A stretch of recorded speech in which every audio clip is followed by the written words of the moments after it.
Baltimore's top prosecutor stands in solidarity with communities grappling with crime.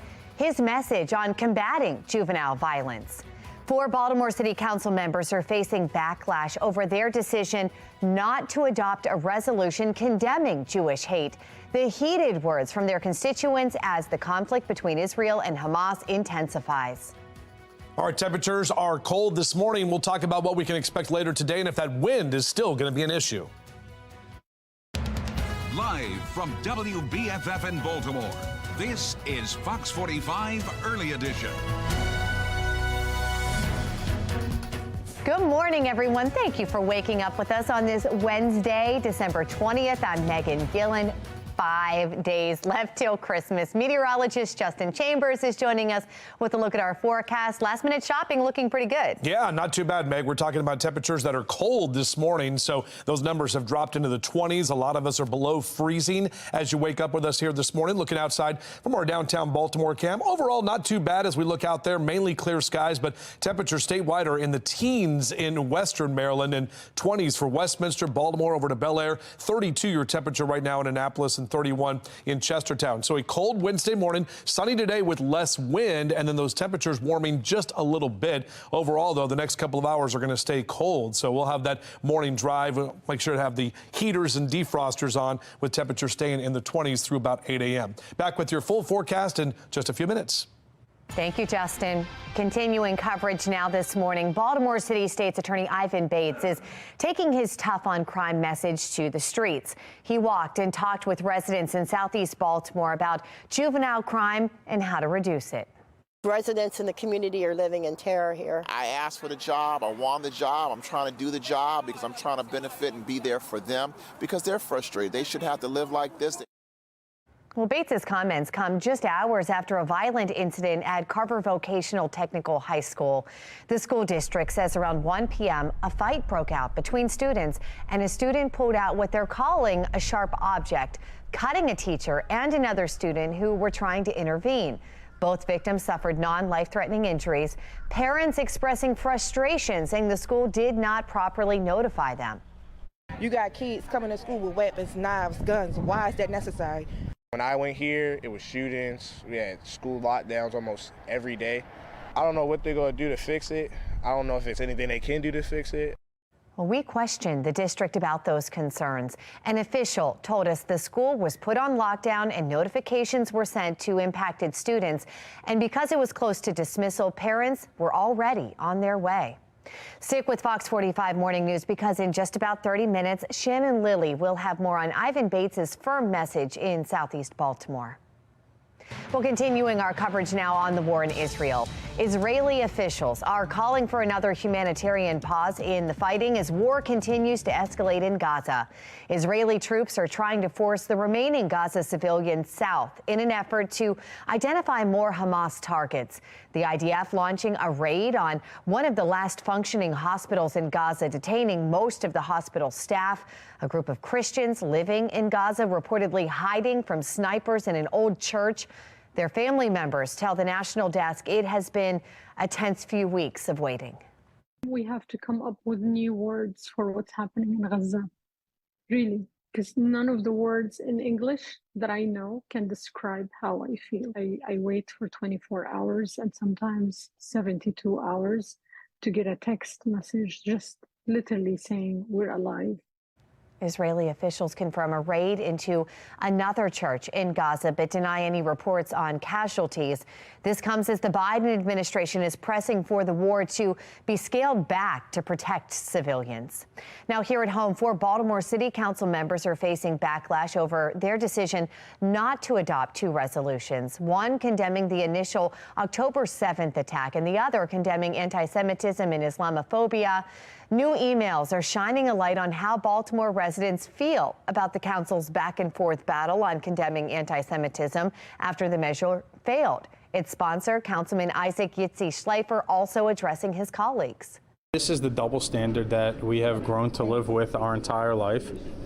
And, you know, it sends the message that hate is only okay if it's being perpetuated against Jews. Murder is only okay if you're murdering Jews. And that sends a horrible message to the people of Baltimore. Judges, rabbis, and state lawmakers wrote to the four lawmakers, all of them questioning either the council's actions or inactions. The FBI says hundreds of false bomb threats emailed to Jewish facilities across the country this weekend originated from outside the country. Intelligence officials say the threats appear to be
developing this morning. Mayor Brandon Scott's office and Everytown Law are announcing a lawsuit against the Bureau of Alcohol, Tobacco, Firearms, and Explosives.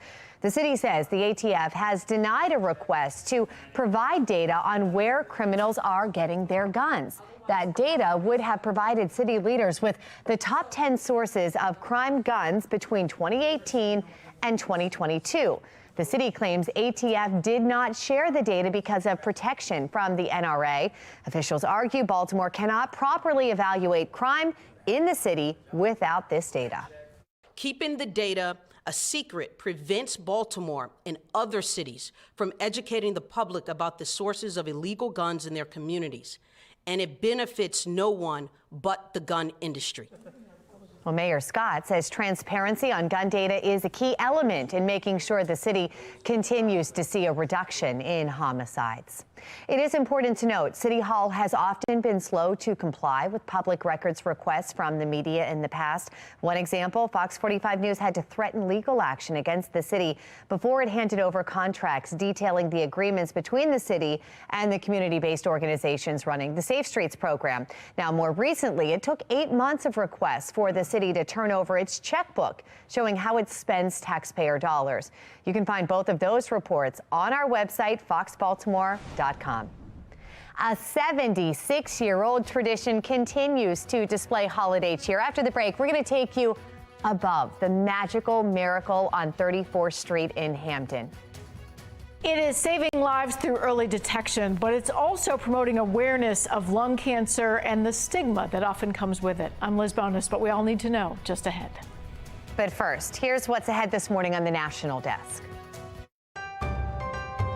I'm Jan Jeffcoat. This morning on the National Desk, Bidenomics impact on the holidays, naughty or nice? A former White House economic advisor joins us to discuss. This morning on the National Desk, America's News Now, weekday mornings. You can watch the National Desk on our sister station, the CW Baltimore, weekdays from 6 to 9 a.m. Time now, 4:42. You're watching Fox 45 Early Edition, all local, all morning.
A health watch for you this morning. It is a yearly screening available at no cost to detect lung cancer early, but many people who qualify don't even know it's available.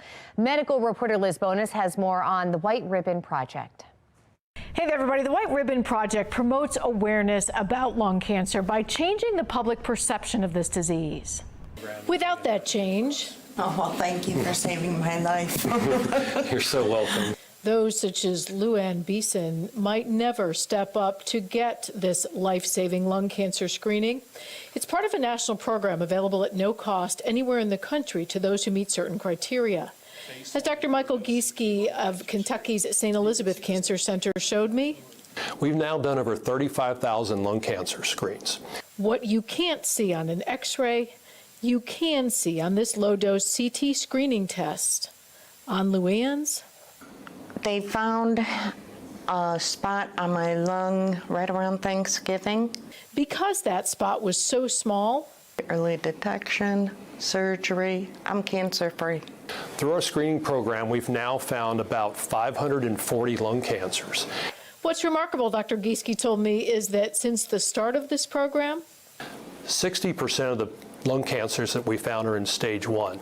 And that's where the White Ribbon Project comes in. You see, when Luann had her cancer diagnosis, like, I didn't want to tell anybody because I was ashamed, because I feel like I caused it. You see, even though she was a smoker, the project focuses on reducing the stigma of lung cancer, and here's why. Not all lung cancer is due to smoking. 80% of lung cancer we see is due to smoking, but 20% is not. And it's important to get that message out there that anyone with lungs can get lung cancer. Now, you too may qualify for that same lung cancer screening that Luann had. If you're between the ages of 50 and 80, you have a history of smoking at least a pack a day for 20 years, or you smoked within the last 15 years. Your primary care doctor can help you assess your risk and refer you to a provider. I'm medical reporter Liz Bonus. Back to you. All right, Liz, thank you. Well, wait till you see this. Always a sight to behold. Our drone capturing the one and only Miracle on 34th Street, lighting up the sky in Hamden. Stunning. The annual tradition, now in its 76th year, drawing visitors from all across the region to see just the extravagant displays of holiday cheer. And I think what it is for me is just the tradition, the neighborhood, the community feel, everyone getting behind this. We'd love to see how you're preparing for the holidays as well. We know 34th Street isn't the only one doing this. You can send us your favorite holiday photos, your videos through the Chime In app at foxbaltimore.com or the WBFF app, and it is all powered by Stackla. 4:48 here. We want to bring in meteorologist Justin Chambers. No snow, but certainly feeling cold like Christmas now, Justin. Yeah, absolutely. Those temperatures have dropped significantly, Meg, and this is one of the coldest mornings we've had so far in the last couple of days, especially with the fact that we have a lack of cloud cover out there. You can see mainly clear skies out over the Inner Harbor at this time. Temperatures are in the 20s. That's 24 at BWI Thurgood Marshall. No real wind to speak of, so that is good news. We're not talking about wind chill numbers here at this time. On your Rise and Shinecast, temperatures staying mainly in the 20s for the next few hours as you're up and at 'em here this morning and enjoying breakfast and coffee with us. Sun's not up until 7:22, goes to bed tonight at 4:47. Notice those sunset times are actually getting a little bit later. We're getting close to the winter solstice, which is tomorrow, typically the shortest day of the year in terms of daylight hours. So here's a look at that day planner.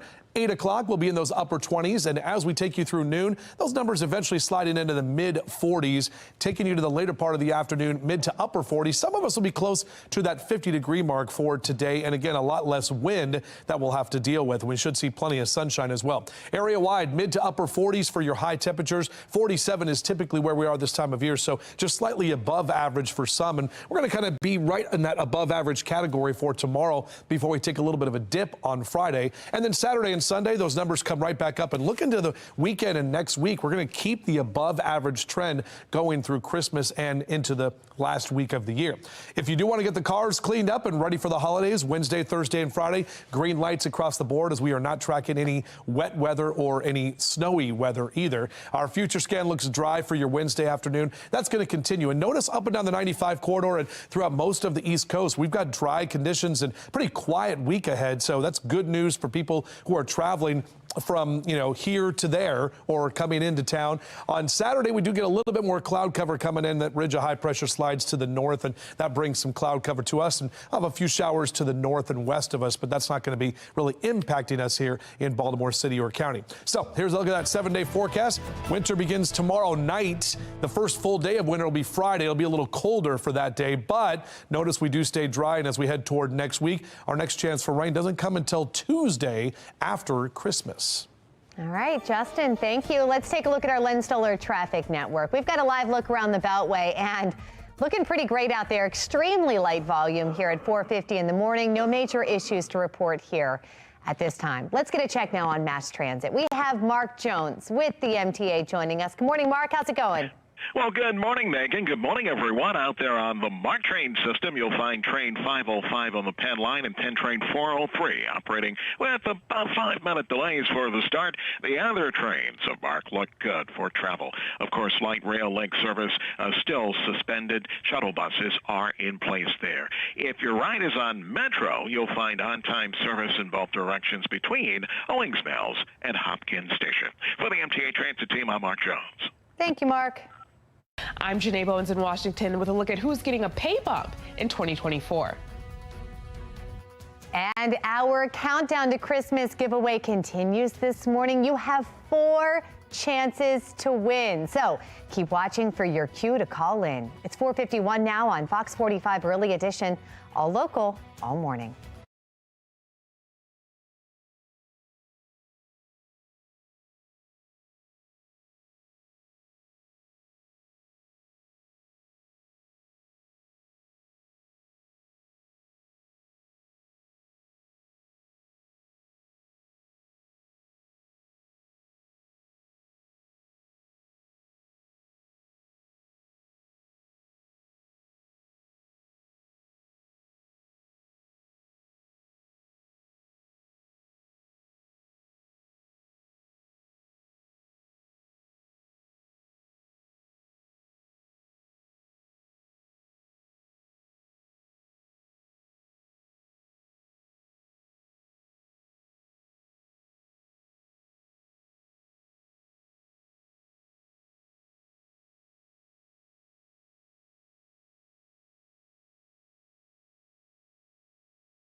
In your consumer news this morning, the minimum wage is increasing in more than 20 states starting in 2024, including Maryland. But will that bump be enough for workers trying to make ends meet? National correspondent Janae Bowens explains.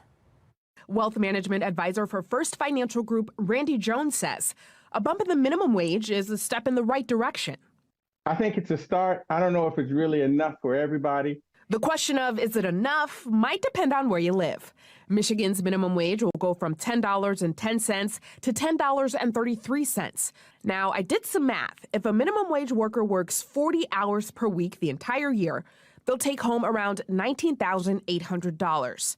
According to research from Go Baking Rates, the living wage for a single person in Michigan is over $50,000. Going forward in the future, we'll be indexing the minimum wage for the first time ever to inflation, so families can finally start getting ahead. Now, New York minimum wage workers will see some bumps from $14.20 to $15, but in certain places like New York City, it'll go to $16. Even at $16 per hour, that's a little above $30,700 per year. For some people, they'll feel that it still needs to be more. For some people, they take what they can get currently.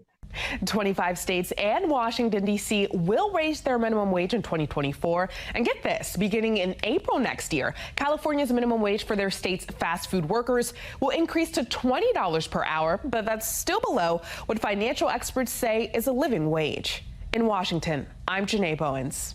All right, Janae, thank you. Problems are starting to pile up for American consumers. And that's because, according to a recent Lending Club report, as of November, 62% of Americans say they are living paycheck to paycheck, unchanged from a year ago. Even with that hardship, holiday spending from November 1st through December 31st is expected to rise between 3% and 4% over last year. About half of Americans plan to take on more debt to pay down this year's spending. The San Francisco president is saying it is time to take a good hard look at interest rate cuts. Mary Daly believes discussions need to start sooner rather than later, given the headway the central bank has made on inflation. She says that policy will be restrictive even with 3 cuts, as is expected next year. Still, Fed Chair Powell says that more needs to be done to bring down price increases. The inflation data received so far for October and November show a welcome reduction in the monthly pace of price increases. But it will take substantially more evidence to give confidence that inflation is on a sustained downward path. Well, Daly says the Fed risks over tightening and potentially moving the economy into the danger zone. Recent inflation numbers show prices going down. The expectation is the Fed's 2% target number could come sometime next year. People in groups who owe back taxes will soon get a reminder from the Internal Revenue Service in the mail. The IRS stopped sending reminders in February of 2022 because the agency was dealing with just a major backlog out of the pandemic. But now the agency will be sending out those notices once again and offer penalty relief to nearly 5 million people, businesses, tax-exempt organizations. The IRS commissioner says offering the penalty relief is, quote, a common sense approach to help people in this situation, but only certain taxpayers will be eligible for this. In other consumer news, Comcast confirms a data breach of almost 36 million Xfinity customers. The telecom giant says that hackers gained access to its internal systems between October 16th and the 19th. The breach included usernames, passwords, birth dates, and answers to secret questions. The company says it will continue its data analysis and will provide additional notices if necessary. Empower Brands recalling over 300,000 of its air fryers for potential burn risks. The recalled appliances have faulty components in the basket, affecting certain Vortex dual basket air fryer models. Empower Brands has received more than 40 reports of the product breaking and 3 reports of actual burns. The Consumer Product Safety Commission advises consumers to immediately stop using the product and then contact the manufacturer for a full refund. A small crowd walking for a big problem. Coming up, we'll show you how City State's Attorney Ivan Bates is joining the fight against crime in one Southeast Baltimore neighborhood. Colorado Supreme Court disqualifies former President Donald Trump from its 2024 ballot. Still ahead from our live center, the other legal challenges coming up. Our temperatures are cold this morning, and as we head toward the afternoon, we'll talk about if the wind is still going to play a part in your day. Live from WBFF in Baltimore, this is Fox 45 Early Edition. Good morning on this Wednesday, December 20th. I'm Patrice Sanders. Tom Rogers, and it certainly feels like we are 5 days away from Christmas. That's right. Meteorologist Justin Chambers has a look at your forecast. It was freezing yesterday. Oh, yeah, definitely. And the wind didn't make it feel any better either. We are going to see temperatures that are going to be a little warmer today and less wind, too. But right now, those numbers are cold. As we take a look outside here. Live look from our Towson camera. Mainly clear conditions well before that sun is coming up. And temperature-wise, look at this, 20s in Cockeysville and Towson, 21 Rosedale, 27 Essex and Middle River, and 25 your temp in Brooklyn Park. So our cold Wednesday morning, sunny today with less wind this afternoon and temperatures that will be warming up a bit. On your morning drive, Mr. Bose says we're good to go. Just got to get that heater flow going with numbers staying in the 20s through about 8 a.m. Back with your full forecast in just a few minutes. Let's take a look at your Lynn Stoller traffic network here, and taking a look around the Baltimore region, you can see in these 4 cameras here, light volume on the road at 501. No major issues to report. Continuing our coverage this morning, Fox 45 News is holding a town hall tonight on public safety. City Councilman Eric Costello and mayoral candidate Sheila Dixon will be on the panel. Now, this all comes as people in the community are voicing their frustrations about the crime that they're seeing in their neighborhoods, inviting Baltimore City State's Attorney Ivan Bates to walk with them. Residents in the community are living in terror here. I asked for the job. I want the job. I'm trying to do the job because I'm trying to benefit and be there for them because they're frustrated. They should have to live like this. Well, Shannon Lilly joins us live with Bates' tough on crime message in Southeast Baltimore. Shannon? Yeah, his message, Patrice, is a stern one. He says people should not have to live like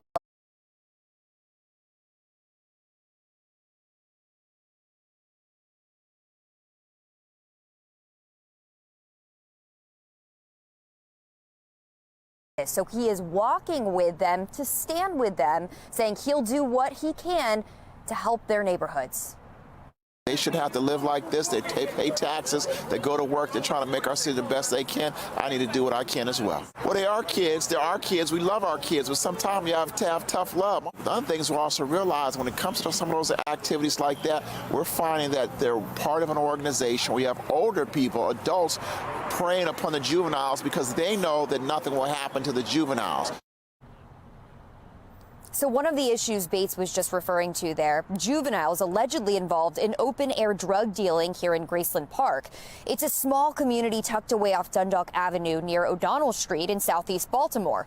Now, this small group of residents were walking with big concerns, pointing out what they're calling a hot spot for crime. Eddie Schuman, president of the Graceland Park Improvement Association, organized this community walk, inviting police and City State's Attorney Ivan Bates to attend. Schuman says he hopes BPD and Bates can help bring peace back to their neighborhood. Residents in the community are living in terror here. They live in terror. There's been a few shootings here that's happened. At the end of the day, enforcement's going to follow on the state's attorney's office because they're Ivan Bates is the head enforcement officer. Again, Ivan Bates is continuing to talk tough on accountability when it comes to that juvenile crime, and he says he will try to do what he can to help this community. Reporting live in downtown Baltimore, I'm Shannon Lilly, Fox 45 News, early edition. Thank you, Shannon. Bates' comments on youth crime highlights a rift between prosecutors and lawmakers about juvenile justice laws. In fact, we have heard from more than a dozen top prosecutors all across the state of Maryland saying that the laws on the books leave their hands tied. They argue young people are not being held accountable. Prosecutors also putting part of the blame on the Department of Juvenile Services. It's not just prosecutors. Fox 45 News spoke to several frustrated residents following Monday's town hall. They say they are tired of the lack of action from the Department of Juvenile Services and specifically Secretary Vincent Ciraldi. When it comes to hearing from DJS specifically, what do you want to hear from the Secretary about what's going on? His resignation. I'm sorry to be so blunt, but I just don't think he gets it. And I think Ciraldi really came out short. He was very indirect, and in some ways he was very self-serving tonight. And really, this is about public safety. It's not about him personally. And I think there's a lot more accountability he needs to answer to. I think Ciraldi's got a lot of gaps in what his data presents. Schiraldi's views on the juvenile justice system have been controversial. On a Harvard panel, he said parole and probation should be eliminated. The DJS secretary says those systems don't deter people from committing crime and don't rehabilitate offenders. Fox 45 News spoke with some experts who disagree. One of the two things probation and parole are supposed to do is keep us safer. Parole made us less safer. Probation had no impact. There needs to be some type of supervision for these people. I don't agree that all juveniles need to end up in a juvenile detention center, but again, some of them need to have some type of correctional supervision, aka probation, because again, it's important for them to understand that what they did was wrong. Schiraldi has said that young people should be kept out of the adult prison system until they turn 25 because scientists have determined that the human brain isn't fully developed until the age of 25. Governor Wes Moore has called Schiraldi a reformer for his views, but others disagree. You're basically saying up until the age of 25, which is what he wants to do, you get a free ride. Unfortunately, legislators, lawmakers, have decided that it's better to support the lawbreakers rather than those who are enforcing the law. DJS is also facing questions about how it keeps track of the children in its system. A Fox 45 News investigation revealed the department has 14 staff members to look after more than 100 kids. That's about a 1-to-9 ratio.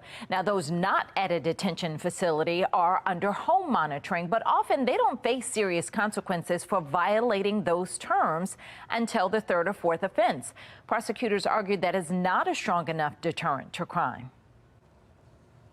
Well, this brings us to our question of the day. Do you think Governor Moore needs to replace Vincent Schiraldi? So far, 96% of those who have voted responded yes. You can make your voice heard right now by heading to foxbaltimore.com/vote. If you feel your juvenile crime concerns are not being heard, you can reach out to your lawmakers. House Speaker Adrian Jones, Senate President Bill Ferguson, two of the most powerful voices in Annapolis. Phone numbers and email addresses are right there on your screen. Again, Fox 45 News is hosting our own town hall on public safety tonight. We invite you to join us. City Councilman Eric Costello and mayoral candidate Sheila Dixon will be on our panel. It takes place at 7 p.m. at Leadenhall Baptist Church. We did invite Mayor Brandon Scott to take part in the town hall. We have not heard back from him. For Baltimore City Council members, they're facing backlash over their decision not to adopt the resolution condemning Jewish hate. The heated words from their constituents as the conflict between Israel and Hamas intensifies. Cleanup efforts are underway this morning after a massive storm rocked the East Coast. After the break, the warning the Transportation Secretary is giving out ahead of the holiday travel rush. And temperatures are cold this morning, so make sure to bundle up before you step outside.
Weather Authority forecast at 5:10. We are talking about temperatures that are cold this morning. Look at these numbers. A lot of us are in the 20s, even lower 20s in Cockeysville and Hunt Valley, 22 in Laurel, 31 in Annapolis, and 30 in Chestertown. So make sure to bundle up as you're heading out. Grab the jacket, the hat, the gloves, and the sunglasses, because we'll have plenty of sun for the afternoon. Not tracking any rain. In fact, we're going to stay dry for most of the rest of this week. But if you are going to get up for an early morning run or jog to get that holiday pre-stuff done, you can see those temperatures are hanging in the 20s, so make sure to layer up.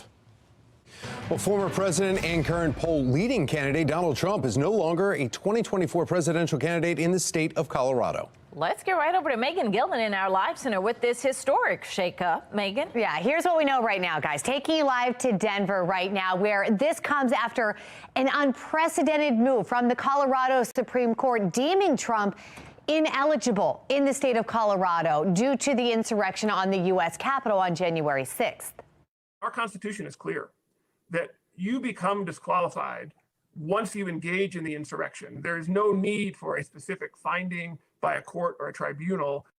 Now, ultimately, this may not lead to Trump's removal from the ballot. We know there are many legal challenges ahead, but it does put the country in uncharted territory here, raising concerns that a major party candidate could be barred from office. Just hours ago, Colorado's Republican Party posting on social media vowing that if it is not overturned, the party will cancel its presidential primary and, quote, convert to a pure caucus system. At the same time, the Trump campaign says that they will swiftly file an appeal to the Supreme Court, calling it a, quote, completely flawed decision that is deeply undemocratic. Back live now to Denver, where Colorado election officials say this all needs to be resolved by January 5th. That is the deadline for eligible candidates.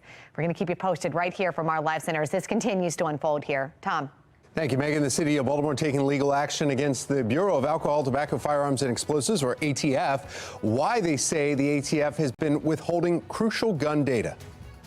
Violence at Carver Votech High School once again. After the break, what parents are saying regarding this latest incident. 5:12, you're watching Fox 45 Early Edition, all local.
5:15 and making her headlines around the state. Starting in Baltimore City, we're following a stabbing inside Carver Votech High School.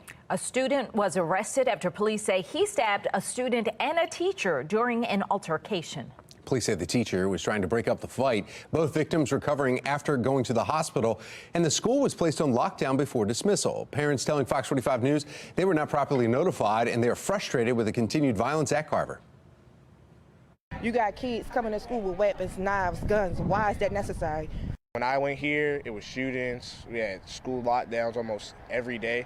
I don't know what they're going to do to fix it. I don't know if it's anything they can do to fix it. We questioned the districts about those concerns. An official told us, quote, the school was put on lockdown. Notifications were sent to impacted students, and because it was close to dismissal, parents were already on their way. In Anne Arundel County, a 16-year-old is facing charges after robbing a Walgreens and a Dunkin' Donuts. Just before noon on Monday, police responded to a report of an armed robbery at a Pasadena Walgreens. Police say the 16-year-old, wearing a face mask, pointed a handgun at employees and announced a robbery. Witnesses say the teen demanded cash, but the employee behind the cash register did not comply. That's when the suspect allegedly ran from the scene, taking a single item on the way out. Just a few minutes later, police received a call about a similar incident at a Pasadena Dunkin', the suspect matching the 16-year-old's description. Police arrested the teen at his home. An investigation is underway in Aberdeen. Police say they responded to a report of shots fired right near Baltimore Street Monday night. At the scene, officers found a man right in the middle of the street with a gunshot wound. The man was taken to shock trauma, where he remains in serious condition. Anyone with information on this shooting is asked to contact police. Hundreds of thousands remain without power this morning after a massive storm rocked the East Coast, causing flooding and power outages. Right now, a search is ongoing in Maine for two people who went missing after their vehicle was swept into rising floodwaters in the town of Mexico. Meanwhile, 4 people were killed in South Carolina, New York, Massachusetts, and Pennsylvania. A 5th person died in Maine after being struck by a tree. While up on their roof trying to remove that tree, a second portion of a rather large pine tree had come down, has struck in the gentleman. Well, millions of residents were on flood watch, and more than 600,000 still do not have power this morning. National Weather Service says the heavy rain and flooding could impact holiday travel. Transportation Secretary Pete Buttigieg issuing a warning. We may see some bad weather impacting travel around Christmas and New Year's. This comes almost a year after massive flight cancellations across the country last Christmas, which impacted thousands of travelers. Yeah, that rain and that storm still impacting a lot here in Maryland. In fact, Worcester County schools, they're an hour delayed again today because of flooding concerns there.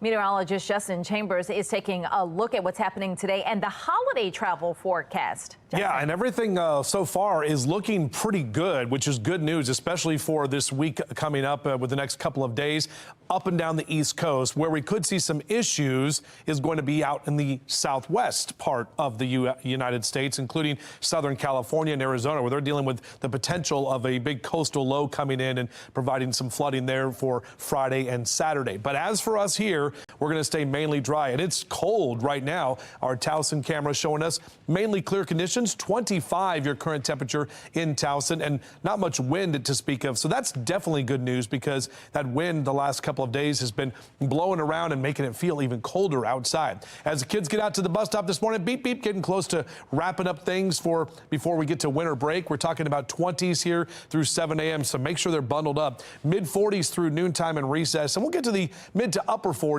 for the afternoon. Overall, kind of a nice afternoon and a lot less wind. So golfers, if you do want to get out there and play some pre-holiday golf, you can do it. Just know it's going to have to be a little bit after 9 o'clock, when we'll still be in those lower 30s, mid-40s by noontime, and in the mid to upper 40s later today. And checking some of the high temperatures around your neighborhood. Typically 47 is where we are this time of year. Some of us will be right near or just above average for Towson down through Baltimore City into Dundalk. 45 Perry Hall and White Marsh, Reisterstown at 44. Mid 40s for you across Carroll County for your afternoon highs. Hartford and Cecil counties also in the mid 40s. Bel Air and Aberdeen up into Perryman. 45 in Northeast Elkton in at 44 this afternoon. And checking the next 5 days, you can see our temperature trend. We're going to get to 50 tomorrow. Notice a little bit of a drop there on Friday, but then those numbers actually come come back up as we head into Christmas weekend. So here's what's going on with our future scan. Not a whole heck of a lot. Up and down the East Coast on Wednesday afternoon with lots of sunshine. Thursday also looking good for traveling. Even on Friday, really nothing to get in your way. There is another weather maker that's coming in on Saturday that'll be to the north and to the west of us. So that'll impact folks in the Great Lakes region and through parts of Pittsburgh and western PA. But for us, we're going to stay mainly dry. So along the 95 corridor, really no issues to get in your way. One day away from the winter solstice, that is tomorrow. So today, the final day of autumn. 5 days till Christmas, 6 days left until Kwanzaa. And now we're just 11 days out until New Year's Eve. How about that? All right, here's that 7-day forecast for you, taking you into Christmas weekend. Notice we stay dry Sunday and Monday and mild. We're talking mid-50s for Christmas Eve and Christmas Day. Next chance for rain actually is going to come next Tuesday. Thank you, Justin. Looking now at our Lynn Stoller traffic network as we take a live look over the Towson Lock Raven area. You see people up and out and moving. No issues to slow them down. Let's get a check now on mass transit. We've got Mark Jones with the MTA. Good morning, Mark. Well, good morning, Patrice. Good morning, everyone. Out there on the BART train system, you'll find no major delay. Looking good for travel out there on the Camden, Penn, and Brunswick lines of BART. Light rail service remains suspended for inspections. Shuttle buses are in place providing service to all stops. Allow time for travel there along light rail. If your ride is on Metro subway, you'll find on-time service in both directions between Owings Mills and Hopkins Station. For the MTA Transit team, I'm Mark Jones. Thank you, Mark. Could Chick-fil-A restaurants change its Sunday policy? Still ahead, the new proposal that could require the popular chain to be open 7 days a week. NASA is ringing in the new year. After the break, the images that are showcasing a planet's holiday rings. 5:22, you're watching Fox 45's Early Edition. We're all local all morning.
.525 now in your consumer news. A proposal in New York State could force some Chick-fil-A restaurants to open on Sundays. The popular fast food restaurant famously closed on Sundays, but according to Business Insider, a bill introduced in New York State legislature would require all restaurants at all rest areas in New York State to be open 7 days a week.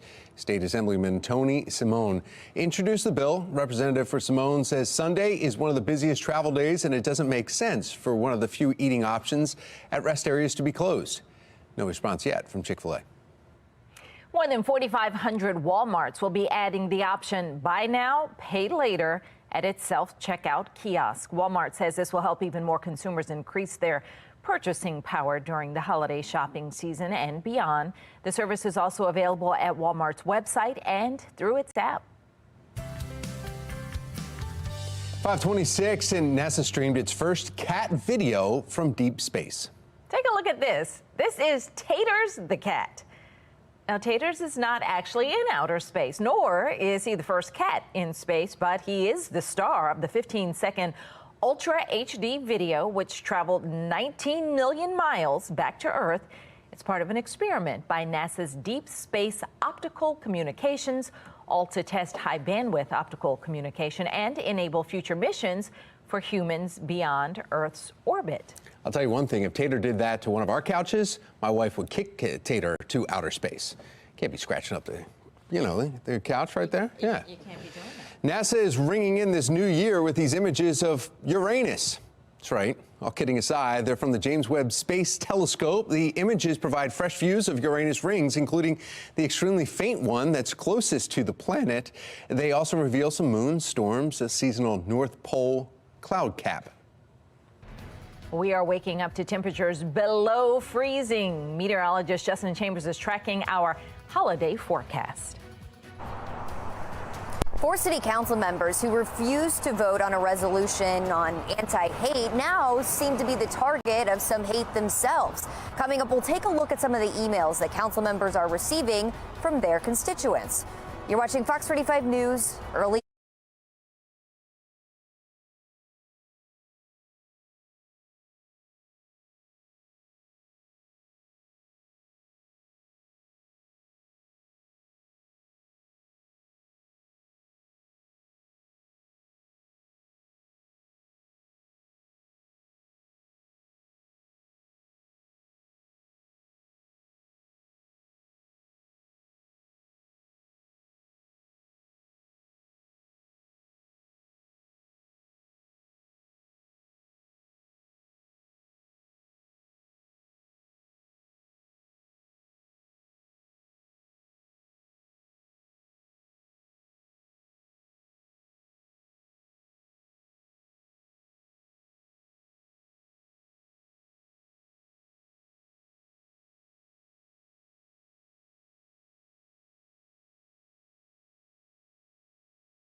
Live from WBFF in Baltimore, This is Fox 45 Early Edition.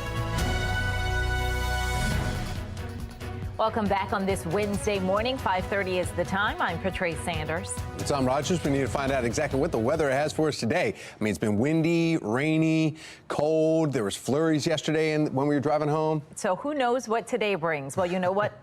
Meteorologist Justin Chambers knows. Well, we're going to see a lot less wind. That'll be the big thing, and more sunshine today, too. It's very cold right now. In fact, one of the coldest mornings we've had all week as we look out over the stadiums. Of course, the Ravens not back at M&T Bank Stadium until New Year's Eve. Big game against the Niners in San Francisco coming up this weekend. So here's a look at your statewide temperatures. Teens in western Maryland, 22 in Cumberland. Most of us are in the 20s for Westminster and Bel Air over to Baltimore City at 25, 31 currently in Annapolis. So on your morning drive, temperatures are going to stay in the 20s through about 8 a.m. We'll get to freezing by 9, but again, plenty of sunshine and a lot less wind for this afternoon. Upper 40s and lower 50s next few days, so a bit warmer, but notice on Friday, the first full day of winter, it will be a bit colder. Back with your full forecast in just a few.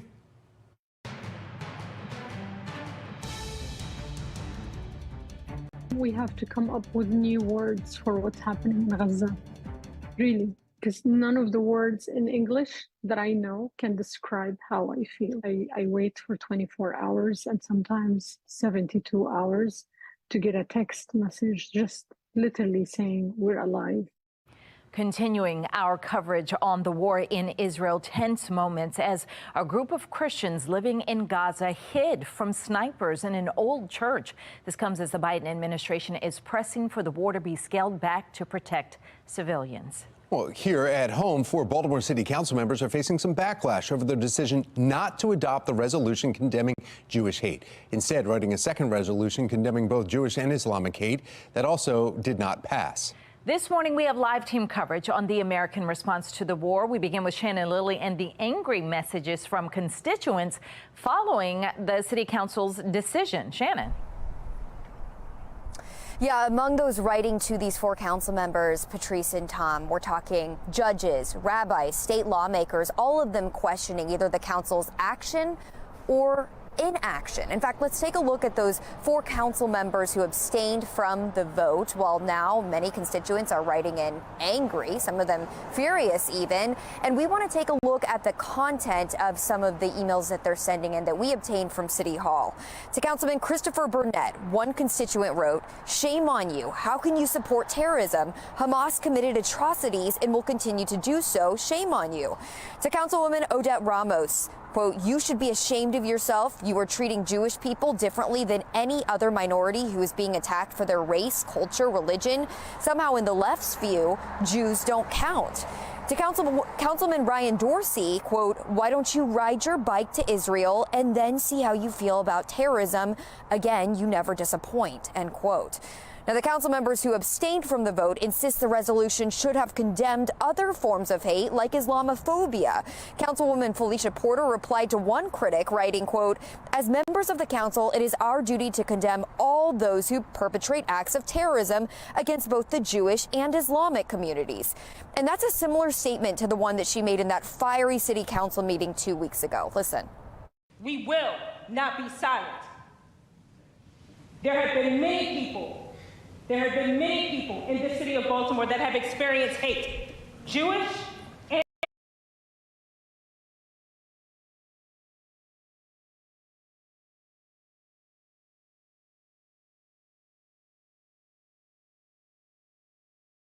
also Islamic. And this is the double standard that we have grown to live with our entire life.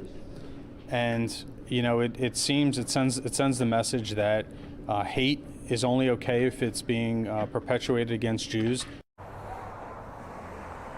Now, we should also note there were also constituents writing in confused, saying they're not sure why the council is addressing a conflict going on in another part of the world rather than focusing on the major issues right here in our city.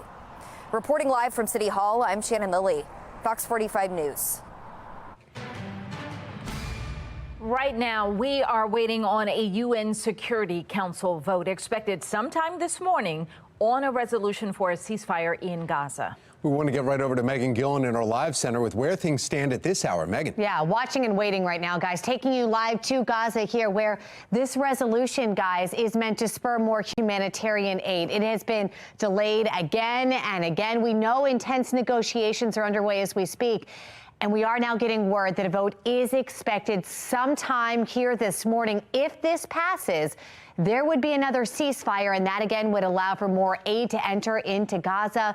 We know in the last 24 hours alone, 127 trucks filled with life-supporting aid were transferred to the Gaza Strip in preparation for all of this. Meantime, you're taking a look at some images here as we scroll down right here.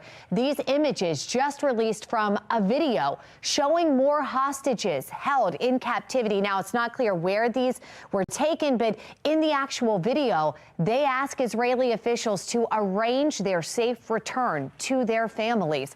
Taking you live now to the White House, where the Biden administration is voicing support for a hostage deal, echoing calls for a more targeted approach in Gaza. But it appears that Americans are not supporting the president's actions. A new poll just out by the New York Times and Siena College finds only 1/3 of registered voters approve of President Biden's handling of the Israel-Hamas war. We're going to keep you posted right here from our live center as the UN Security Council vote comes down here this morning. Tom. Thank you, Megan. This brings us to our question of the day. Do you believe Israel should continue fighting its war until the terrorist organization Hamas is eliminated? As you see on the bottom of your screen right there, so far 86% of those who have voted responded yes. If you'd like to make your voice heard, you can do it right now by heading to foxbaltimore.com. Click on the Pulse tab. Now to a city in crisis. The city's biennial audit commission will be meeting soon, and they expect to ask the city auditor to come up with a plan to audit the mayor's Office of Neighborhood Safety and Engagement, or MONSE, which oversees the Safe Streets program. Fox 45 News has pressed the commission for an audit of MONSE to get a better understanding of how Safe Streets operates and how it spends taxpayer dollars. Fox 45 News has pressed that commission for an audit, and it seems as though now we are about to hear the results of that. We don't have enough information to even know that there's consistent policies across the board. My suggestion on this particular case is to follow the money. The proposed audit plan is scheduled to be presented to the commission on January 23rd. The audit commission moving forward with a similar plan to find out how the city is spending all its federal COVID money. Fox 45 News will follow this audit closely and continue to press for answers surrounding the Safe Streets program. We'll keep you updated every step of the way. You can find all of our past reporting right on our website just by going to foxbaltimore.com. Baltimore's top prosecutor is standing in solidarity with communities grappling with crime. His message on combating juvenile violence. Temperatures below freezing this morning, so be sure you bundle up the kids if you're heading to the bus. Just ahead, when we can expect a warm up, 5:38, and you're watching Fox 45's Early Edition. We're all local.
5:40 is your time right now. We're 20 minutes in front of 6 o'clock on your Wednesday morning, our hump day, the final day of autumn. As we look outside right now, you can see the stadiums all lit up in the red and green for the holidays and looking pretty good. On your out the door cast, make sure to get the hat, the gloves, the scarves, the jacket for sure, and the sunglasses, because we'll see plenty of sunshine today and really no umbrella needed for the next couple of days as we've got a dry week ahead of us. So on your morning drive, we're going to keep those temps in the 20s for the next few hours and lower 30s by about 9 a.m. Back in a few minutes, we'll talk about what we can expect as we approach Christmas weekend and the next week, our next chance for rain as well. Developing this morning, Mayor Brandon Scott's office and Everytown Law are announcing a lawsuit against the Bureau of Alcohol, Tobacco, Firearms, and Explosives. City says ATF has denied a request to provide data on where criminals are getting their guns. And data would have provided city leaders with top 10 sources of crime guns between 2018 and 2022. City claims ATF did not share the data because of protection from the NRA. Officials argue Baltimore cannot properly evaluate crime in the city without this data. Keeping the data a secret prevents Baltimore and other cities from educating the public about the sources of illegal guns in their communities. And it benefits no one but the gun industry. Mayor Scott says transparency on gun data is a key element in making sure the city continues to see a reduction in homicides. It is important to note that City Hall has often been slow to comply with public record requests from the media in the past. Yeah, one example, Fox 45 News had to threaten legal action against the city before it handed over contracts detailing agreements between the city and the community-based organizations that run the Safe Streets program. More recently, it took 8 months of requests for the city to turn over its checkbook showing how it spends taxpayer dollars. You can find both of those reports on our website, foxbaltimore.com. 76-year-old tradition continues to display holiday cheer. After the break, we take a above the magic miracle on 34th Street in Hamden. Our countdown to Christmas giveaway continues this morning. You have 4 chances to be a winner, so keep watching for your cue to call. 5:42, you're watching Fox 45 Early Edition, all local, all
545, take a look at this. Always a sight to behold. Our drone capturing the miracle on 34th Street, all lit up in the sky and over Hamden. Annual tradition now in its 76th year, drawing visitors from all across the region and beyond to the extravagant displays of the holiday cheer in the hubcap tree. I was looking for it. Maybe not. All right. Well, that's just always fun to see, though. Our drone isn't the only thing, though, taking the skies this holiday season. That's right. Check this out. Santa took a helicopter ride to see the patients at Johns Hopkins Children's Center delivering presents and smiles to the kids. When Santa arrives, just the explosion on faces. It's giving me chills just thinking about it. It's so special and just so neat for Santa to get to have this visit with us. Just seeing him happy and smiling and enjoying himself meant everything. It's priceless. Organizers tell us this is the most anticipated event of the year. That's awesome. Well, we want to see how you are preparing for the holidays. Send us your favorite holiday photos and videos through the Chime In app at foxbaltimore.com or the WBFF app. It's powered by Stackla. Well, here at Fox 45, we are continuing into the holiday spirit, the Christmas spirit, with our Countdown to Christmas contest. You can still win tickets to the Inner Harbor Ice Rink, Fox 45 prize pack, Ledoux family membership, plus some plush toys that are all still under the tree. Stay tuned for your cue to call in. You can also get in the holiday spirit by winning $100 or $5,000. All you have to do is scan the QR code on your screen and play our daily holiday trivia question. Every day, Monday through Thursday, you could win a $100 Visa e-gift card, and then you'll be in the running to win the weekly national prize of $5,000. Scan the QR code and try your luck at holiday trivia. Tia Dingle won Tuesday's holiday trivia, so congratulations to her and good luck to you. 547, and we need to find out exactly how the kids are dressing and if they will have recess outdoor. Meteorologist Justin Chambers has that answer. A lot less wind today. We'll have plenty of sunshine, but temperatures are going to be going up. They're just cold right now. In fact, one of the coldest mornings so far this week as we look out from our Towson camera. Mainly clear skies. Temperatures in the 20s right now. Not much wind to speak of out there either, so that is good news. And that wind chill just at 21 degrees. Either way, we're going to see these numbers hang below freezing through about 9 o'clock before we finally start to see some improvement in those numbers. And they'll climb to the mid to upper 40s as we get later into the afternoon. Some of us real close to that 50-degree mark for today. 47 is where we typically are for December 20th. Most of us will be in the mid to upper 40s across the eastern shore, up and down the Chesapeake, right about 49 in Baltimore City, 45 in Cockeysville and Hunt Valley, and most along the East Coast staying in the 40s for New York and Philly, down through Baltimore and D.C., even down the ocean, looking at numbers in the mid-40s there at Ocean City. If you do want to get the cars cleaned up for the holidays, well, no issues here. Wednesday, Thursday, and Friday on your car wash cast, green lights across the board as we are going to stay mainly dry. Really not tracking much of anything. A very quiet week, and this is coming at a good time as a lot of people are going to be traveling over the next couple of days. So you can see in our future scan, Wednesday afternoon, lots of sunshine. And that's going to continue for tomorrow. The winter solstice happens tomorrow night. So the first full day of winter will be on Friday. There's a weak cold front that will come through, but it'll be dry. So we're not picking up any precipitation. Just a little bit of that colder air filtering in on Friday afternoon. But look at this. I mean, up and down the 95 corridor, all the way down to the Carolinas, nothing to get in the way if you're traveling, whether it's going to be in the air or on the roads. Saturday, there's a little bit of a hiccup that's coming through parts of the Great Lakes region, and that'll be in parts of western Pennsylvania. So a kind of a glancing blow to us. All we'll do is get a little bit more cloud cover on Saturday, but we're not tracking any precip from that weather maker there. Just one day until the winter solstice, and now we are 5 days away from Christmas, Kwanzaa the day after, and 11 days from New Year's Eve. Now MLK Day inside of 4 weeks until we get to the middle of January. Some of the long-range models do show that we're going to get a decent snowstorm early in January, so we'll see if that holds together. But this is your 7-day forecast as those numbers stay in the 40s here. And notice how we're dry into Christmas weekend. Now, we get a little bit more cloud cover Sunday and Monday, but those temperatures are mild. We're talking mid-50s for Christmas Eve and on Christmas Day. Next real chance for rain comes next Tuesday. Tom? Thank you, Justin. Let's take a look now at your Len Stoller traffic network, and looking around, you can see the map right there and some of the shots that we have for you as you're looking at our map around Baltimore. No issues to report at all. In fact, it's wide open and in the green. The only marker on our entire map right now is an incident in Queen Anne's County. That's on 313 north and south right at Elevator Road. That's been shut down. That's been for a couple days now because of weather closure and high water in that area. And again, a reminder, Worcester County schools, they are delayed buses for an hour this morning just because of the weather that we had the other day. Here's a live look now from our Len Stoller mobile track, and it's cruising along the inner area and the inner loop through Towson, and you can see how wide open the highways are now. Now let's see if that mass transit's wide open too and in the green. We've got Mark Jones with the MTA. Good Wednesday morning, Mark. Well, good Wednesday morning, Tom. Good morning, everyone. Out there on the MARC train system, you'll find Penn Train 400 with the 5 to 10 minute delay. And we've got Brunswick Train 870 running about 40 minutes late. Allowed time for travel there. Out there on Light Rail Link, you, of course, dealing with that service suspension due to inspections. Shuttle buses remain in place, providing service to all stops. Allowed time for travel out there on Light Rail. If your ride is Metro Subway, you'll find on-time service there in both directions. No delays or issues. For the MTA Transit team, I'm Mark Jones. Thank you, Mark. Threats of violence against judges are on the rise, including a shocking case in Maryland. Still ahead, Spotlight on America investigates the security measures to keep judges safe. 5:51, you're watching Fox 45 Early Edition, all local.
.54 in Spotlight on America. The jarring case of a Maryland judge gunned down in his driveway by a man he ruled against in court is igniting concerns about the way judges are protected.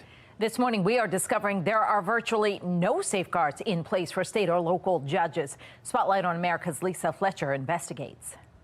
It's become an all too common occurrence. Tonight, the suspect accused of planning to kill Supreme Court Justice Brett Kavanaugh. Judges and their families targeted, attacked. and killed. A Maryland judge was killed in the driveway of his own home on Thursday. A deadly shooting at the home of a federal judge in New Jersey. These threats are real. All too real for federal judge Esther Salas, who in July of 2020 was at home with her husband and son Daniel when the doorbell rang. The next thing I heard were like these mini bombs. Salas ran upstairs to an horrific sight. And that was my son lying perpendicular to the front door, holding his chest.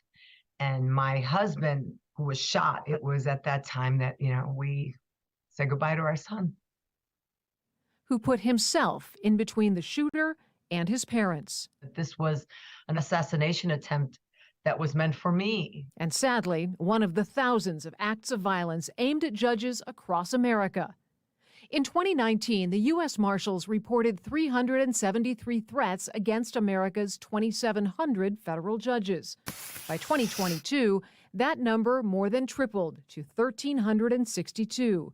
And it is only at the federal level that these threats are tracked. For the more than 30,000 state and local judges, it's anyone's guess. In fact, only New Jersey and Oklahoma shield state judges' home addresses online.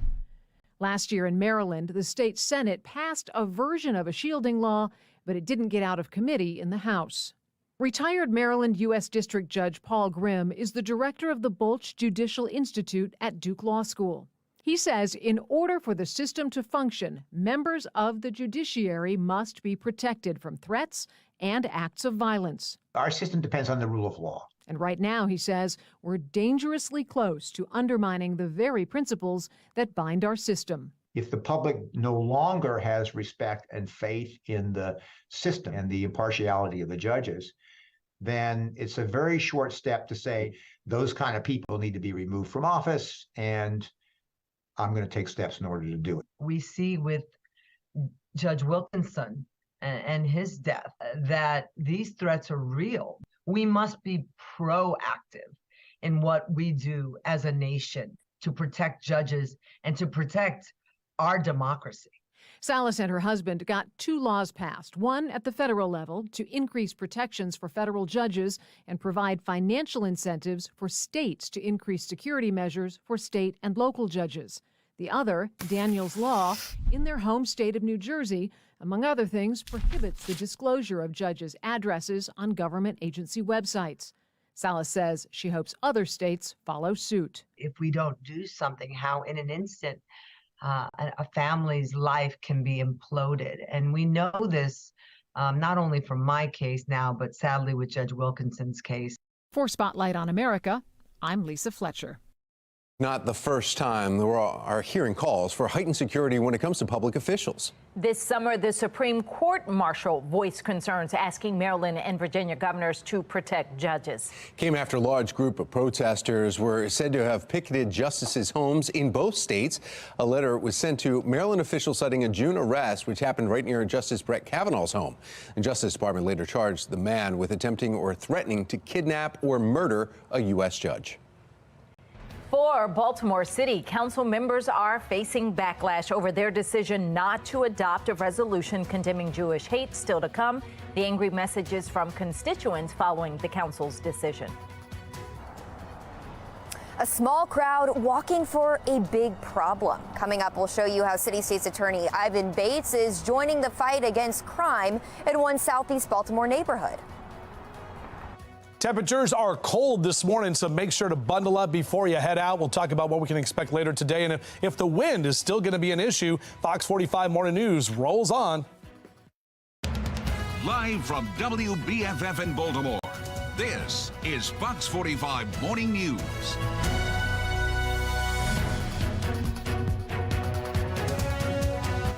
Good morning on this Wednesday, December 20th. I'm Patrice Sanders. And I'm Tom Rogers, and hopefully no one in your family is sick. Let's just say that. Let's start there, right? Because it is going around. The temperatures aren't helping. Meteorologist Justin Chambers here with the forecast. Need some nice sunny, warm 80-degree days. That'd be nice for all of us, but not the case right now, and our temperatures are definitely below freezing as we look outside from our Towson camera. More than an hour from the sun coming up here on your Wednesday morning, but we will see a lot lot more sunshine. We got a lot of that cloud cover that was kind of hanging around yesterday. Teens and 20s in western Maryland currently. We're at 28 in Westminster, 26 Baltimore, 22 your temperature in Laurel. So most of us are in that below freezing category. A cold Wednesday morning, sunny today with less wind, and then those temperatures are going to be warming up just a bit. So Mr. Bowe says take it slow and get the heater flow going too. Numbers in the mid to upper 20s, barely still getting to the freezing mark, not really until about 9 o'clock. So it's going to be a cold drive to work or school. Back with your full forecast coming up in just a few. Thank you, Justin. Continuing coverage this morning, Fox 45 News holding a town hall tonight on public safety. City Councilman Eric Costello and mayoral candidate Sheila Dixon will both be on the panel. It comes as people in the community are voicing their frustrations about the crime they are seeing in their neighborhood. They invited Baltimore City State's Attorney Ivan Bates to go out and walk with them. Residents in the community are living in terror here. I asked for the job. I want the job. I'm trying to do the job because I'm trying to benefit and be there for them because they're frustrated. They should have to live like this. Shannon Lilly joins us live with Bates' tough on crime message in Southeast Baltimore. Shannon. Well, his message, Patrice, is a stern one. He says people should not have to live like this. So he is walking with them to stand with them, saying he will do what he can to address issues in their neighborhood. They should have to live like this. They pay taxes. They go to work. They're trying to make our city the best they can. I need to do what I can as well. Well, they are kids. They're our kids. We love our kids, but sometimes you have to have tough love. The other things we also realize when it comes to some of those activities like that, we're finding that they're part of an organization. We have older people, adults, preying upon the juveniles because they know that nothing will happen to the juveniles. So one of the issues Bates was referring to there, juveniles allegedly involved in open-air drug dealing here in Graceland Park. It's a small community tucked away off Dundalk Avenue near O'Donnell Street in Southeast Baltimore. This small group of residents walking with big concerns, pointing out what they're calling a hot spot for crime. Edie Schumann, president of the Graceland Park Improvement Association, organized this community walk, inviting police and City State's Attorney Ivan Bates to attend. Schumann says she hopes BPD and Bates can help bring peace back to their neighborhood. Residents in the community are living in terror here. They live in terror. There's been a few shootings here that's happened. At the end of the day, enforcement's going to follow on the state's attorney's office because they're the Ivan Bates is the head enforcement officer. So again, Bates is continuing his tough talk on accountability when it comes to juveniles and says he will do what he can to try to address the problems there in that neighborhood. Reporting live, I'm Shannon Lilly, Fox 45 Morning News. Thank you, Shannon. Now, Bates' comments on youth crime highlights a rift between prosecutors and lawmakers about juvenile justice laws. In fact, we've heard from more than a dozen top prosecutors. You can see them listed out right here across Maryland, stating that the laws on the books leave their hands tied. They argue young people are not being held accountable. Prosecutors also putting part of the blame on the Department of Juvenile Services. It's not just prosecutors. Fox 45 News spoke with several frustrated residents following Monday's town hall. They say they're tired of the lack of action from the Department of Juvenile Services, and specifically Secretary Vincent Schiraldi. When it comes to hearing from DJS specifically, what do you want to hear from the secretary about what's going on? His resignation. I'm sorry to be so blunt, but I just don't think he gets it. And I think Schiraldi really came out short. He was very indirect, and in some ways he was very self-serving tonight. And really, this is about public safety. It's not about him personally. And I think there's a lot more accountability he needs to answer to. I think Schiraldi's got a lot of gaps in what his data presents. Schiraldi's views on the juvenile justice system have been controversial. On a Harvard University panel, he said that parole and probation should be eliminated. The DJS secretary says those systems don't deter people from committing crime and don't rehabilitate offenders. Fox 45 News spoke with some experts who disagree. One of the two things probation and parole are supposed to do is keep us safer. Parole made us less safer. Probation had no impact. There needs to be some type of supervision for these people. I don't agree that all juveniles need to end up in a juvenile detention center, but again, some of them need to have some type of correctional supervision, aka probation, because again, it's important for them to understand that what they did was wrong. Giraldi has said that young people should be kept out of the adult prison system until they turn 25 because scientists have determined the human brain isn't fully developed until the age of 25. Governor Wes Moore has called Giraldi a reformer for his views, but others disagree. You're basically saying up until the age of 25, which is what he wants to do, you get a free ride. Unfortunately, legislators, lawmakers, have decided that it's better to support the lawbreakers rather than those who are enforcing the law. DJS is also facing questions about how it keeps track of the children in its system. A Fox 45 News investigation revealed the department does have 14 staff members looking after more than 100 kids. That breaks down to a nearly 1 in 9 ratio. Now, those not at a detention facility are under home monitoring, but often they don't face serious consequences for violating the terms until the third or maybe fourth offense. Prosecutors argue that is not a strong enough deterrent to crime. This brings us to our question of the day. Do you think Governor Wes Moore needs to replace Vincent Giraldi? So far, 96% of those who have voted and say that yes. You can make your voice heard right now by heading to foxbaltimore.com/vote. If you feel your juvenile crime concerns are not being heard, reach out to your lawmakers. House Speaker Adrian Jones, Senate President Bill Ferguson, two of the most powerful voices in Annapolis. Their phone numbers and email addresses are right there on your screen. Again, Fox 45 News is hosting our own town hall on public safety tonight, and we invite you to join us. City Councilman Eric Costello and mayoral candidate Sheila Dixon will be on our panel. It takes place at 7 p.m. at Leadenhall Baptist Church. We did invite Mayor Brandon Scott to take part in the town hall. We have not heard back from him. Stay with us this morning. Baltimore mayoral candidate Sheila Dixon will join us live at 7:45. The Colorado Supreme Court disqualifies former President Donald Trump from his 2024 ballot. Still ahead from our live center, the legal challenges and how this could all play out.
6:09, former president and current poll leading candidate Donald Trump is no longer a 2024 presidential candidate in the state of Colorado. Let's get over to Megan Gillen in our live center with this historic shakeup. Megan. Yeah, guys, we are taking you live to Denver here this morning, where this comes after an unprecedented move from the Colorado Supreme Court deeming Trump ineligible due to the insurrection on the U.S. Capitol on January 6th. Our Constitution is clear that you become disqualified once you engage in the insurrection. There is no need for a specific finding by a court or a tribunal.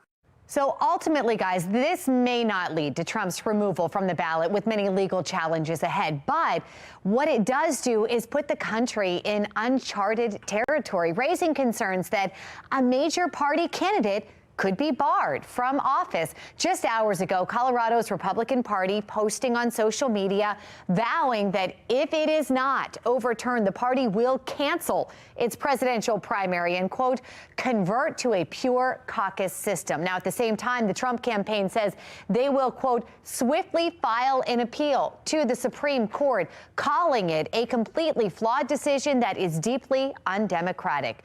Colorado election officials say this needs to be resolved by January 5th. That is the deadline for eligible candidates. We're going to keep you posted right here from our live center. Tom?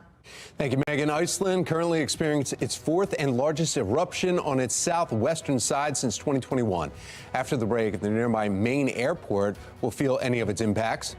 And this morning, our countdown to Christmas giveaway continues right here on Fox 45. Stay tuned for your cue to call in to try to win one of the presents we have left under our tree. 6:11 is the time. You're watching Fox 45 Morning News, all local, all morning.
.614 in topping your consumer news this Wednesday morning, a recall alert. Empower Brands is recalling over 300,000 of its air fryers for potential burn risks. Now, concerns are growing over the appliance's faulty components in the basket, which is impacting certain Vortex dual basket air fryer models. Empower Brands has received more than 40 reports of the product breaking and 3 reports of burns. Consumer Product Safety Commission advises consumers to immediately stop using the product and then contact the manufacturer for a full refund. A proposal in New York State could force some Chick-fil-A restaurants to open on Sundays. According to Business Insider, a bill introduced in the New York State legislature would require all restaurants at rest areas in New York State to be open 7 days a week. There are 9 Chick-fil-A restaurants at rest stops in New York. State Assemblyman Tony Simone introduced the bill. A representative for Simone says Sunday is one of the busiest travel days, and it doesn't make sense for one of the few eating options at rest areas to be closed. There has yet to be a response from Chick-fil-A. Well, Comcast now confirming a data breach to almost 36 million of its Xfinity customers. Telecom giant says that hackers gained access to its internal systems between October 16th and the 19th. The breach included users' names, the passwords, birth dates, and all those answers to those secret questions they constantly ask you. Yep, they got them too. The company says it will continue its data analysis and provide additional notices if necessary. Officials say the eruption of a volcano in southwestern Iceland is the 4th and largest eruption in the area since 2021. Yeah, look at this incredible video as officials say they are not expecting any flight disruptions due to this eruption despite its proximity to the country's main airport. It's pretty incredible, though. In 2010, an eruption shut down international travel when it caused widespread airspace closures over Europe. In that case, there was concern that the fine ash could damage jet engines, but experts say this eruption is not expected to produce much ash. Police say scientists will continue to reassess the situation every hour, predicting it will take days to get as close to certainty as this eruption will allow. 6:16 is the time. Turning now to space as NASA releases new images of the planet Uranus. Now, the space agency's James Webb Space Telescope right here in Baltimore recently captured the dynamic planet with rings, moons, storms, and other atmospheric features, including seasonal polar cap. The telescope capturing the planet's dim inner and outer rings, along with the elusive Zeta ring. Many of Uranus's 27 known moons and other small moons within the rings were also observed. The image expands upon a 2-colored version released earlier this year. It is 6:17 now, and we need to get a check of what's happening a little closer to home. All right, you handle that toss a little bit better. I was going to go with something with the planet and the rings, and now let's go over to our own meteorologist, Justin Chambers. Good morning. Yeah, good morning. To both of you. Happy Wednesday. Yeah, it's hump day, our final hump day of autumn. Today is the last day of autumn as the winter solstice is tomorrow. It will be tomorrow evening, and that is when we'll see colder temperatures actually coming in by the time we get into Friday for the first full day of winter. It's cold this morning, no doubt about that. I mean, meteorological winter has not disappointed so far, unless you're a big snow lover. 26 your temperature right now, BWI, Thurgood Marshall. Not much in the way of wind out there. And as the kids head out to the bus stop, beep, beep, our temperatures here are staying in the 20s this morning, so you'll want to make sure they are bundled up and ready to go. Mid-40s by noontime and recess, and into the upper 40s in that 2 and 3 o'clock hour this afternoon. Overall, a nice afternoon. Hank the Bird excited about that. Yeah, there he is. 32 by about 9 a.m., and we'll get to those 40s here later today. And numbers will be a little bit warmer than where we've been the last couple of days. The big thing today is a lot less wind, so typically 47 is where we are this time of year. Most of us in the mid to upper 40s across Carroll and Baltimore counties for your high temperatures today. Howard and Anne Arundel counties also in those mid to upper 40s. Ellicott City and Columbia down through Elk Ridge, Glen Burnie, Pasadena right about 47 for your high this afternoon. Finally, a good day to fly today, pilots. We're talking about VFR conditions, visual flight rules, not as windy, so we don't have to deal with all of the wind and the clouds that actually came in yesterday afternoon. And overall on our future scan, pretty dry and clear for most of the East Coast. So this is a big traveling week as folks are heading out of town or coming into town for Christmas and this weekend. You can see not much happening here. Pretty dry over the next few days. Friday will be a little bit colder. There's a weak cold front that'll come through, and that will drop our temperatures for Friday afternoon. And Saturday, there's a system that's going to make a run at us, but it's going to stay to the north and to the west. You can see that coming through the Great Lakes region. But again, most of the 95 corridor staying dry. Shout out to Paul K in Pasadena. Look at Riley right there. There's a real dog in the front. You see that with the real and the other inflatables. So thank you, Paul, for sending that picture in from Pasadena. Riley looking good for the holidays, and we'd love to see your holiday pet pics. Still going to do these all the way till the end of the year. So JC Chambers at foxbaltimore.com. Here's that 7-day forecast. Winter begins tomorrow, mid-40s on Friday. We're going to be milder for Christmas weekend. How about 54 on Sunday and Monday for Christmas Day? Next chance for rain comes on Tuesday. All right, let's move on to the Lynn Stoller Traffic Network. Looking through the highways around our region, everybody moving up to speed. No accidents or incidents to report at this hour. Taking a live look from our Lynn Stoller mobile track out on the roads. This is in the area of Abingdon along 95, and once again, smooth sailing. Let's get a check now of mass transit. We've got Mark Jones with the MTA. Good morning, Mark. Good morning, Patrice. Good morning, everyone out there on the MARC train system. We've got train 845 on the Camden line with a 5-minute delay. 10 train 400 running 8 to 10 minutes late. And Brunswick train 870 with a 40 to 45-minute delay. Allow time for travel in those instances. Light rail service remains suspended for inspection. Shuttle buses are in place providing service to all stops. Allow time for travel out there on light rail. If your ride is on Metro, expect about a 10-minute delay due to single tracking in both directions out there. For the MTA Transit team, I'm Mark Jones. Thank you, Mark. 4 city council members who refused to vote on a resolution condemning Jewish hate now appear to be getting some hate themselves. Coming up, we'll take a look at some of the emails they're receiving from their constituents. Fox 45 News, winner of 16 2022 Regional Emmy Awards, more than all other Baltimore news stations combined.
Well, happening now, the Senate passes a bill allowing a short-term extension to the Federal Aviation Administration's authority. The bill was held by Colorado Senator Michael Bennet, who was attempting to finish negotiations on border security measures first. Senate Majority Leader Chuck Schumer says the extension allows for additional funding during the busy travel season. It's critical we extend this funding as so many Americans travel for the holidays. It's going to give us more time for a long-term funding measure in the new year. Well, the extension, as Congress tends to do, gives the FAA authority until March 8th. Plus, it's expected to give both chambers more time to discuss potential legislation. Well, speaking of holiday travel and the holidays, it's time to open up our next gift in our countdown to Christmas giveaway. So we're going to open up this first gift, then we'll put the number up on your screen. Nice wrap job, too. And then you get to call in and text. So here you go. All right. I unwrap, you do the other part. Oh, no, this one was easy. I was going to say, I was ready for you to just, you know. Oh, there we go, getting there. Oh, there's a whole lot in this box. There's a lot. Yes, you've got a bunch of In fact, this is toys here. A Kids for Culture gift pack. It includes baby books and dolls, all the items together worth $44 there. And you can buy these at Walmart, Amazon, kidsforculture.com. So there you go. They are so super soft. Oh, and they have the crinkly in them, you know, for babies. So now is the time to call in. The number's on your screen, 410-469-8308, and then caller 10 right now will get to take this gift home just in time for the holidays. Good luck. All right, well, if you didn't win our Countdown to Christmas prize, don't worry.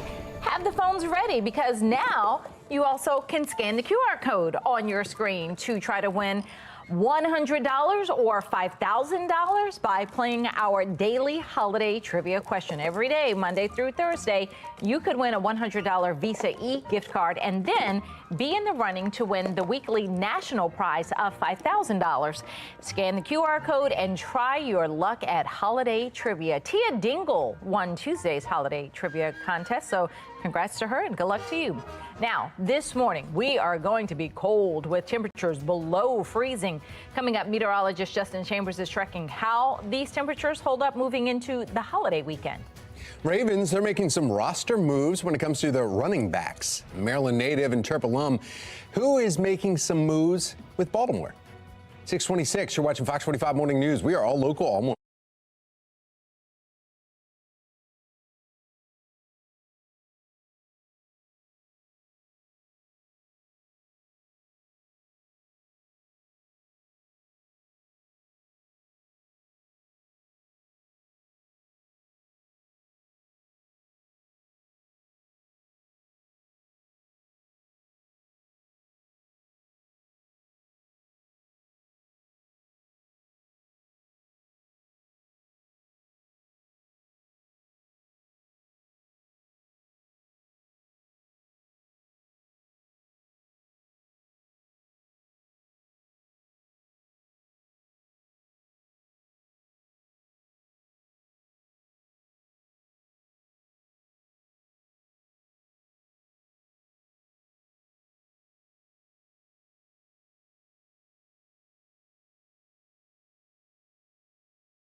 Live from WBFF in Baltimore, this is Fox 45 Morning News.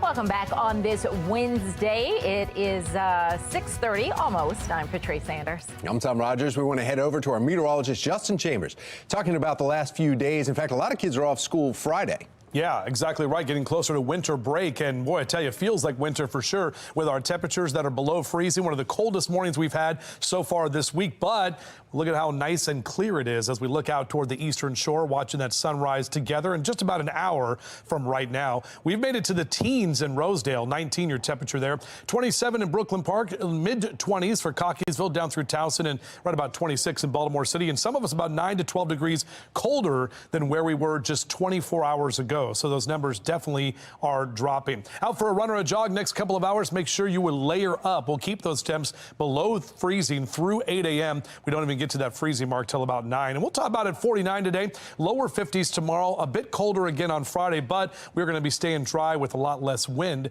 to deal with for the next few days. Back with your full forecast, including a look ahead at Christmas weekend coming up. Let's take a look now at your Len Stoller traffic network, and some good news right here. No incidents to report around the Baltimore region that we're seeing here according to the maps here. So there's some great news here as you're looking at some of the cameras around the area. And we want to show you what it takes to go down the JFX right now. It's about 9 minutes to get from 695 all the way down to President Street.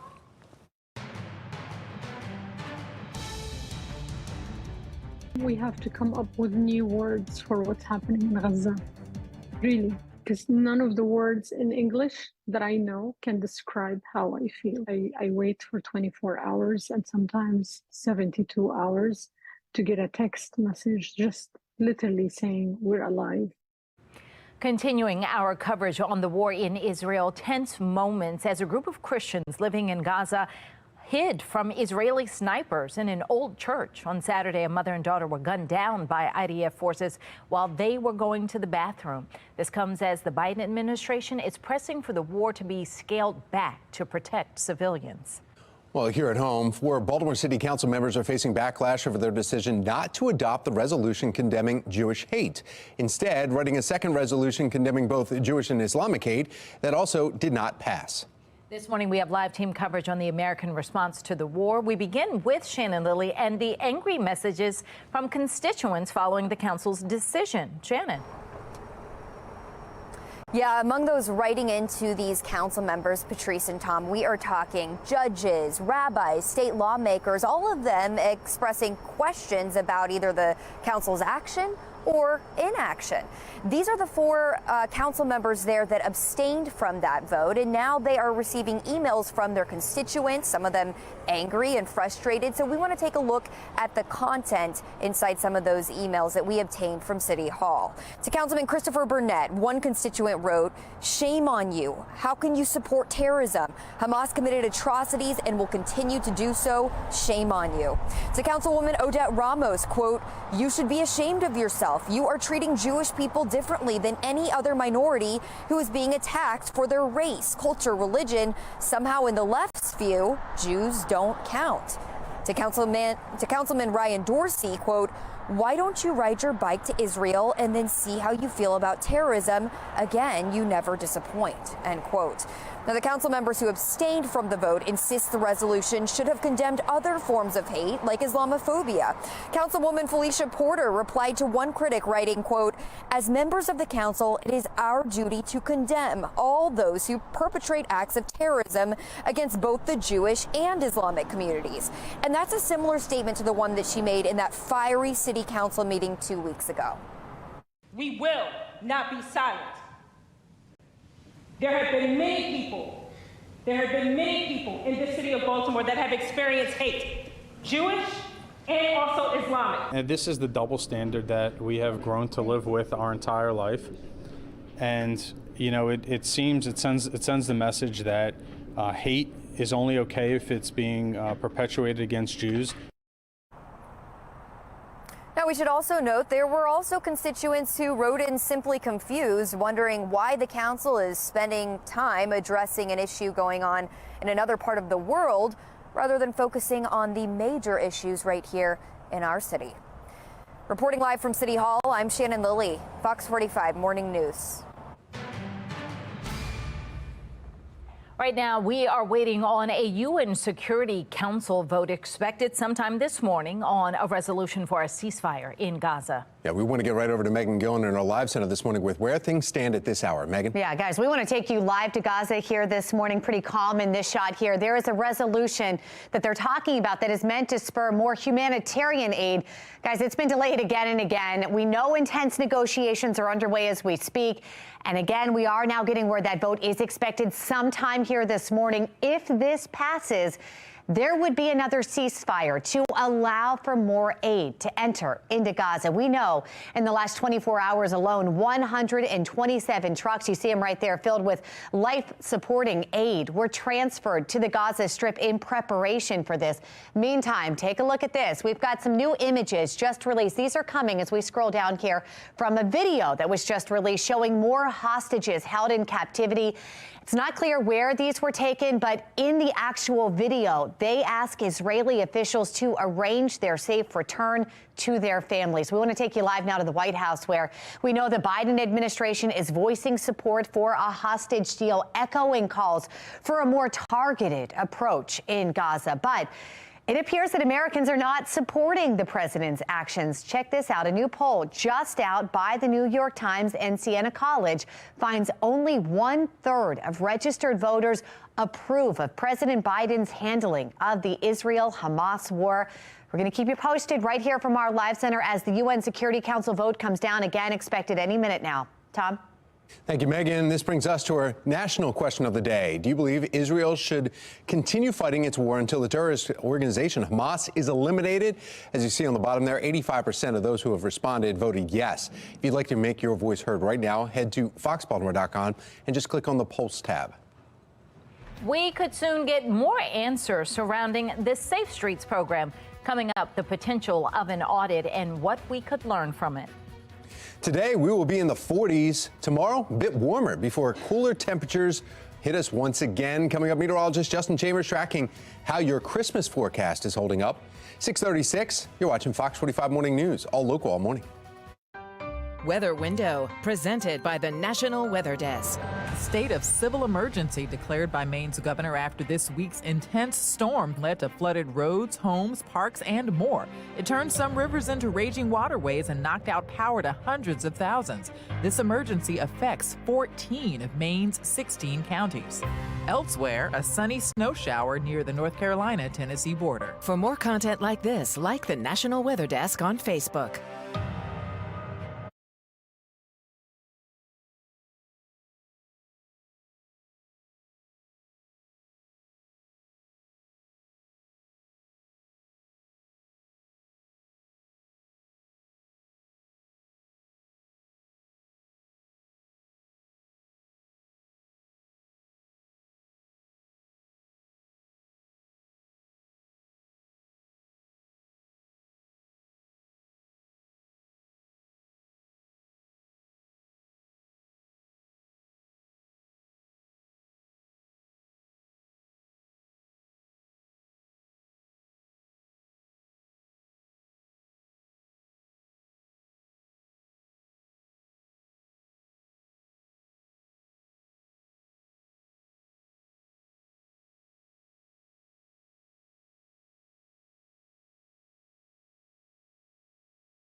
6:39 now to a city in crisis. The city's biennial audit commission will be meeting soon, and they're expected to ask the city auditor to come up with a plan to audit the mayor's Office of Neighborhood Safety and Engagement, or MONSE, which oversees the Safe Streets program.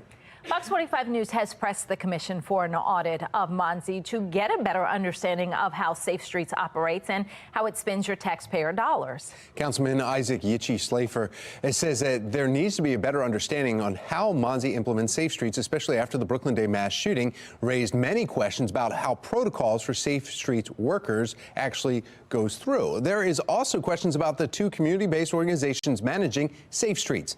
The councilman says it appears no one is on the same page about responsibilities and policies. We don't have enough information to even know that there's consistent policies across the board. My suggestion on this particular case is to follow the money.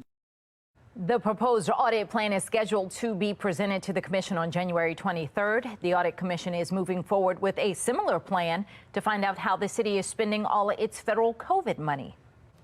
Fox 45 News will follow this audit closely and continue pressing for answers surrounding the Safe Streets program. We will keep you updated every step of the way.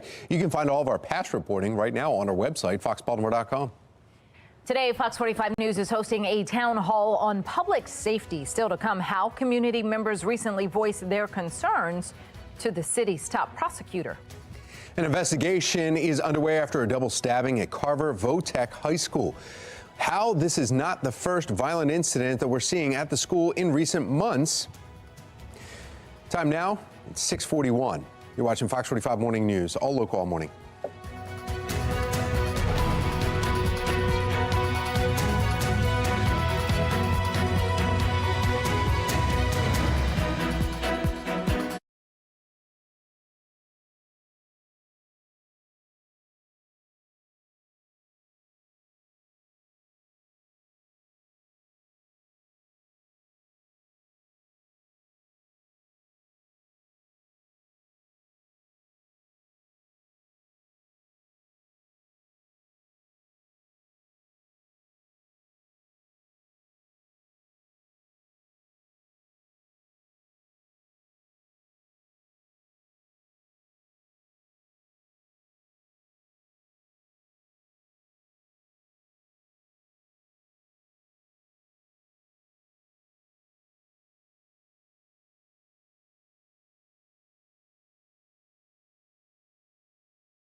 .44. Well, topping your morning rush, new body camera video is out from the Maryland Attorney General of a deadly officer-involved shooting that happened November 24th in Parkville. Police say Arnell Redfern shot and killed his wife Maxine, then shot at police before officers killed him. If you'd like to see the full video, we want to warn you it may be disturbing. You can find it right now at foxbaltimore.com. This morning, Mayor Brandon Scott's office and Everytown Law announced a lawsuit against the Bureau of Alcohol, Tobacco, Firearms, and Explosives, known as ATF. The city says their request for data on where criminals are getting their guns was denied due to protection from the NRA. The data would have provided city leaders with the top 10 sources of crime guns between 2018 and 2022. Turning now to the investigation underway after a student was arrested for stabbing a fellow student and a teacher at Carver Votech High School. Police say it happened during an altercation. Right now, both victims are recovering after going to the hospital. Less than 2 months ago, 3 teens were shot right outside Carver High School. City State's Attorney Ivan Bates is standing with one Southeast Baltimore community concerned about crime in their neighborhoods. Shannon Lilly joins us live with his message. Shannon. Yeah, Bates is once again, Patrice, reiterating his tough on crime stance, saying he will do what he can to try to support this community. In fact, he went out and walked with this community last night in the Graceland Park area. It's an area that residents there say is a hotspot now for crime, and they're expressing their frustrations with that. One of the major issues they say they're seeing, open air drug dealing, and they say sometimes that involves youth offenders. So they want both police and city state's attorney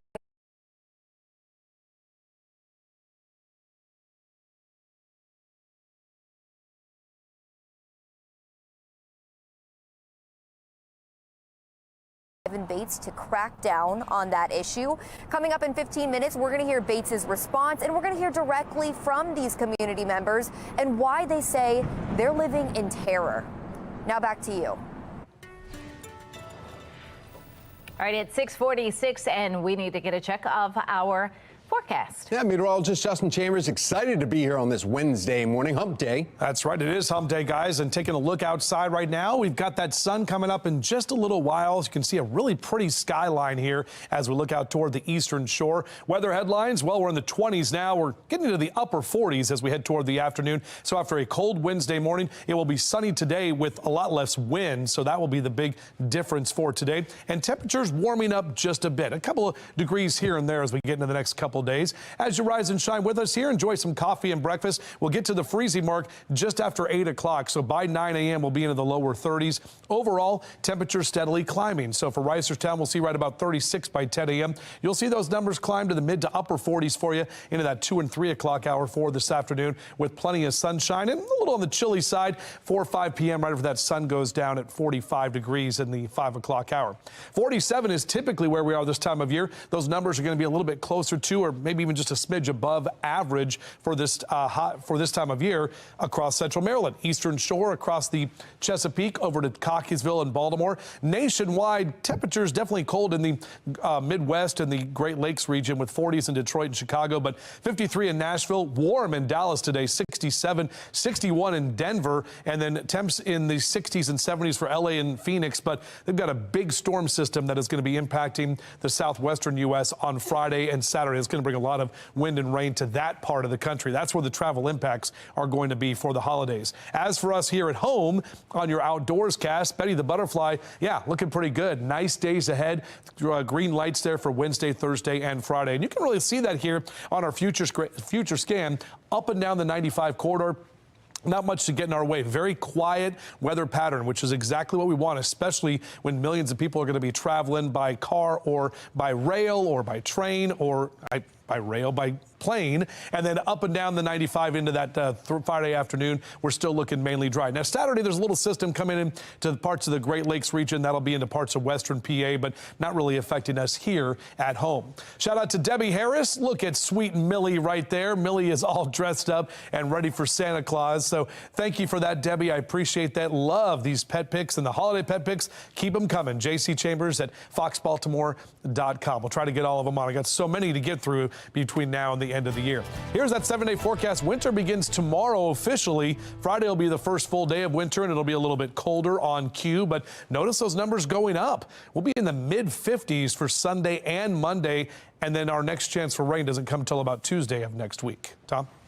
All right, thank you, Justin. And we do have some incidents to report in your Lens Solar Traffic Network. Actually, as you're looking around some of these cameras here in Kearney, there's a vehicle accident on the outer loop right at Hartford Road, and that's causing a little bit of a slowdown, not too much there. That's been pulled over to the shoulder and just popping up seconds ago.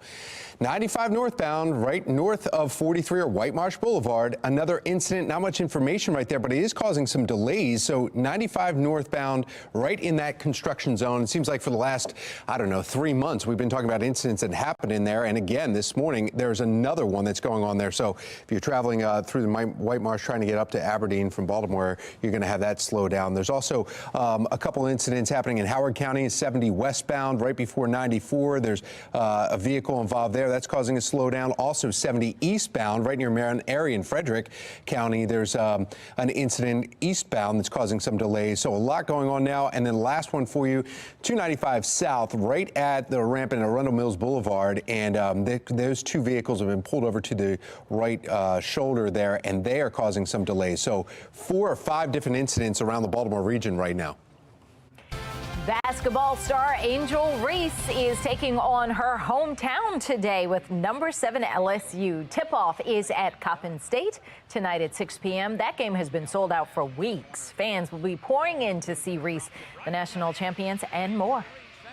Turning now to football, as the Ravens make some roster moves when it comes to running backs since losing rookie Keaton Mitchell to a knee injury. Veteran Melvin Gordon now on the active roster, which opened up a spot on the Ravens practice squad for Maryland native and Terp alum Jake Funk.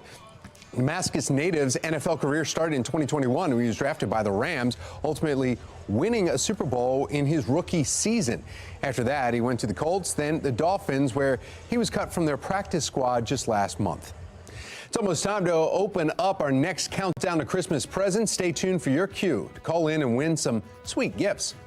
A local nonprofit is heating things up in the kitchen just in time for Christmas. Still to come in this morning's So Baltimore, what's cooking up over the next 24 hours at the Franciscan Center? All right, well, some salad, some fruit salad with some lettuce in there. That looked pretty good. It did, but if you're cooking for 24 hours, you need some stamina. Yeah. I'm thinking coffee. Yeah, a lot of caffeine. It's time for a coffee break.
6:54 and making your headlines this morning. According to the National Retail Federation, Americans are expected to spend a record $957 billion on gifts.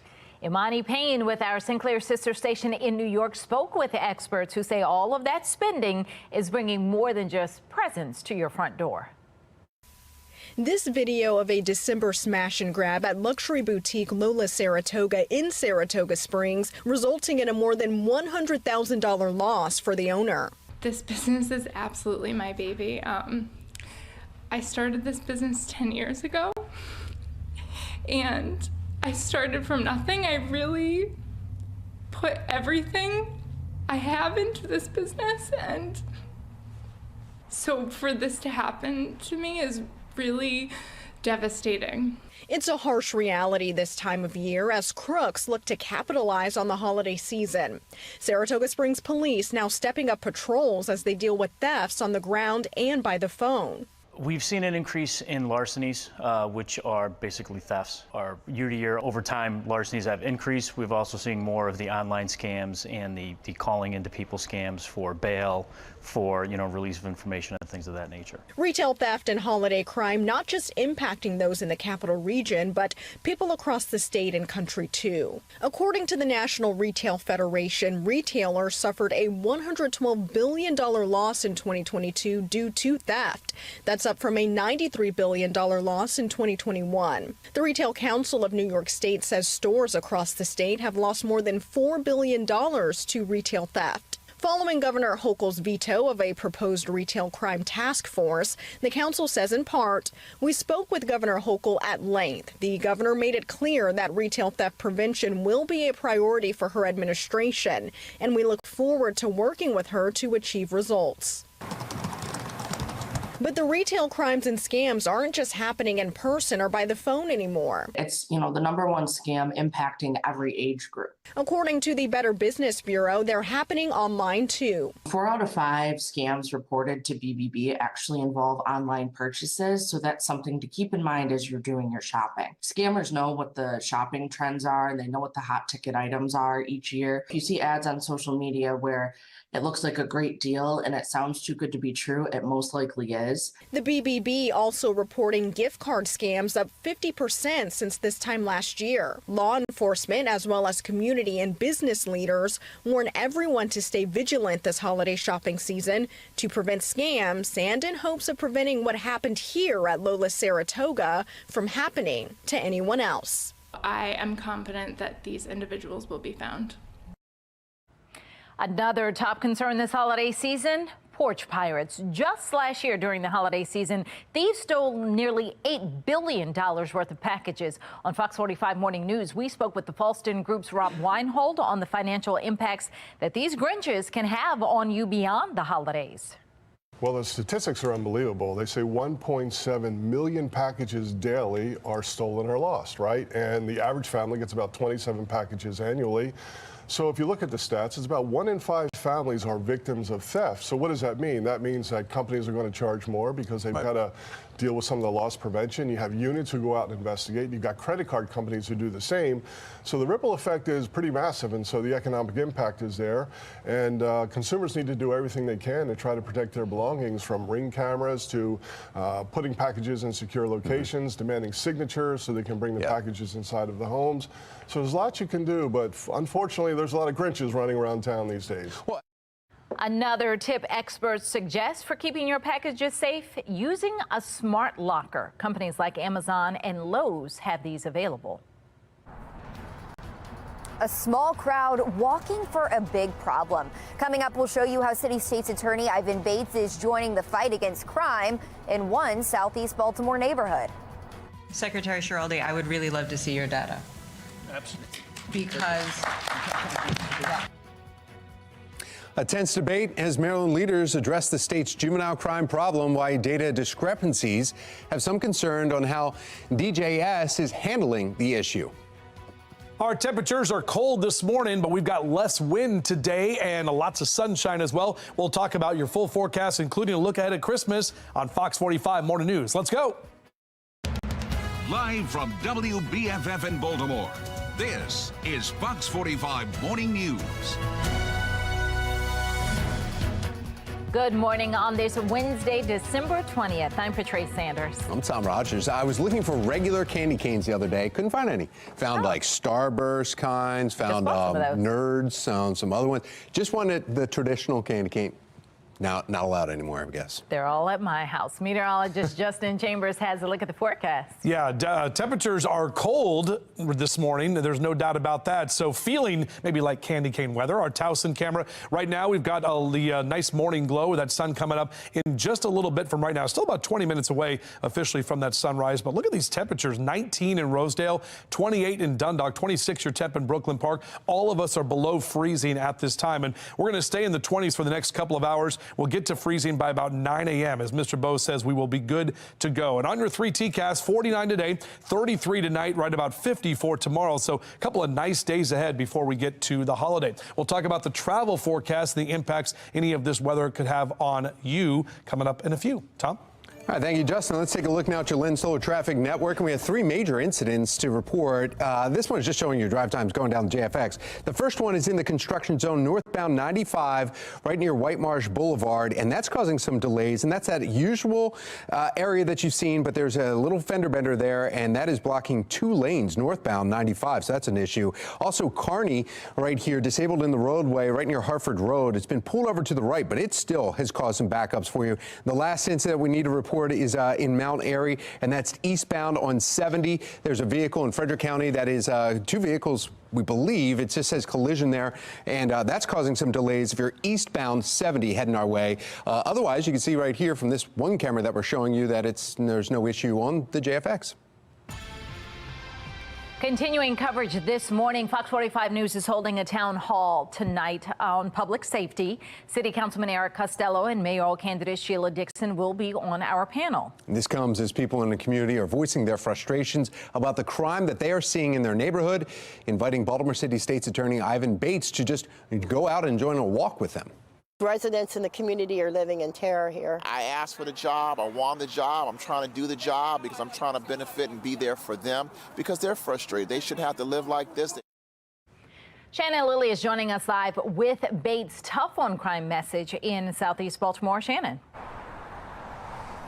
Well, his message, Patrice and Tom, is a stern one. He says people should not have to live like this. So he is walking with them to stand with them, saying he will do what he can to address the issues in their neighborhood. They should have to live like this. They pay taxes. They go to work. They're trying to make our city the best they can. I need to do what I can as well. Well, they are kids. They're our kids. We love our kids, but sometimes you have to have tough love. The other things we also realize when it comes to some of those activities like that, we're finding that they're part of an organization. We have older people, adults, preying upon the juveniles because they know that nothing will happen to the juveniles. So one of the issues Bates was just referring to there, juveniles allegedly involved in open-air drug dealing here in Graceland Park. It's a small avenue near O'Donnell Street in Southeast Baltimore, and this small group of residents were walking with big concerns, pointing out what they're calling a hot spot for crime. Edie Schumann is president of the Graceland Park Improvement Association, and she organized this community walk, inviting police and City State's Attorney Ivan Bates to attend. Schumann says she hopes BPD and Bates can help bring peace back to their neighborhood. Residents in the community are living in terror here. They live in terror. There's been a few shootings here that's happened. At the end of the day, enforcement's going to follow on the state's attorney's office because they're Ivan Bates is the head enforcement officer. So again, Bates is continuing his tough talk on accountability, especially when it comes to juveniles, and says he'll do what he can. Reporting live, I'm Shannon Lilly, Fox 45 Morning News. Thank you, Shannon. Now, Bates' comments on youth crime highlights a rift between prosecutors and lawmakers about the juvenile justice laws. We've heard from more than a dozen top prosecutors all across the state of Maryland saying that the laws on the books leave their hands tied. They argue young people are not being held accountable. What we're seeing is just delaying this delinquent behavior that turns into adult criminal behavior, and we need to get to these youth sooner. We can only hope that they'll not listen to just folks like me or my 23 colleagues across the state or the chief prosecutors in our counties, but hopefully they'll listen to their citizens. because our citizens are saying the exact same thing. Enough's enough. Well, prosecutors are also putting part of the blame on the Department of Juvenile Services, and they're asking DJS to notify courts when a young person violates home monitoring. At the public safety town hall that we mentioned, a deputy city state's attorney criticized how DJS handles the children in its custody. There are kids who have figured out that nothing will happen to them so they keep pushing, right? They keep trying to find what is that point, and it's not good when that point is the 4th armed robbery or that point is the 2nd handgun offense. Tense back and forth between the leader of DJS and that prosecutor remain the big takeaway from Monday night's town hall in Baltimore City. And the only thing that is clear right now is the fact that key agencies aren't on the same page. Secretary Schiraldi, I would really love to see your data. Absolutely. Because, And this is from 22. Yeah, and you're going to see the next one in less than a month. I'd like to see some data from you, though. I'm not really hearing too much data from your office. That fiery exchange between DJS Secretary Vincent Schiraldi and the Deputy Division Chief for Juveniles in the City State's Attorney's Office, Kate Rosenblatt, highlighting the lack of clear policy on what to do with kids at intake, especially if a gun is involved. The state's attorney's office handed out flyers detailing juvenile crime data. In 2023, there were 625 juvenile cases charged by Baltimore City's top prosecutor's office. Of the 625, 279 were involving stolen car cases, 142 handgun-related cases, 126 robbery, but that's not all. It was noted that there's 189 cases, I guess, waiting to be referred to the district attorney's office. Secretary Schiraldi appeared to be blindsided by that data point. 189 cases we know are out there and that may be forwarded to our office at some time. We just heard about 189 cases which were important enough to put on that piece of paper, but which have never come to my attention from the state's attorney's office. So is this just important to say here in front of cameras? Or if we want it to be resolved, is it something that should have been brought to me? Fox 45 News' Mackenzie Frost tried to question the secretary about the data discrepancies, but he left through a side door, ignoring our questions. Secretary Schiraldi, can I just ask you some questions about Secretary Schiraldi, will you answer any questions about the panel? Secretary Schiraldi, why won't you answer questions?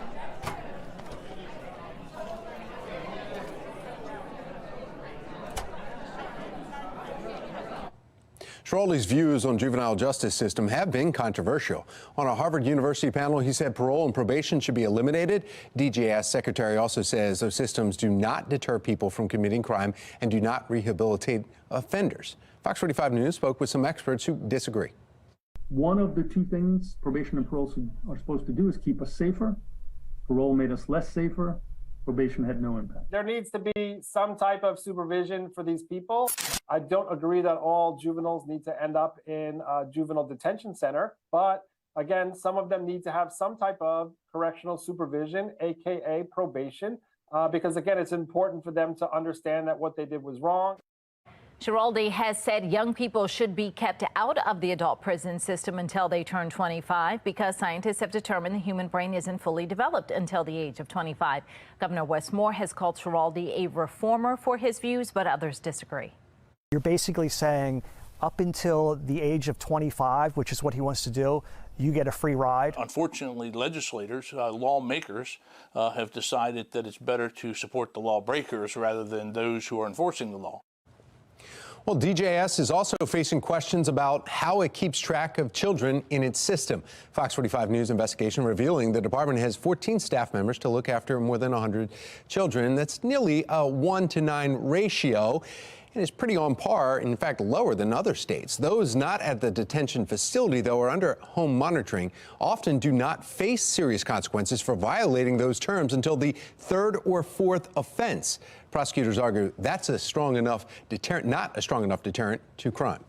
All of that brings us to our question of the day. Do you think Governor Moore needs to replace Vincent Schiraldi? So far, 97% of people who voted say yes. You can make your voice heard by heading to foxbaltimore.com/vote. If you feel your juvenile crime concerns are not being heard, reach out to your lawmakers. You see it right here on your screen. House Speaker Adrian Jones, Senate President Bill Ferguson, two of the most powerful voices in Annapolis. We've posted their phone numbers and email addresses so you can contact them.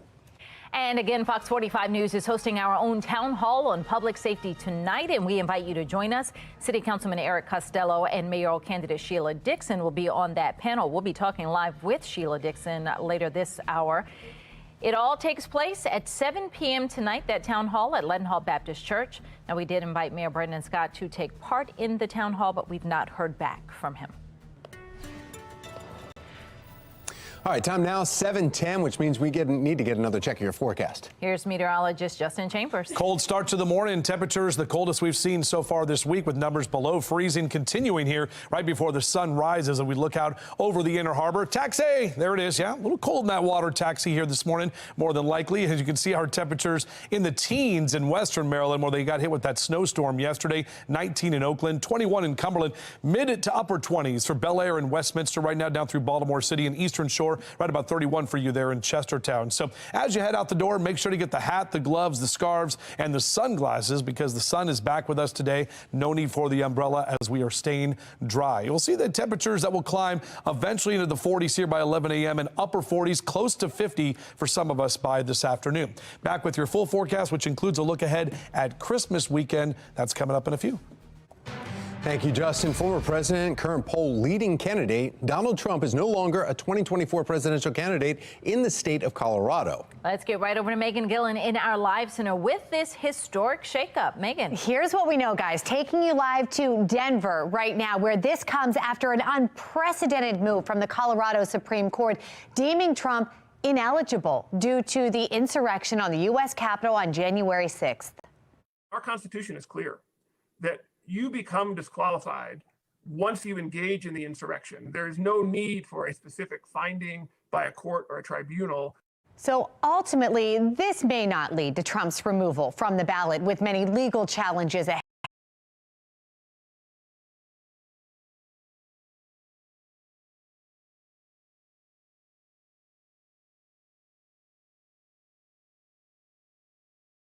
But it does put the country in uncharted territory, raising concerns that a major party candidate could be barred from office. Just hours ago, take a look at this. Colorado's Republican Party posting on social media, vowing that if it is not overturned, the party will cancel its presidential primary and, quote, convert to a pure caucus system. At the same time, the Trump campaign says that they will swiftly file an appeal to the Supreme Court, calling it, quote, completely flawed decision that is deeply undemocratic. Colorado election officials say that this needs to be resolved, guys, by January 5th. That is the deadline for eligible candidates. We're going to keep you posted right here from our live center as this continues to unfold. Tom. Thank you, Megan. Here's a look at some stories making your headlines this hour. Fox 45 News taking a closer look into the criticism for some Baltimore City Council members after abstaining on a resolution condemning anti-Semitism. The fierce reaction from their constituents as the war rages on in the Middle East. An adult suspect in the Brooklyn Homes mass shooting could be sent back to a juvenile facility despite the seriousness of his alleged crimes. Why critics are calling the decision dangerous, plus the new ruling making it possible. 7:13, you're watching Fox 45 Morning News, all local, all morning.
7:16 this morning, an 18-year-old suspect in the Brooklyn Day mass shooting is being held at a juvenile facility despite his age and the seriousness of his alleged crimes. A new ruling placed Tristan Jackson back under DJS supervision and could possibly lead to his release before a trial. Fox 45's Rebecca Pryor joining us with the pushback from local legal experts.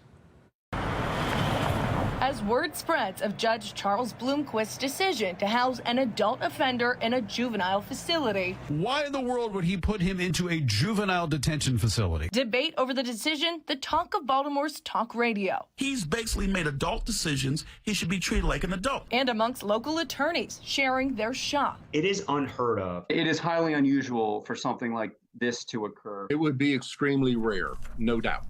At 18 years old, Tristan Jackson is legally an adult accused of 57 counts of attempted murder and weapons charges in connection to the Brooklyn Homes mass shooting. Police claiming Jackson was caught on CCTV cameras spraying 5 rounds in the direction of 7 unknown individuals who were fleeing. Following his August arrest, a judge deeming Jackson a danger to the community, holding him without bond in an adult facility. Last Friday, Judge Bloomquist approving a motion to move Jackson to a juvenile facility. Legally speaking, minors are minors and adults are adults. It just doesn't seem to follow the logical course of where most cases track. Legal experts also questioning if the transfer could allow Jackson to walk free. Due to capacity constraints, there are often long wait times for open beds inside DJS detention centers. And due to PREA regulations, which prevent adults from being housed with juveniles, there's a chance that at 6'5", 210 pounds, Jackson could be released from custody and instead placed on a DJS ankle monitor while he awaits his adult trial. There is a very realistic possibility that the Department of Juvenile Services is not going to be able to place Mr. Jackson in a facility that will ensure the safety of the other children that are housed in the very same facility. When they get past that, 17 and 6 month sort of window, they're sort of moving them and looking for other placements for them, putting them on electronic monitoring. This is police claim Jackson's DJS ankle monitor from a prior gun offense is what they used to track Jackson to the scene of the Brooklyn Homes shooting. He's arguably a very dangerous person. Concerns echoed in a statement from the city state's attorney's office, writing a part, quote, "As it stands, DJS does not consider public safety when determining whether a youth should be detained, and we fear the possibility that DJS will allow him to be released into the community, even though a judge has already found him to be a threat to the community." Fox 45 sending questions to DJS yesterday and again today, asking, will Jackson remain detained until his trial? And would housing an adult in a juvenile detention center be a violation of PREA? As of news time tonight, no response. Rebecca Pryor, Fox 45 News.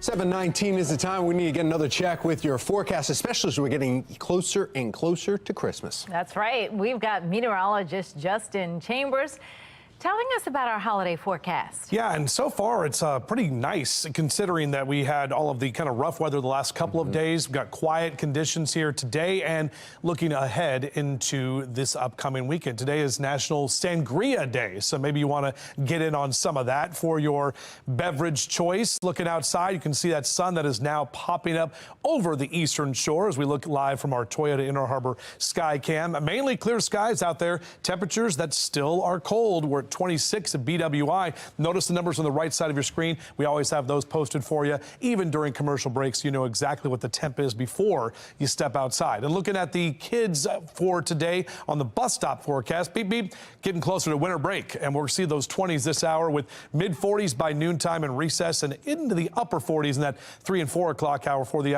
afternoon. Overall, kind of a nice afternoon, even though our temperatures will be just a little bit warmer. Less wind will make it a little bit more pleasant outside. And golfers may be a little cold this morning to get out there and play, but as you head later into the afternoon, we're talking mid to upper 40s and really no wind to get in your way. Those 2 and 3 club wind days are gone for now. Looking at the Carroll and Baltimore County regions across your area, 45 in Perry Hall and White Marsh today, almost 50 in Dundalk, 45 in Eldersburg, Reisterstown in the mid 40s down through Catonsville. Hartford and Cecil counties, you'll see those mid 40s as well for Bel Air and Aberdeen up in the northeast and Elkton Clifton at 44 this afternoon. And on the Eastern Shore, Chestertown at 46, Centerville 45, 46 in Chester, over to Rock Hall for the afternoon. Numbers today and tomorrow going to stay in the above average category. A little bit colder on Friday. You can see that dip right there, but those numbers go right back up as we head into Christmas weekend. We're going to see mild conditions here for Sunday and Monday. Here's a look at our future scan. Pretty quiet, not much to track,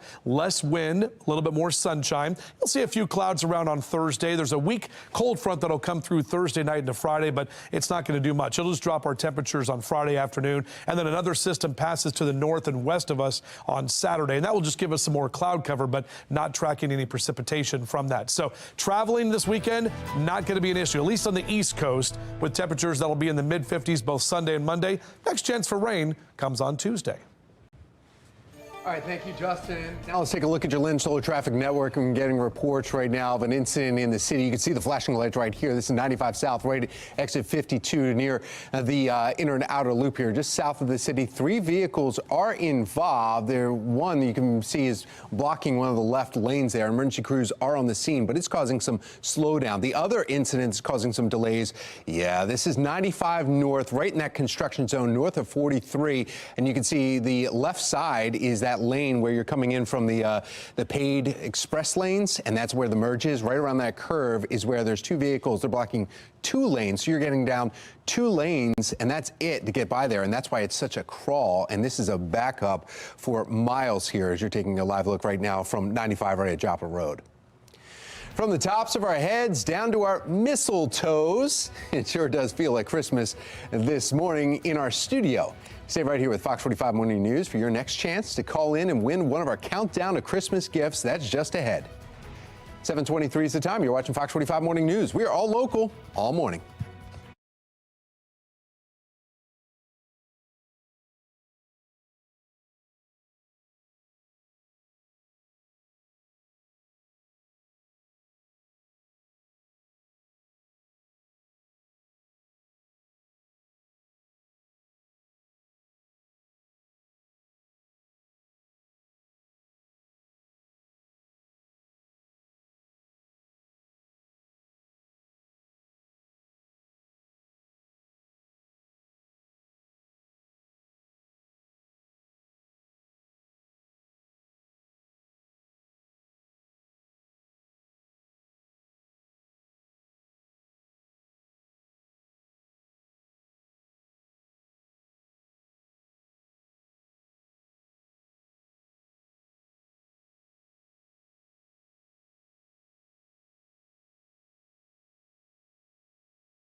$7.25. This nonprofit is heating things up in the kitchen in time for Christmas. We'll give you one guess on who's out there with them today. Yeah, that's right. You see him right there. Mark Clark live at the Franciscan Center with their 24 hours of cooking. And look at all the meats behind you right there, Mark. That's right. Got the fresh meat. Chef Dominic is here. Look at him. Fresh face. He's been cooking for 1,000,000 hours. Yeah. So Chef Dominic, this is what happens all the time, huh? Yes, this is our annual. We're getting ready for our annual Food-a-thon. We feed starting tomorrow, 10 a.m. Thursday morning until 10 a.m. Friday morning. We go 24 hours straight. We feed the community for Christmas. I love it. We also ship our meals to our emergency services in the community, EMT, fire department, and police department as well, and including nursing homes, senior centers, and things like that. Amazing. And see, it's true. They rub the meats. Look at that. They rub the meats. Who's that right there? That is James. James is one of our veteran cooks. James, old school. Look at James. James been rubbing meat since 1936. So we're working on some coffee rub brisket. I love it. For tomorrow. Look, we have to run. James, keep rubbing now. Keep rubbing. Dominic will be here this morning, guys. But James has been rubbing meat, Tom, since he was a teenager. James looks great from 1936, moving those meats. All right. That's a lot of food there. If you want more information, moving on, let's go to foxbaltimore.com/news links. It's all there.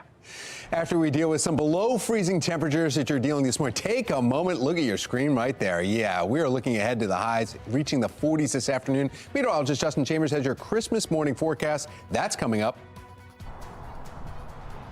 4 city council members who refused to vote on a resolution condemning Jewish hate now appear to be the target of some hate themselves. Coming up, we're going to take a look at some of the emails they're receiving from constituents. You're watching Fox 45 Morning News, all local.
Live from WBFF in Baltimore, this is Fox 45 Morning News. Welcome back on this Wednesday morning. 7:30 is the time. I'm Patrice Sanders. I'm Tom Rogers. If you have to go from Baltimore to Bel Air, you should have left about 4 hours ago because there's major traffic right now on 95 northbound. We'll get to that here in just a little bit. In the meantime, meteorologist Justin Chambers is telling you how you should dress as you head out the door. Yeah, make sure you are bundled up because it is cold this morning. One of the coldest mornings we've had so far this week, with temps pretty much across the region below freezing here, as our Towson camera showing that sun that is coming up as we speak. But we will keep that sun around today and a lot less wind. 19 in Rosedale. It's been one of the colder spots. 24 Cockeysville and Hunt Valley. 26 in Bel Air and 26 as well for you in Brooklyn Park. But some of us about 7 to 11 to even 14 degrees colder than where we were just 24 hours ago. So Mr. Bo says get that heater flow going. We won't even get to the freezing mark till about 9 a.m. as it's going to be a frosty commute for you. And temperatures will get eventually up to the upper 40s and lower 50s both Wednesday and Thursday. Back to the mid 40s, a little bit colder on Friday for the first full day of winter. We're back with your full forecast, which will take you all the way into Christmas weekend in just a few. Thank you, Justin. Let's take a look at your Lens Solar traffic network and reports of an incident in the city. You can see the cameras right here. There was 3 vehicles involved, and you see emergency crews there. This is 95 South, right at exit 52. So there's emergency crews that are on the scene. The other major issue right now, 95 northbound is closed right here. All the lanes are shut down, and you see that's on the left-hand side of the screen. The vehicles that are moving over there, they're coming down from the express lanes, and that's when you merge on the 95, and that's backed up. The camera turned around earlier, showing where the incident was happening. Did not show the actual collision, but all of 95 northbound right above 43 in White Marsh is closed, and the backup is horrendous right now. So now I looked at Pulaski Highway. That's open. It's a little bit slower. And also Philadelphia or Route 40 and then 7. Those two are their options. So if you want to get around this, take those. It'd be worth your time to go over there and get around this, and then head over after you get to basically near Aberdeen, where you can get back on, or Mountain Road. If you can get back on a Mountain Road and travel northbound, that's the way to go to get around the incident. 95 northbound. We have to come up with new words for what's happening in Gaza, really, because none of the words in English that I know can describe how I feel. I wait for 24 hours and sometimes 72 hours to get a text message just literally saying we're alive. Yeah, continuing our coverage in the war in Israel, tense moments as a group of Christians living in Gaza actually hid from Israeli snipers in an old church. Saturday, a mother and daughter were gunned down by IDF forces while they were going to the bathroom. This comes as the Biden administration is pressing for the war to be scaled back to protect the civilians. Here at home, 4 Baltimore City Council members are facing backlash over their decision not to adopt a resolution condemning Jewish hate, instead writing a second resolution condemning both Jewish and Islamic hate. That also didn't pass. This morning, we have live team coverage on the American response to the war. We begin with Shannon Lilly and the angry messages from constituents following the council's decision. Shannon. Well, among those writing into these council members, Tom and Patrice, are judges, rabbis, state lawmakers, all of them who are questioning either the council members' action or inaction. These are the 4 council members here on your screen who abstained from that vote, and now they're receiving emails from some constituents who are expressing frustration. And we want to take a look at some of the content of those emails that we've obtained from City Hall. To Councilman Christopher Burnett, one constituent wrote, quote, "Shame on you. How can you support terrorism? Hamas committed atrocities and will continue to do so. Shame on you." To Councilwoman Odette Ramos, quote, "You should be ashamed of yourself. You are treating Jewish people differently than any other minority who is being attacked for their race, culture, religion. Somehow in the left's view, Jews don't count." To Councilman Ryan Dorsey, quote, "Why don't you ride your bike to Israel and then see how you feel about terrorism? Again, you never disappoint." Now, the council members who abstained from the vote insist the resolution should have condemned other forms of hate like Islamophobia. Councilwoman Felicia Porter replied to one critic, writing, quote, "As members of the council, it is our duty to condemn all those who perpetrate acts of terrorism against both the Jewish and Islamic communities." And that's a similar statement to the one that she made in that fiery city council meeting 2 weeks ago. We will not be silent. There have been many people in the city of Baltimore that have experienced hate, Jewish and also Islamic. And this is the double standard that we have grown to live with our entire life. And, you know, it sends the message that hate is only okay if it's being perpetuated against Jews. Now, there were also constituents that we should note that were writing in simply confused, wondering and surprised that the city council is spending time addressing a conflict happening in the other part of the world rather than issues happening right here in our own city. Reporting live from City Hall, I'm Shannon Lilly, Fox 45 Morning News. Right now, we are waiting on a UN Security Council vote expected sometime this morning on a resolution for a ceasefire in Gaza. We want to get right over to Megan Gillen in our live center now with where things stand at this hour. Megan? Yeah, guys, we want to start by taking you live to Gaza. A lot hanging in the balance on this vote. This resolution is meant to spur more humanitarian aid. It's been delayed again and again. We know intense negotiations are underway as we speak. And again, now getting word a vote is expected sometime this morning. If this passes, guys, there would be another ceasefire to allow for more aid to enter into Gaza. We know in the last 24 hours alone, you can see 127 trucks there filled with life-supporting aid being transferred to the Gaza Strip in preparation for this. Meantime, taking a look now at some new images. These are images that came from a video that was just released showing more hostages held in captivity. Now, it's not clear where these images were taken, but in it, they do ask Israeli officials in the video to arrange their safe return to their families. Taking you live now to the White House, where the Biden administration is voicing support for a hostage deal, echoing calls for a more targeted approach in Gaza there. It appears, though, Americans not supporting the president's actions throughout all of this. A new poll just out by the New York Times and Siena College finds, take a look, only 1/3 of registered voters approve of President Biden's handling of the Israel-Hamas war. Back live now to Gaza here. We're going to keep you posted right here from our live center as the UN Security Council vote comes down. Again, could happen any minute. Patrice?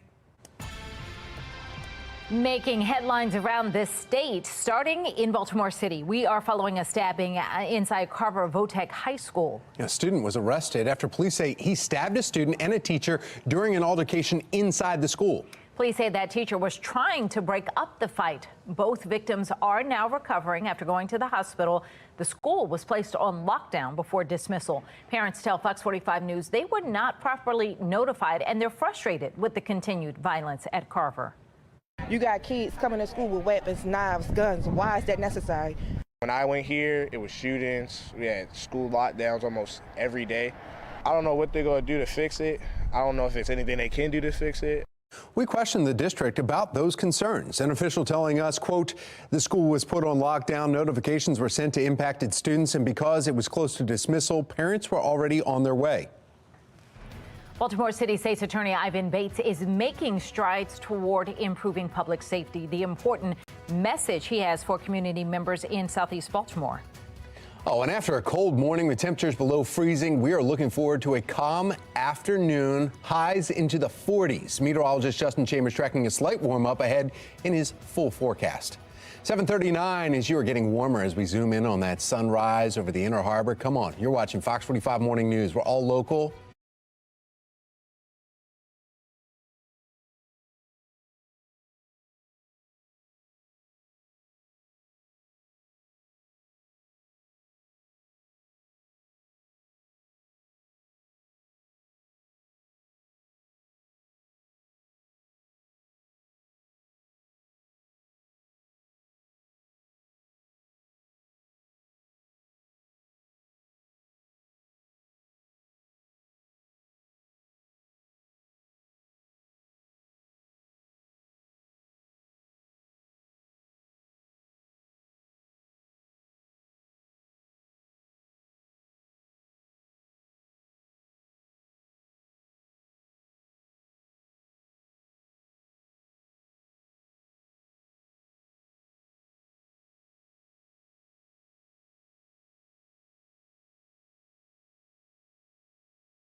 Woo! Feels good. It does. 7:41 is the time. Our family went to New York this past weekend to do Christmas in New York. Beautiful weather. And as I was trying to do errands yesterday in the freezing cold, I was like, thank goodness. Imagine New York with the temperatures we've had the last couple of days. That would have been miserable. Feel more like Chicago up there with a windy city, right? We have our meteorologist Justin Chambers talking about what we're going to feel here in Baltimore this Christmas. Yeah, we're going to be talking about temperatures that will actually be milder for the holiday. And today, our numbers do sneak up just a little bit. Also, we will remove the wind component today, so that will be a nice change because when that wind cuts through you, it makes you feel even colder than those temperatures actually are. But lots of sunshine right now. Beautiful shot there over the Inner Harbor. A cold Wednesday morning, sunny with less wind today, and those temperatures warming up just a bit on your Wednesday afternoon. We'll come back in a few minutes and talk about what we can expect for your holiday weekend as well. All right, Justin, thank you. This holiday season, getting sick, as we all have been around here, could ruin a great family vacation. In our 9 o'clock hour, the essentials you need in your travel medicine bag to ensure a happy, healthy start to your new year. Tonight, Fox 45 will be hosting a town hall centered around public safety concerns. Coming up after the break, Baltimore City mayoral candidate and panelist Sheila Dixon will be joining us with what she hopes to accomplish this evening. 7:43, you're watching Fox 45 Morning News. We're all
Fox 45 is hosting a town hall tonight centered around public safety concerns and how to get crime under control. City Councilman Eric Costello and mayoral candidate Sheila Dixon will join us on the panel as part of our Your Voice series. And with a preview of tonight's town hall, Sheila Dixon is joining us this morning. Good morning.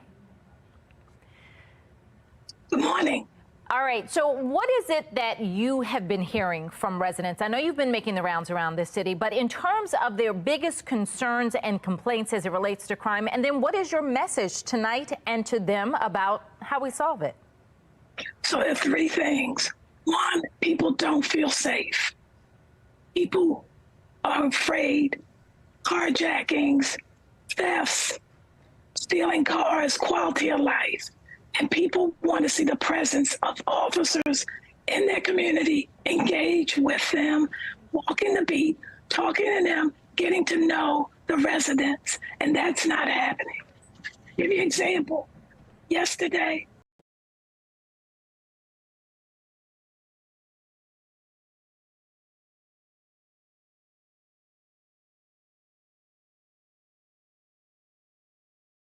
I saw police officers that were in an area, but they were in their cars by the cemeteries, not doing what they need to do. So let me ask you this. Is some of that police saying, you know what, we've heard it repeatedly, police saying it, prosecutors saying our hands are tied, there's not much that we can do, even if we get out there to enforce? There's a lot of feedback there. Are you hearing my question? Yes. Is it some of that police are feeling like there's nothing we can do because we can't hold them accountable? We can't enforce laws that say we can't talk to them, we can't do anything. Is that part of it?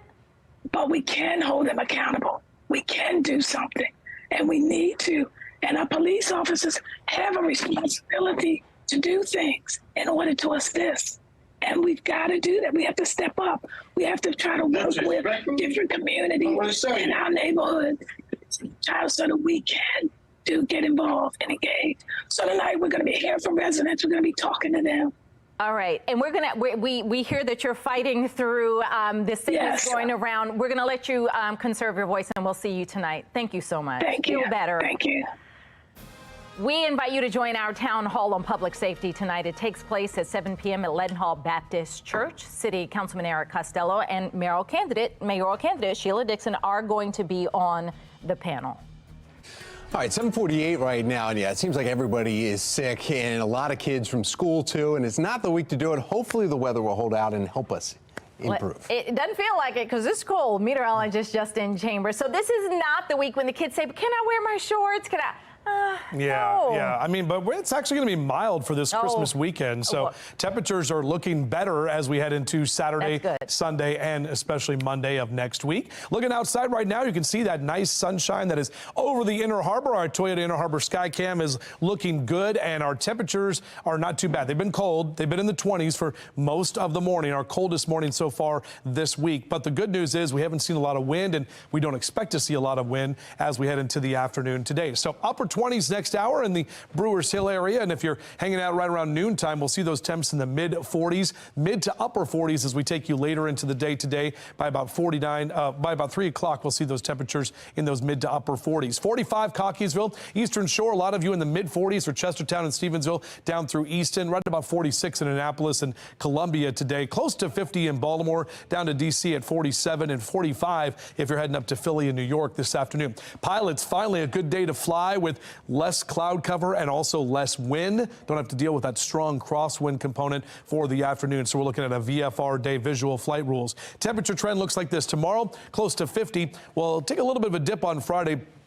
But notice those temperatures are climbing back into the above average category, especially as we head toward this upcoming weekend. So here's a look at our future scan for the afternoon. Staying dry, nice mild conditions here with temperatures just slightly above average. We'll see a few clouds hanging around on Thursday, but most of us are going to stay dry up and down the East Coast for the next couple of days, which will be good news if we are traveling. We do have a weak system that's coming into the north and west of us on Saturday. That's going to come through the Great Lakes and western PA, but should not impact us. All it's going to do is increase our cloud cover a bit on Saturday. Shout out to Debbie Harris. That is Millie the doggy right there, looking great in the holiday attire, almost like a Millie Santa. So thank you for that, Debbie. I appreciate that. And let's get a look at that 7-day forecast for you now as we get closer to winter. The first day of winter tomorrow. Actually, the first full day is going to be Friday because the winter solstice doesn't happen until 10/27 tomorrow night. So that's when we officially will be in the new season. But Friday will be a bit colder. Notice, though, those numbers into Sunday and Monday for Christmas Eve and Christmas Day in the mid-50s with a little bit of cloud cover out there. That's about it. Next chance for rain doesn't come until Tuesday of next week. All right, taking a look now at your Len Stoller traffic network, and we're showing you some of the various cameras. This is 95 northbound, and you know exactly where this is.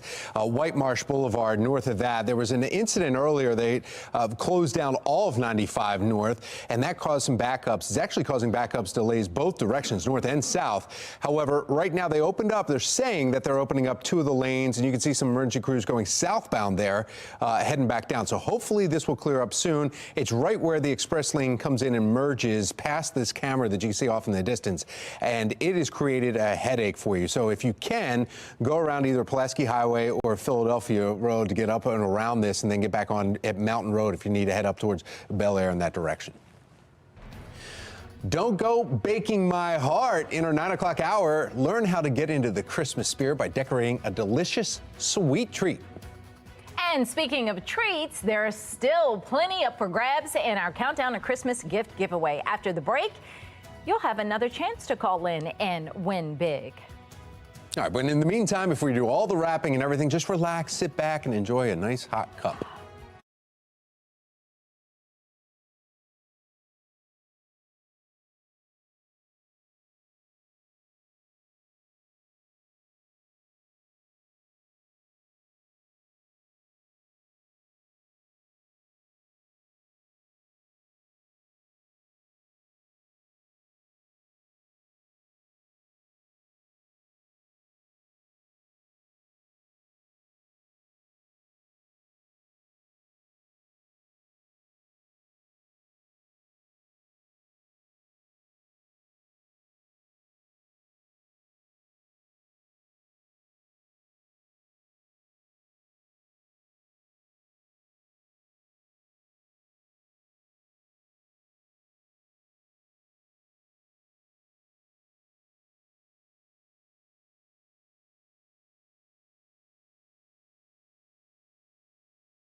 All right, it is time to open up, or maybe just present, in this case, our next Countdown to Christmas giveaway gift. We're going to tell you what it is, and then you can call in to win. Yeah, okay, so it's got some weight to it. Okay, and if you are feeling sweet, oh my it's got a little bit of weight to it. So I thought it was like, okay, some kind of nuts or mixed nuts or anything, but guess what? It's even sweeter than what you may be thinking. This is a Merry Tin from Getz Candy Company. Christmas tin is filled with 4 pounds. That's just 4 pounds. Lies. I don't think so. Lies. Delicious caramel creams. The item is worth $24. You can buy it at getscandy.com. Gets is local, and we love them. And this is feels a lot more than 4 pounds. That's a heavy. But the tin itself is nice. just very pretty, so very festive. So if you want this, time to call in is right now. 410-469-8308. Caller number 10 gets to take this gift home. Yeah, we don't want to open up the seal on it because there's food in there. So, right. You know, you'll get it. It's Christmas caramels in there. Nice. Temperatures will reach the 40s this afternoon, keeping those caramels nice and cool. What you can expect things to look like, though, Christmas Day. Meteorologist Justin Chambers has your Christmas morning forecast. Oh, that's all coming up. And with the Franciscan Center this morning, they're getting ready for their 24-hour food-a-thon where they feed thousands. But that's not it. There's so many great programs here. We'll tell you about it coming up on Fox 45 Morning News, all local, all morning long.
Four Baltimore City Council members are facing backlash over their decision not to adopt a resolution condemning Jewish hate.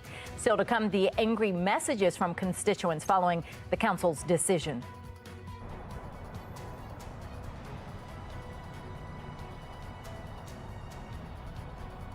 A small crowd walking for a big problem. Coming up, we'll show you how City State's Attorney Ivan Bates is joining the fight against crime in one Southeast Baltimore neighborhood. Our temperatures are cold this morning. We'll talk about numbers this afternoon that'll be a little bit warmer and what the wind will do today as well. Live from WBFF in Baltimore, this is Fox 45 Morning News. Good morning on this Wednesday, December 20th. Now we're in the 20s. We're getting closer. I'm Patrice Sanders. I'm Megan Gilland. Still no snow, but it's starting to feel festive. That's what we would call this extreme cold. I was going to say it's feeling cold. I don't know, but I didn't feel festive running errands yesterday. We've got meteorologist Justin Chambers. I just was cold. Yeah, and temperatures this morning continue to be cold, well below freezing for a lot of us, and we remain in the 20s this hour as we take a look outside from our Towson camera. The sun that is now up and shining brightly out there. We'll see that sun that will continue to help our temperatures go up a little bit, but Upper 20s in Dundalk right now, still at 26 in Essex and Middle River. You're still hanging out at 20 in Rosedale and 26 currently in Brooklyn Park. So as you head out the door, make sure to grab your jacket, your hat, your gloves, and sunglasses as well. That sun's going to be shining bright all day today. No need for the umbrella or any of the snow gear. Our out and about cast numbers stay in the 30s next hour, finally getting to freezing, and then eventually making their way to the mid to upper 40s as we head toward the afternoon. Back with your full forecast in just a few. All right, well, now taking a look at our Lynn Stoller traffic network. It has been a travel nightmare this morning. I-95 North and White Marsh closed because of an accident. It's between White Marsh Boulevard and Mountain Road. And take a look at there. Cars at a complete standstill in that region. So by all means, don't go that direction if that's your normal route. You need to find an alternate or you're going to be just stuck sitting. Continuing coverage now this morning. Fox 45 News is holding a town hall tonight on public safety. City Councilman Eric Costello and mayoral candidate Sheila Dixon will be on our panel. Now, this comes as people in the community are voicing their frustrations about the crime they're seeing in their neighborhood. They even invited Baltimore City State's Attorney Ivan Bates to get out and walk the neighborhood with them. Residents in the community are living in terror here. I asked for the job. I want the job. I'm trying to do the job because I'm trying to benefit and be there for them because they're frustrated. They shouldn't have to live like this. Well, Shannon Lilly is joining us live with Bates's tough on crime message in Southeast Baltimore. Shannon. Yeah, his message, Megan, is a stern one. He says people should not have to live like this, so he is walking with them to stand with them, saying he will do what he can to address crime in their neighborhood.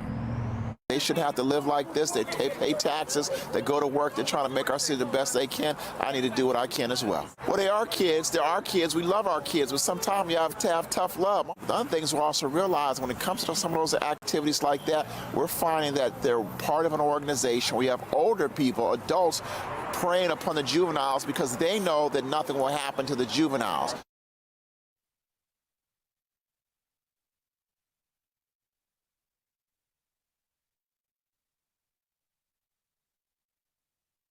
Community tucked away off Dundalk Avenue near O'Donnell Street. Residents, though, are walking with big concerns. Now, Bates's comment on youth crime highlights a rift between prosecutors and lawmakers about juvenile justice laws. We've heard from more than a dozen top prosecutors all across Maryland saying that the laws on the books leave their hands tied. They're arguing that young people aren't being held accountable. Prosecutors are also putting part of that blame on the Department of Juvenile Services. And it's not just prosecutors. Fox 45 News spoke to several frustrated residents following Monday's town hall. They say they are tired of the lack of action from the Department of Juvenile Services and Secretary Vincent Schiraldi. When it comes to hearing from DJS specifically, what do you want to hear from the Secretary about what's going on? His resignation. I'm sorry to be so blunt, but I just don't think he gets it. And I think Schiraldi really came out short. He was very indirect, and in some ways he was very self-serving tonight. And really, this is about public safety. It's not about him personally. And I think there's a lot more accountability he needs to answer to. I think Schiraldi's got a lot of gaps in what his data presents. Well, Schiraldi's views on the juvenile justice system have been controversial. On a Harvard University panel, he said parole and probation should be eliminated. The DJS secretary says those systems don't deter people from committing crime and do not rehabilitate offenders. Fox 45 News spoke with some experts who disagree. One of the two things probation and parole are supposed to do is keep us safer. Parole made us less safer. Probation had no impact. There needs to be some type of supervision for these people. I don't agree that all juveniles need to end up in a juvenile detention center, but again, some of them need to have some type of correctional supervision, aka probation, because again, it's important for them to understand that what they did was wrong. Well, Schiraldi has said that young people should be kept out of the adult system until they turn 25 because scientists have determined the human brain is not fully developed until the age of 25. Governor Wes Moore has called Schiraldi a reformer for his views, but others disagree. You're basically saying up until the age of 25, which is what he wants to do, you get a free ride. Unfortunately, legislators, lawmakers, have decided that it's better to support the lawbreakers rather than those who are enforcing the law. That brings us to our question of the day. Do you think Governor Moore needs to replace Vincent Schiraldi? So far, 96% of people who voted say yes. You can make your voice heard by heading to foxbaltimore.com/vote. If you feel your juvenile crime concerns are not being heard, you can reach out to your lawmakers. House Speaker Adrian Jones and Senate President Bill Ferguson are two of the most powerful voices in Annapolis. Their phone numbers and email addresses are right there on your screen. And again, Fox 45 News is hosting our own town hall on public safety tonight. We invite you to join us. City Councilman Eric Costello and mayoral candidate Sheila Dixon will be on our panel. It takes place at 7 p.m. at Leadenhall Baptist Church. We did invite Mayor Brandon Scott to take part in the town hall, but we have not heard back from him. A major announcement from Southwest Airlines may ease the minds of BWI employees this Christmas. Temperatures cold this morning, and we're going to see less wind for the afternoon. We'll break down exactly what we can expect in your full weather authority forecast coming up.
A major move, not only for travelers, but also families out of Southwest employees, those Southwest employees. A tentative deal is reached. Tom Rogers is here now in our live center with Southwest's big announcement. Tom. Yeah, good news after 2 days ago, some bad news. Southwest Airlines and its pilots union reached a preliminary agreement for a new contract. Southwest Airlines Pilots Association, or SWAPA, says that the 5-year deal is worth $12 billion.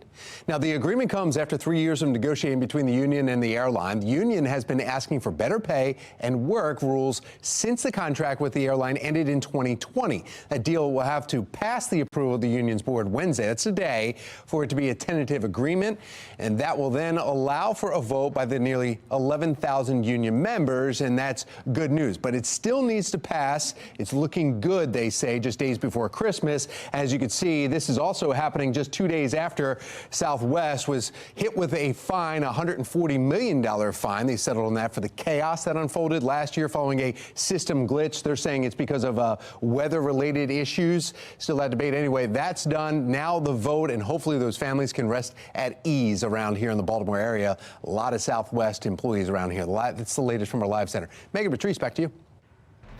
Community members are making their voices heard when it comes to addressing the juvenile crime crisis. After the break, how the debate got heated surrounding DJS Secretary Vincent Schiraldi at a recent town hall. And this morning, we are waiting on a UN Security Council vote regarding a ceasefire in Gaza. Still to come, what this could mean in the days ahead. It's 8:11, and you're watching Fox 45 Morning News, all local, all morning. I liked your other version, 11 something. Hey.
Secretary Schiraldi, I would really love to see your data. Absolutely. Because, and this is from 22. Yeah, and you're going to see the next one in less than a month. I'd like to see some data from you, though. I'm not really hearing too much data from your office. It's you guys, and you guys need to fix the problem. There is a breakdown somewhere within DJS, especially with the vendor when it comes to the GPS monitoring system, and something needs to be changed. We just watched that heated back and forth there between the Department of Juvenile Services and the City State's Attorney's Office. It was this week during a town hall on juvenile crime. This morning we have lifelong Baltimore resident Pastor P.M. Smith joining us live to weigh in on what was said, what happens now. Thank you for joining us this morning. Thank you. So we heard Senate President Bill Ferguson. He was the one who was hosting this entire town hall. He went on to make a point. We can't continue like this. Now, despite sometimes fiery exchanges, do you think this is at least a step in the right direction, that they're coming together to talk about this? He doesn't have a clue. You can look at his eyes and you can measure the strength of a man in his eyes. He's not strong. Let's take some of this. Let's take some of this. Some is right, some is wrong. That's Mr. Ferguson. But the real person I'm concerned about is my cousin Vinny. He's arrogant and he's ignorant. If a young person's brain is not matured until 25, you don't vote. You don't get a license to drive. You don't buy alcohol. You don't get a license to practice social work, or you don't get a license to practice law until you're 25. Hey.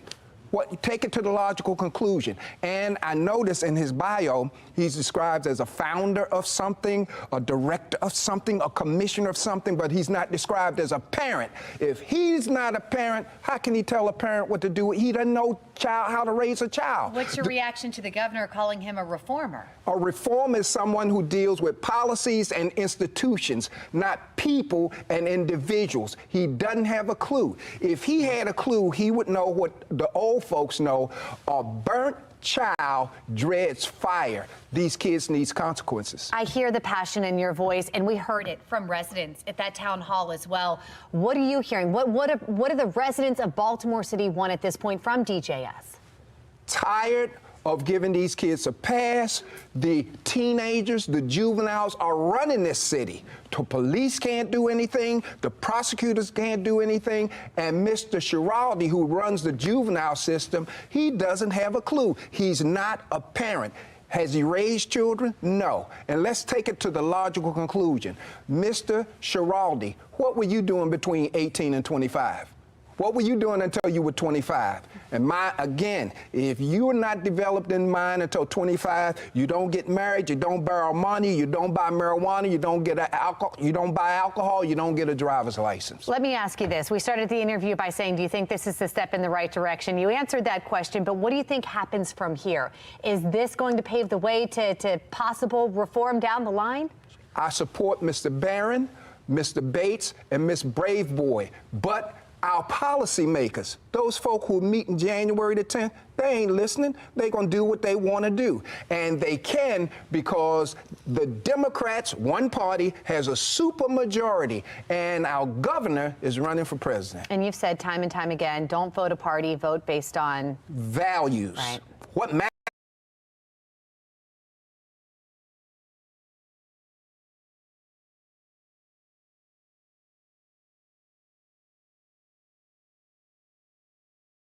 to you. All right. Pastor Smith, thank you for coming in, and Merry Christmas, because we won't see you before the holiday. Okay. Thank you. You and your family. Thank you. Meteor. He is. So I'm going to toss it right over to him. Justin, taking a look at the forecast for us today. And my daughter, I just was talking to her on the phone. She's fussing because she has to wear a big coat, but she needs the big coat today. Absolutely, yeah. Very cold this morning. Our coldest morning so far this week, with our temperatures that have been hanging out in the 20s and in that below freezing category. You can see our weather headlines right now as we look out over that bright, sunny eastern shore and the inner harbor. 28-year temperature right now. We're on our way to the upper 40s today, and we'll see sunny skies with less wind, so temperatures will be just a little bit warmer, and we are staying dry this week as well, so not tracking any rain. Finally, golfers, if you want to get out there and not have to deal with a 1, 2, or a 3 club wind, not much wind out there today. It's still a little frosty probably on the driving range and the putting green here by 9 a.m. But excuse me, as we get into that noon hour, excuse me, we'll get those temperatures in the mid to upper 40s as we head toward the afternoon. And some of us will actually be in the near to above average category. 44 Westminster and Eldersburg at 45, mid 40s for Reisterstown over to Cockeysville, 45 in Perry Hall and White Marsh, almost 50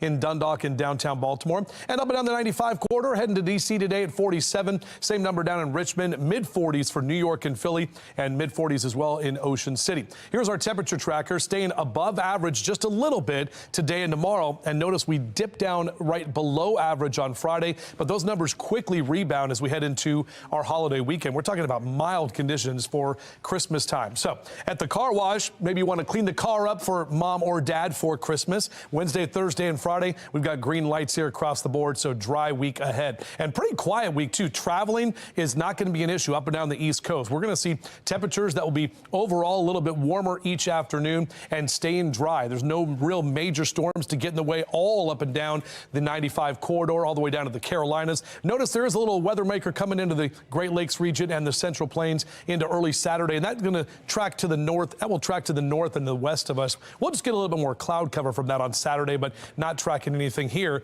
in terms of precipitation. Shout out to the Sullivans in Bowley's Quarters.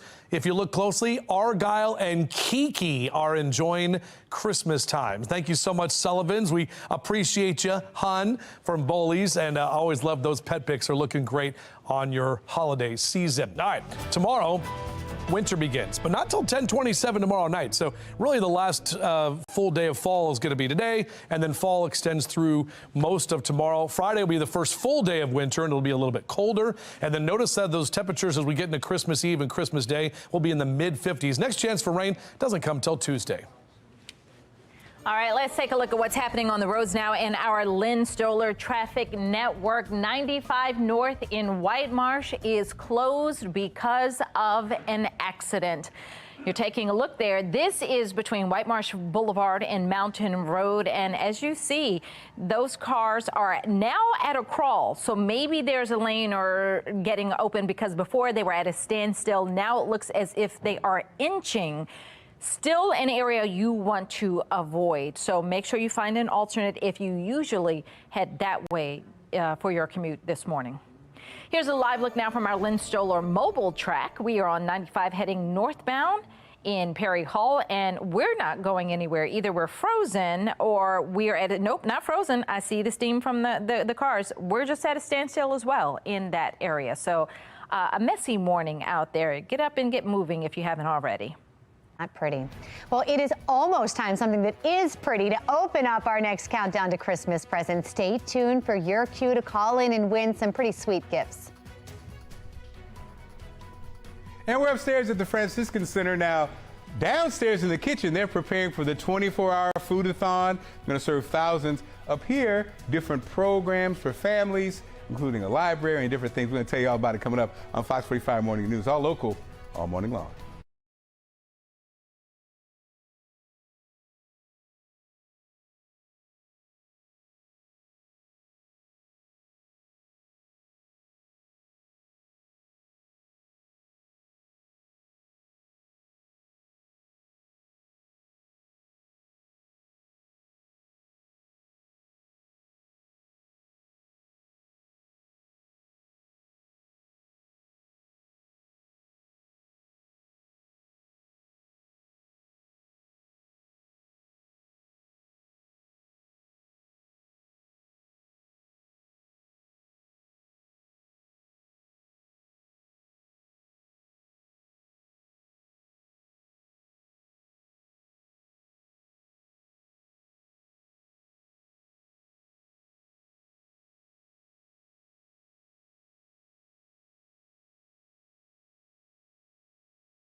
8:25 now, providing everything from food to clothes to gifts. The Franciscan Center is in the giving spirit. Mark Clark is live at the center with all they are doing for the Christmas season. Mark, how's it going there? It's amazing. I'm with Sabrina Gay, and you can see AKA Sunshine with this warm smile. So Sabrina, we're upstairs in the newly renovated area where you provide a lot of activities and services for the people. Right? Tell us about that, and also tell us about the 24-hour food-a-thon coming up. Absolutely, absolutely. So the Franciscan Center is a ministry-based meal kitchen that provides meals 7 days a week to individuals in need. And so right now, the space that we're in is the second floor responsive services department, where we assist individuals with birth certificates, Maryland state IDs, court-ordered evictions, dental and vision referrals, coats and hats and gloves and scarves, all of those winter and seasonal items that they need when they're in the community. I love it. We have the 24-hour food-a-thon that's coming up. It starts on Thursday, the 21st of December, and it extends until Friday, the 22nd. It's from 10 a.m. to 10 a.m., where we're going to be feeding over 4,000 individuals and delivering meals to encampment sites. We're going to be delivering to the low-income seniors. We're going to be delivering to some of the Baltimore City public schools. We're going to be delivering to the police stations and the precincts and the hospitals, emergency rooms. So just everyone that's on the front line will be receiving a meal for their services, their time spent in the community, and it's just our way of giving back. I love the fact that these are meals made from scratch. Absolutely. So they're healthy meals. Yes. They're delicious meals. Oh, perfect. And many of the meals are prepared by chefs who were trained here. So you have that service here also. So a lot of great things going on. Just in time for the holidays, but that's just in time for the holidays. They do this all the time here at the Franciscan Center, and we appreciate you. Thank you. And so come see her and this beautiful smile, guys. And, this is a great cause. That is a wonderful thing they're doing. So thank you for sharing that, Mark. Well, if you want more information on what they're doing and maybe how you can help, go to foxbaltimore.com/newslinks. Well, today we are in the 40s. Tomorrow, a bit warmer before cooler temperatures once again. Coming up, meteorologist Justin Chambers is tracking how your Christmas forecast is holding up.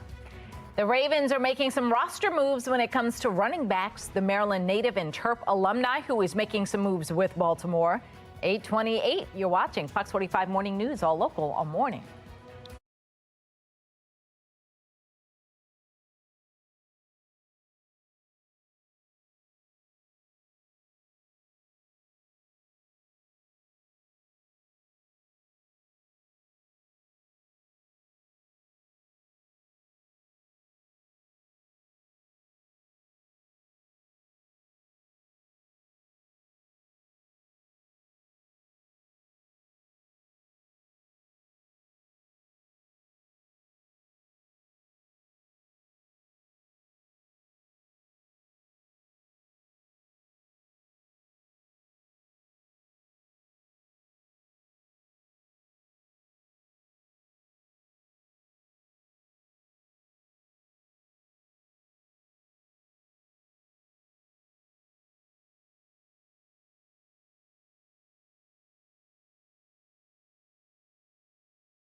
Live from WBFF in Baltimore, this is Fox 45 Morning News.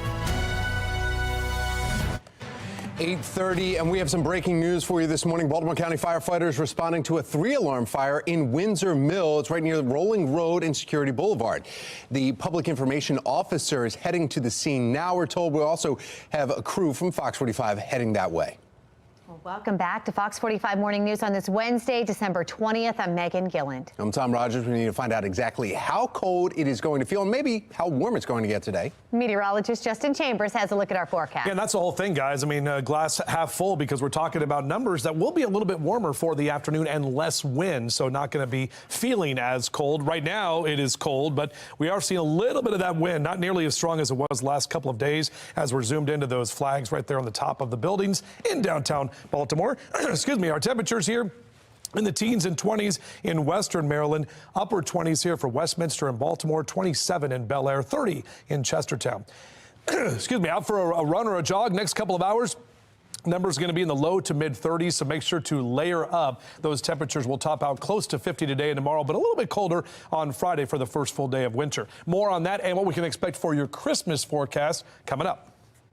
All right, let's take a look at your Lens Solar Traffic Network. And the main issue that we've been reporting all morning long is 95 northbound. Now even southbound is blocked. This is right when you're traveling from White Marsh Boulevard. So it's backed up. Basically, once you get off the loop, you'll see that in Nottingham.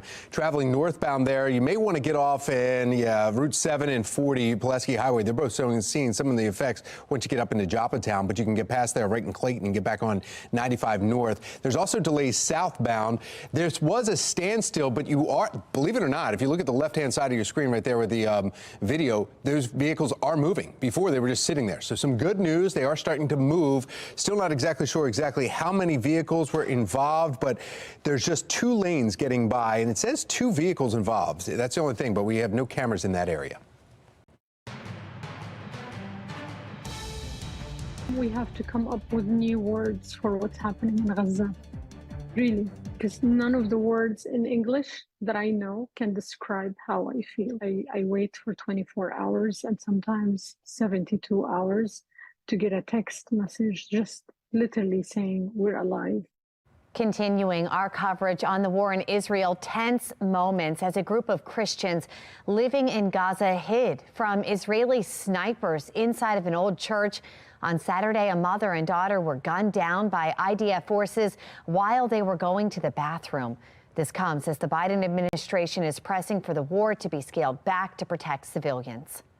Well, here at home, 4 Baltimore City Council members, they're facing backlash over their decision not to adopt the resolution condemning Jewish hate. Instead, they wrote a second resolution condemning both Jewish and Islamic hate that also did not pass. This morning, we have live team coverage for you on the American response to the war. We begin with Shannon Lilly and the angry messages from constituents following the council's decision. Shannon. Yeah, among those writing to these council members, Megan and Tom, we're talking judges, rabbis, state lawmakers, all of them questioning either the council's action or inaction. These are the 4 council members right here who abstained from the vote, and now they're receiving emails, some of them frustrated or angry from their constituents. And we want to take a look at some of the content of those emails that we obtained from City Hall. And so to Councilman Christopher Burnett, one constituent wrote, quote, "Shame on you. How can you support terrorism? Hamas committed atrocities and will continue to do so. Shame on you." To Councilwoman Odette Ramos, quote, "You should be ashamed of yourself. You are treating Jewish people differently than any other minority who is being attacked for their race, culture, religion. Somehow in the left's view, Jews don't count." To Councilman Ryan Dorsey, quote, "Why don't you ride your bike to Israel and then see how you feel about terrorism? Again, you never disappoint," end quote. Now, the council members who abstained from the vote insist that the resolution should have condemned other forms of hate like Islamophobia. Councilwoman Felicia Porter replied to one critic, writing, quote, "As members of the council, it is our duty to condemn all those who perpetrate acts of terrorism against both the Jewish and Islamic communities." And that's a similar statement to the one that she made in that fiery city council meeting 2 weeks ago. Listen. We will not be silent. There have been many people in the city of Baltimore that have experienced hate. Jewish, and also Islamic. And this is the double standard that we have grown to live with our entire life. And, you know, it sends the message that hate is only okay if it's being perpetuated against Jews. Now, we should also note there were also constituents writing in simply confused and surprised that the Baltimore City Council would be spending time addressing a conflict going on in another part of the world rather than focusing on the issues right here in our city. Reporting live from City Hall, I'm Shannon Lilly, Fox 45 Morning News. All right, Shannon, thank you. Right now, we are waiting on a UN Security Council vote expected sometime this morning on a resolution for a ceasefire in Gaza. We are taking you live there now this morning, pretty calm as we wait to see what happens. This resolution is meant to spur more humanitarian aid. It has been delayed again and again. We know intense negotiations are underway as we speak. And again, now getting word a vote is expected sometime here this morning. If this passes, there would be another ceasefire to allow for more aid to enter into Gaza. We know in the last 24 hours alone, you can see 127 trucks there filled with life-supporting aid transferred to the Gaza Strip in preparation for that. Meantime, taking a look now at some new images right here. These images coming from a new video that was released showing more hostages held in captivity. You can see them on the bottom there. It's not clear where these images were taken. This video, though, entirety, we know Israeli officials in it. They are asking them to arrange for their safe return to their families. Taking you live now to the White House, where the Biden administration is voicing support for a hostage deal, echoing calls for a more targeted approach in Gaza. It appears Americans, though, not supporting the president's actions. A new poll just out by the New York Times and Siena College finds only 1/3 of registered voters approve of President Biden's handling of the Israel-Hamas war. Back live to Gaza now. We are going to keep you posted right here from our live center as the UN Security Council vote comes down again any minute now. And that brings us to our national question of the day. Do you believe Israel should continue fighting its war until the terrorist organization Hamas is eliminated? So far, 87% of those who have voted responded yes. If you'd like to make your voice heard right now, you can go to foxbaltimore.com. Just click on the Pulse tab. Today, Fox 45 News is hosting a town hall on public safety. Still to come, how community members recently voiced their concerns to the city's top prosecutor. And we are cool tomorrow, a bit warmer. And then by the weekend, cooler temperatures come back again. Meteorologist Justin Chambers tracking how your Christmas forecast is holding up. 8:38, you're watching Fox 45 Morning News. We're all local all morning.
Basketball star Angel Reese is taking on her hometown today with number 7 LSU. Tip-off is at Coppin State tonight at 6, and the game has been sold out for weeks. Fans will be pouring in to see Reese, the national champions, and a whole lot more. Well, turning now to football as the Ravens make some roster moves when it comes to running backs since losing rookie Keaton Mitchell to a knee injury. Veteran Melvin Gordon is now on the active roster, which opened up a spot on the Ravens practice squad for Maryland native and Terp alumni Jake Funk. The Damascus native's NFL career started in 2021 when he was drafted by the Rams, ultimately winning a Super Bowl his rookie season. After that, he went to the Colts, then the Dolphins, where he was cut from their practice squad last month. Well, speaking of the Ravens, we are just 5 days away from watching them take on the 49ers this Christmas Day. Kickoff, 8:15 p.m. It's going to be a tough game. The Ravens win this game and Cleveland loses or even ties. And if the Ravens tie the 49ers and the Browns lose, get out your pencil and paper right here, because Baltimore could earn the title of AFC North champions. Well, it is the holiday season, and that means there is lots of celebratory parties. And with that, food, of course. After the break, how you can cut back on no holiday waste. We could soon get some more answers surrounding the Safe Streets program. And coming up, the potential of an audit and what we could learn from it. 8:42, you're watching Fox 45 Morning News. We're all local all morning.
Oh, 8:45, yeah, it is the holiday season, and from Thanksgiving through New Year's, the abundance of food for celebration, it's clear. From work parties to family and friend gatherings, and almost every event is connected or centered around food. But what do you do with all the leftover food, and why is it that we always seem to have too much? Joining us now with the ways you can cut back on the holiday food waste, Johns Hopkins Bloomberg School of Public Health Associate Professor Ronnie Neff. Thank you so much for coming in. Hi, thanks for having me here. Yeah, sure. Now, we're talking about food, and I mean, this time of year where it seems like, okay, everything is. But when I was growing up, clean your plate, otherwise you don't get dessert, or finish your food because kids are starving in Ethiopia. And I think that seems to have been the trend for decades now in America, where we have to have an abundance of it, because heaven forbid we run out of food if we're hosting a party. Right, and I think that is throughout our culture, and if you having excess food kind of shows your love. And so I think kind of noticing those ideas that we have in our head is one good way to start thinking about, is there another way to write that script? Like not having to throw out a lot of food and watch it go in the trash is another way to show your love. And there's a lot that goes into the trash. I mean, across the United States, it's unbelievable how much we throw out. Yeah, we're throwing out 30 to 40% of our food. And it's like over $1,500 per household of 4 going right in the trash in the form of food. You're basically throwing away money. Yeah. So how do we change this? What's the first step you tell somebody to say, like, okay, we need to do this one little change, and that will help you not only save money, but also change the whole culture? Right. So I think first is to notice what's going on in your own home. Okay. And a lot of people think that they personally don't throw out a lot of food. It's somebody else's problem. Right. And so when you start to notice it, you realize how much it's adding up. And then thinking about the reasons why in your household this is happening, so that then you can make it easy for yourself and set up things so it's habitual or kind of challenge those mindsets. And I can give some examples of that if you'd like. That'd be great, yeah. Yeah, so the first one is for many households, it's like more planning. And so thinking about before you go to the store, what's already there. And then there's some great online estimators. So if you're having a party, how many guests are you having? How much do they tend to eat by person, and what do they like to eat? What are you planning to serve? And so at savethefood.com, they have a lot of these types of calculators. Okay. You can also use one for your household for your regular meals. That's one. Now, you brought in some things, too, right here Yes. for leftovers. And I see it seems like it's pretty easy, but a lot of people do not do it when it comes to leftovers. Right. So if you are, whether it's at a gathering or whether in your home, put it in the freezer. Label it with the date and what's in it. And you can even put a sticky on your fridge that reminds you of what's in there so that you don't forget and leave it there to rot in the fridge. And go to the leftovers before you go into something else, or use the freezer more than the fridge to save those I guess, leftover meals. Exactly. And so a lot of people might look at this banana and say, well, that's trash. Yeah. So there's some great recipes online that'll give you examples of how you can use things. You could turn it into a smoothie, banana bread. Right. At bigoven.com, that you can put in a bunch of ingredients and it'll give you a meal. Bananas and chicken and ketchup. Bam, there's 15 recipes. Associate Professor Ronnie Neff, thank you so much for your time. We appreciate it. Thank you.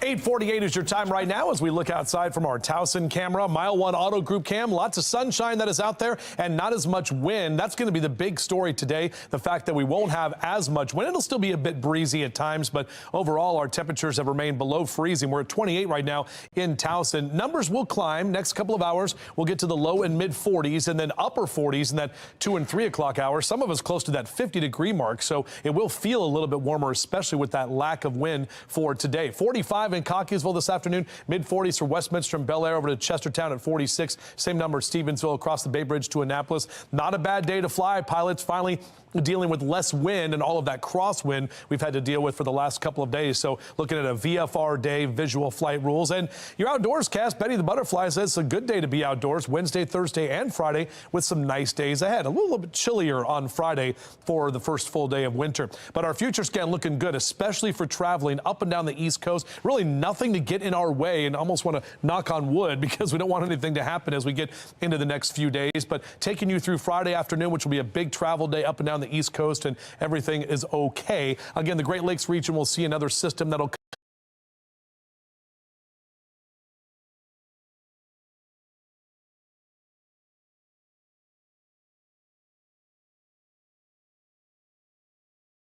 through, and that will slide toward parts of western PA on Saturday. All it will do for us is give us a little bit more cloud cover. Just one day until the winter solstice, 5 until Christmas Day. We're at 6 days out now from Kwanzaa and 11 days until New Year's Eve. Here's that 7-day forecast for you. The winter solstice is at 10:27 tomorrow night. So the first full day of winter will actually be Friday, but essentially this is the last day of fall. And then check out those numbers, mid-50s for Sunday and Monday into Christmas Eve and Christmas Day. Justin, thank you. We want to take a look at our Len Stoller traffic network. Not pretty out there on 95. Another look. You probably saw these cars the last time we saw 20 minutes ago. Northbound near Perry Hall. We have been tracking a crash out there for hours now. Traffic, believe it or not, kind of moving. We've seen some inching along, but I mean, this is pretty much at a standstill here. Try to avoid this. We've got another live look from our Len Stoller mobile truck giving you an idea of what this looks like a little further down the road. It's actually stuck in the traffic there. The same area on 95 right near Perry Hall. And I mean, we're just seeing brake lights out there. Again, avoid this if you can. Otherwise, just expect to be sitting there for quite some time. All right, with some better news here. Speaking of the holidays, it's time to open up the next gift in our Countdown to Christmas giveaway here on Fox 45. We're down to the last few. Is it your turn? No, go for it. All right, go for so we're going to open the gift first, and then you get to call in and see what we got here. So, So once we do that, we'll let you know what it is, and then we'll put the number on the screen here. And we've been opening up 4 gifts per day over this last week, and that will continue throughout the rest of this week. We have a couple more trees underneath the tree, gifts underneath the tree. So here we go. All right. So this says, ooh, looks like a mat. Okay. So as I unwrap this is a way for you guys to stretch out here. It is a children's yoga mat in here. It is from Scoria. It's a yoga mat from Scoria. It's worth $68. Oh, I don't want to take this off, but if you can kind of see, it's a really cute yoga mat here. Again, $68. You can buy it at scoriaworld.com, and it feels nice. It has like that cork feel. Yeah, cork mat is what it said on there. I don't want to undo it because it looks so nice. Especially if you're going to be giving it to some of the kids that are out there. So the number right there, we're going to put it up on your screen. Boom, there it is, 410-469-8308. Caller number 10 right now gets to bring home this cork Scoria yoga mat for kids. Cork and natural rubber yoga mat. Very nice. There you go. Enjoy. Now.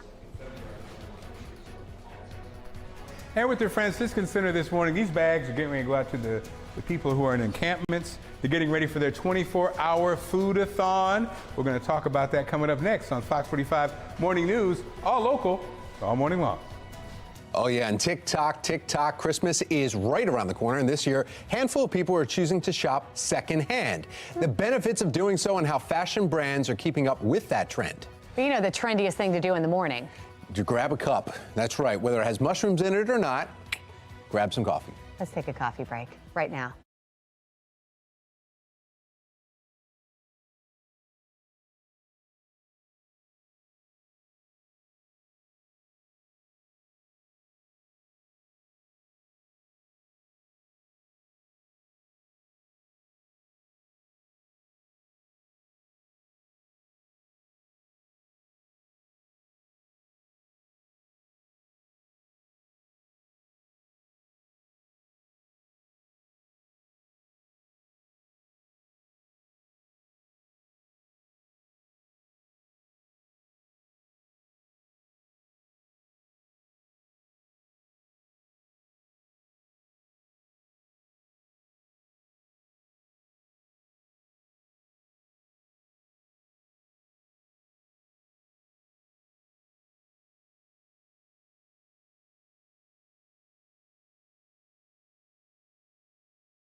8:56, an increasing number of Americans are living paycheck to paycheck. Now, according to a recent Lending Club report, as of November, 62% of Americans say they are living from one payday to the next. Even with that hardship, experts still project holiday spending to rise between 3 to 4%. About half of Americans plan to take on debt to pay down this year's spending. Well, some consumers are choosing to shop secondhand for Christmas gifts. According to data from Salesforce, 17% of gifts will be something that's been resold. A Wall Street Journal report says that more people are thrifting for used clothes and goods to give as gifts. Some are choosing to go secondhand to save money and be environmentally friendly as well. More fashion brands are also offering resale items in order to keep up with consumers' wants. Now it's time for today's America Steals and Deals. The following segment is sponsored by Naki. I am here with my friend Leshem, the founder of Getsay, and these are the most amazing kitchen products. My husband, he's a snob in the kitchen. These are sleek and chic. Tell me about them. Look at this, Julie. 2 different pillars, mandolin inside. The first pillar have double blades, so we can peel everything up and down, Julie. Oh you don't need to move the end from the carrot. Feel the quality, Julie? It's just beautiful. Up and down. Up and down. That's it. Now look at this, Julie. Not just this. Also tomato. No. Soft tomato you can peel. No. Now look at this. Coleslaw salad, cabbage salad. Very, very, very easy. Very, very fast. Where have you been all my life? Yes. Now look at this potato. Easy and fast, we can peel even potato. Oh my Yes. gosh. Now the second part, the red piece, connect to here. Now it's not a pillar anymore, Julie. Now it's gonna be a mini mandolin, circle of carrot, kiwi, potatoes. We're making chips. Chips, you can do chips. And can I do potato chips? Of course, look at this. These are so chic and they look so good. Yes, now, even pineapple. The only peeler in the globe can peel pineapple. Only peeler in the world. Only one, and of course, the most important, the butternut squash. We are rolling. Yes. All right, I want to tell you that these are amazing, the best tools I've ever seen. Right now, we're offering 66% off Getsay. Head to asadeals.com for this exclusive offer. We have older people, adults, preying upon the juveniles because they know that nothing will happen to the juveniles. Coming up, State's Attorney Ivan Bates's crime walk. Stick around for the concerns that he heard from residents and the changes he's pushing lawmakers to make. And discontent in Baltimore as the city council battles over competing resolutions to condemn Jewish and Islamic hate. We have the responses from council members and the community, including some who wish the council would focus on issues at home rather than abroad. And our temperatures are cold this morning, but we're talking about numbers that aren't going to be too bad later this afternoon. We'll break it down for you. Good Day Baltimore starts right now. Live from WBFF in Baltimore, this is Fox 45 Good Day Baltimore.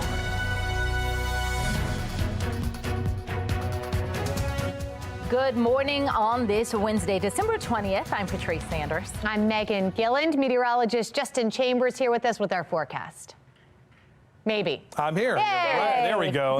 I'm here. Haven't gone anywhere. Looking outside right now, our temperatures have stayed cold this morning, and we are continuing to be right near that freezing mark.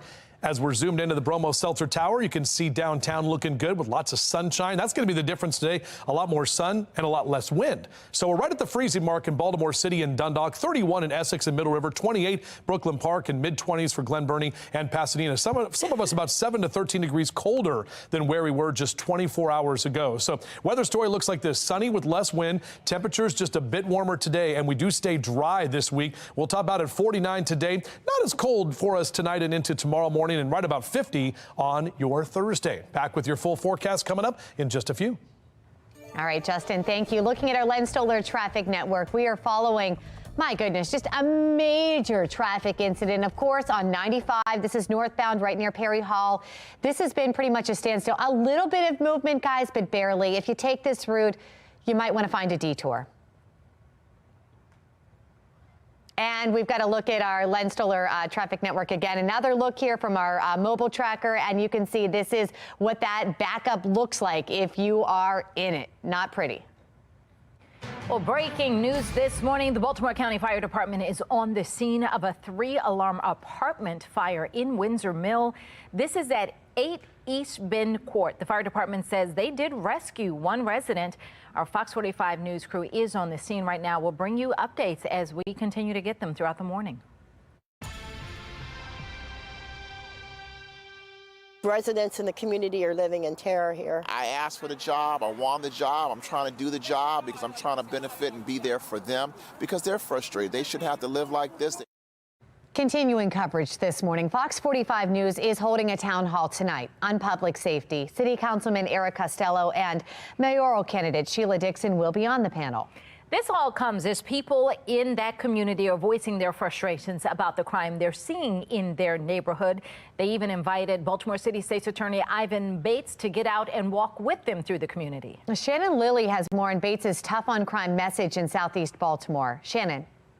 Well, his message is a stern one. He says people should not have to live like this, so he is walking with them to stand with them, saying he will do what he can to address the crime in their neighborhood. They should have to live like this. They pay taxes. They go to work. They're trying to make our city the best they can. I need to do what I can as well. Well, they are kids. They're our kids. We love our kids, but sometimes you have to have tough love. The other things we also realize when it comes to some of those activities like that, we're finding that they're part of an organization. We have older people, adults, preying upon the juveniles because they know that nothing will happen to the juveniles.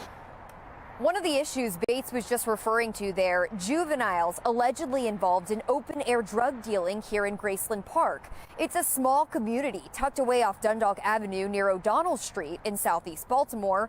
This small group of residents walking with big concerns, pointing out what they're calling a hot spot for crime.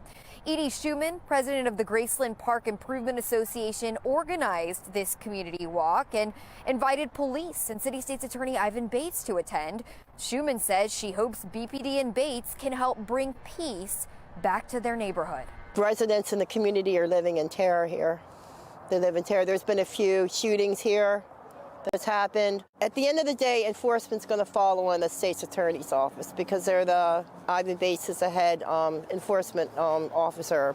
Again, Bates is continuing to talk tough, especially when it comes to holding juveniles accountable, and he says he'll do what he can to help that neighborhood. Reporting in downtown Baltimore, I'm Shannon Lilly, Fox 45 News. Thank you, Shannon. Bates's comments on youth crime highlights a rift between prosecutors and lawmakers about juvenile justice laws. We have heard from more than a dozen top prosecutors across the state of Maryland. You see them highlighted here, saying the laws on the books leave their hands tied. They argue young people are not being held accountable. Prosecutors are also putting part of the blame on the Department of Juvenile Services. And it's not just prosecutors. Fox 45 News spoke to several frustrated residents following Monday's town hall, and they say that they are tired of the lack of action from DJS Services and Secretary Schiraldi. When it comes to hearing from DJS specifically, what do you want to hear from the Secretary about what's going on? His resignation. I'm sorry to be so blunt, but I just don't think he gets it. And I think Schiraldi really came out short. He was very indirect, and in some ways he was very self-serving tonight. And really, this is about public safety. It's not about him personally. And I think there's a lot more accountability he needs to answer to. I think Schiraldi's got a lot of gaps in what his data presents. Schiraldi's views on the juvenile justice system have been controversial. On a Harvard University panel, he said parole and probation should be eliminated. The DJS secretary says those systems don't deter people from committing crime and they don't rehabilitate offenders. Fox 45 News spoke with some experts who disagree. One of the two things probation and parole are supposed to do is keep us safer. Parole made us less safer. Probation had no impact. There needs to be some type of supervision for these people. I don't agree that all juveniles need to end up in a juvenile detention center, but again, some of them need to have some type of correctional supervision, aka probation, because again, it's important for them to understand that what they did was wrong. Schiraldi has said young people should be kept out of the adult prison system until they turn 25 because scientists have determined the human brain isn't fully developed until the age of 25. Governor Wes Moore has called Schiraldi a reformer for his views, but others disagree with his approach. You're basically saying up until the age of 25, which is what he wants to do, you get a free ride. Unfortunately, legislators, lawmakers, have decided that it's better to support the lawbreakers rather than those who are enforcing the law. DJS is also facing questions about how it keeps track of the children in its system.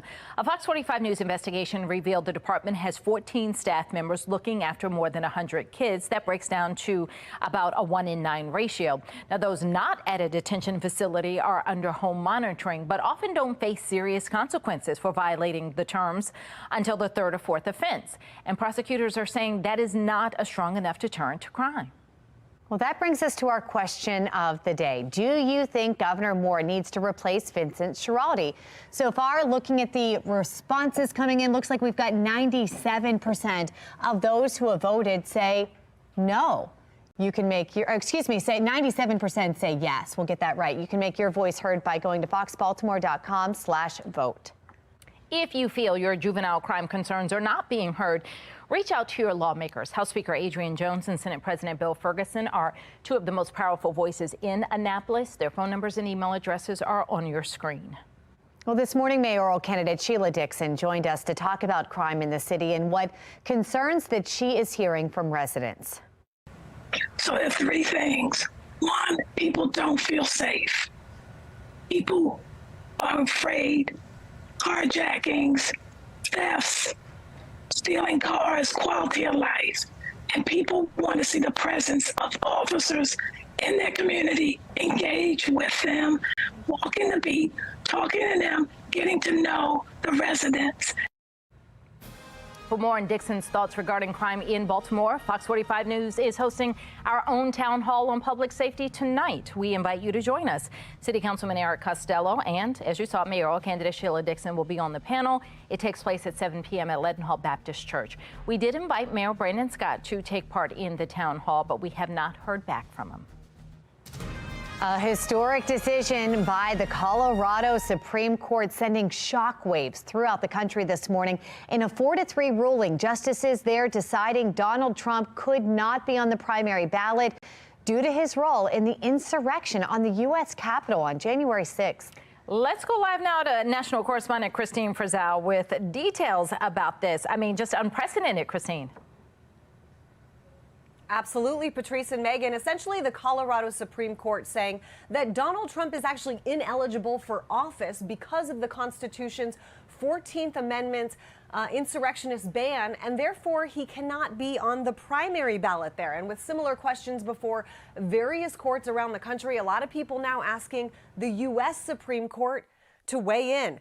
There are several legal scholars, including conservative ones, who believe this is a solid case. But this morning, we're also hearing from Trump's GOP rivals, who, at least in public, are slamming this decision, saying the voters, not the courts, should be allowed to decide.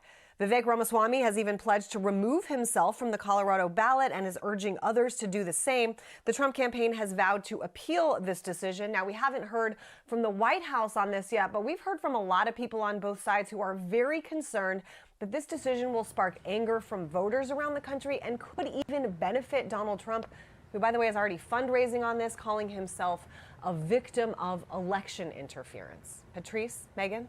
I'll tell you what, meantime on Capitol Hill, we know lawmakers are certainly wrapping up. The Senate expected to finish out the business day today, leave town today. They are not scheduled, Christine, to return until January 8th. What does that mean for the border deal and also Ukraine for Israel? Ukraine, what's the deal?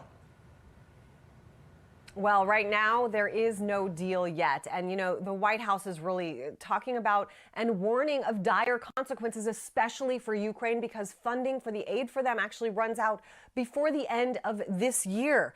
A small team negotiating the deal has been working on this, really making gradual progress, even saying they're closer now than ever. But, you know, migrants are showing up every day, record numbers to our southern border, and leaders across the country are asking for something to be done to try to help the Border Patrol and others, and also to send the message that the border is not, in fact, open, as critics have said. The year ends, by the way, with a tough report card for the Republican-led House. It passed just 26 bills that became law, despite more than 700 votes, and the man who led many of those votes, former Speaker of the House Kevin McCarthy, has just submitted his formal resignation, so he will not be returning next year. Patrice, Megan? All right, Christine Frizzell live from Capitol Hill. Thank you. Still to come this morning, tensions are high as the Baltimore City Council continues to battle over failed votes to condemn Jewish and Islamic hate. Stay tuned for a reaction from council members and from residents. And with holiday travel coming up, you might want to pack a medicine bag. After the break, we're taking a look at what you should bring to stay prepared when traveling. It's 9/11 on Fox 45. Good day, Baltimore.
We have an update to the breaking news that we're following right now out of Windsor Mill. We now know that one person had to be rescued from the scene of a 3-alarm fire. Taking a live look there now, the Baltimore County Fire Department letting us know that crews saw fire showing from the second floor of the 3-story apartment building here. This is on East Bend Court.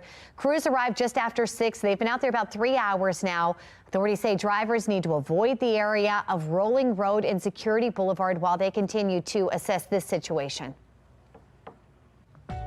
9:14 now. Whether you're traveling to see family or you're going somewhere to relax for the holidays, sickness can find its way to ruin a great vacation. Minute Clinic family nurse practitioner Amy Luby-Husen is joining us this morning with what we need to keep in our travel medicine bag to try and salvage the trip the because illness, it can right. really ruin it. So what are the kinds of things that you should keep in mind to throw in your bag? Because even if you're not sick as you head out the door, You that may means get it's sick not while going to you're happen. there. Exactly. One of the first things I recommend for folks who take medication is make sure you pack your medication in the original prescription vials. That way it has your name, medication, and dosage, and that's much safer to do. A basic first aid kit. You can buy prepared ones from many retailers. You can put together your own in a clear Ziploc bag in your carry-on with Band-Aids and antibiotic ointment for any small injuries that come along the way.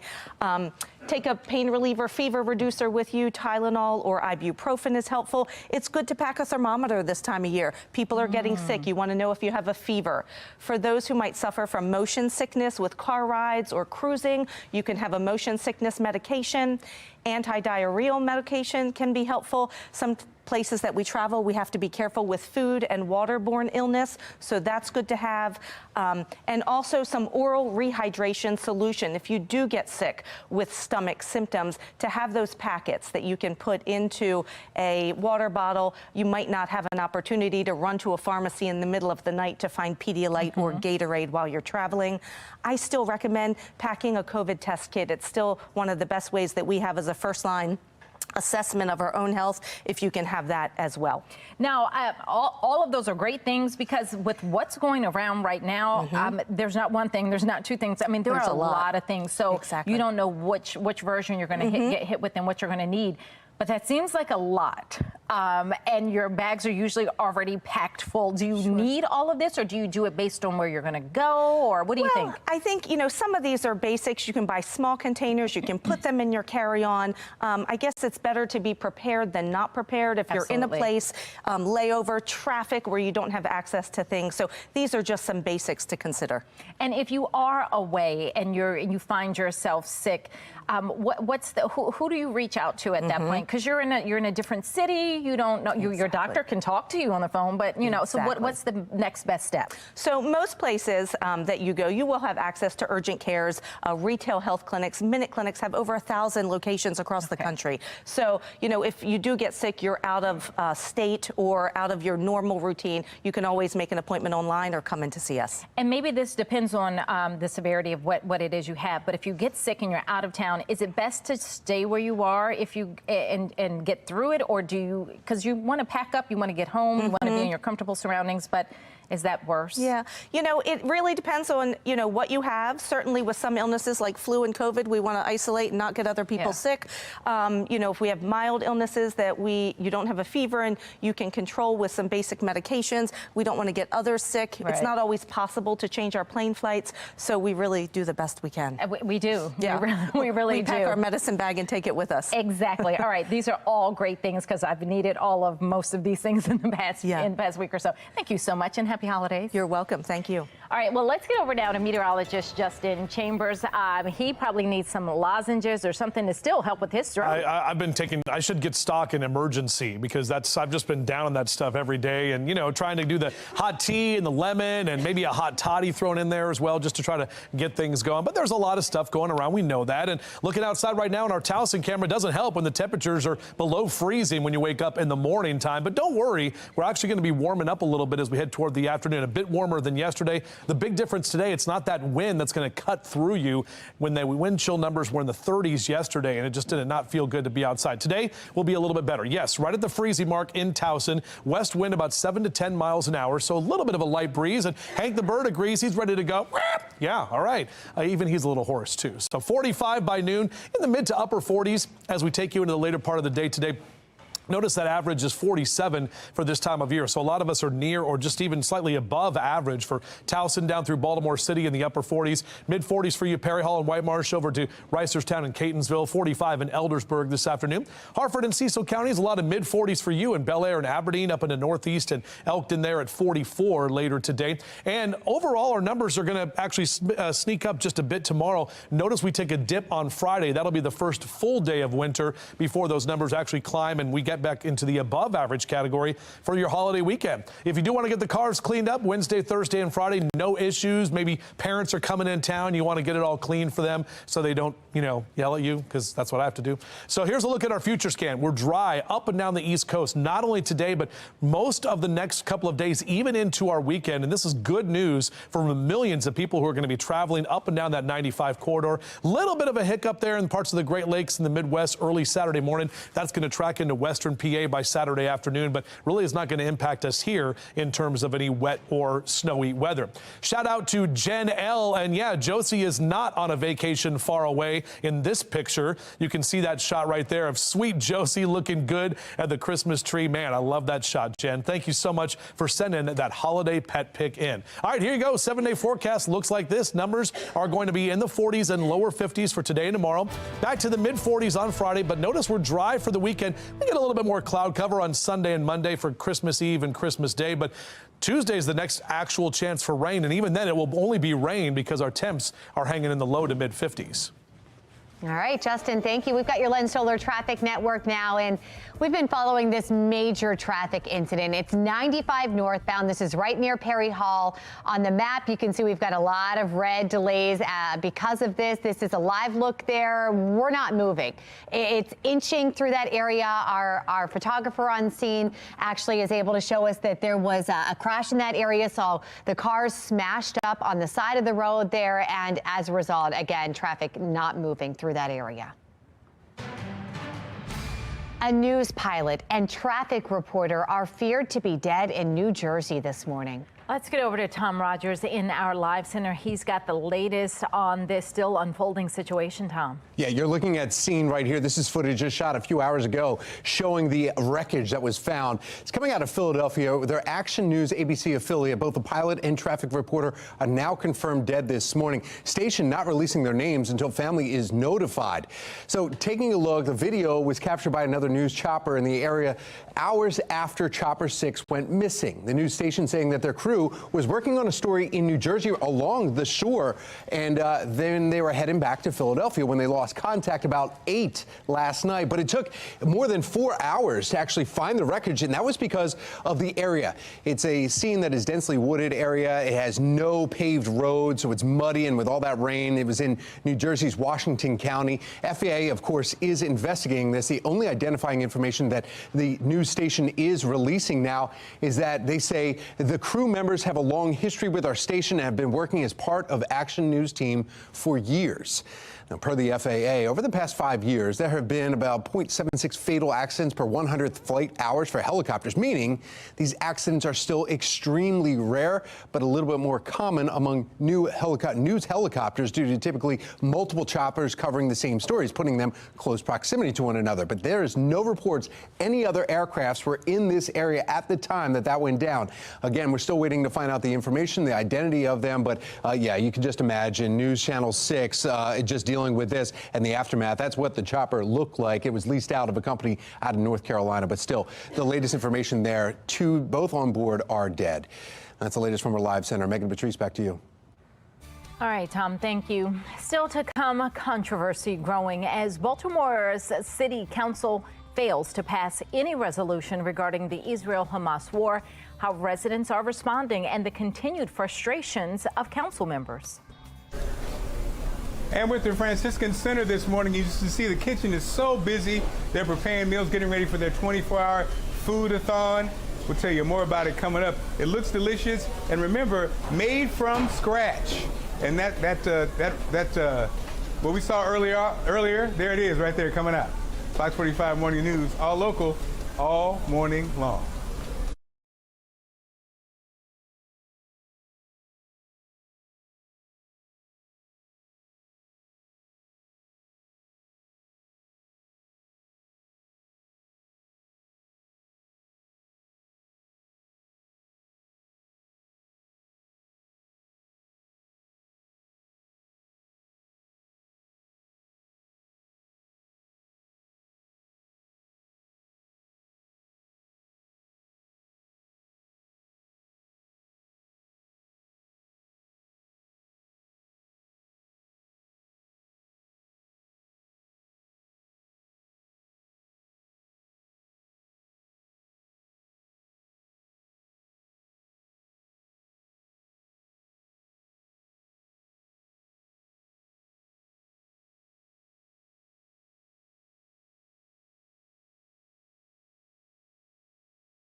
The Franciscan Center is strapping in and preparing for a wonderful cause. Mark Clark is live watching it all happen. He's at the center learning how they are preparing for their 24 hours of cooking. Mark, how are they doing?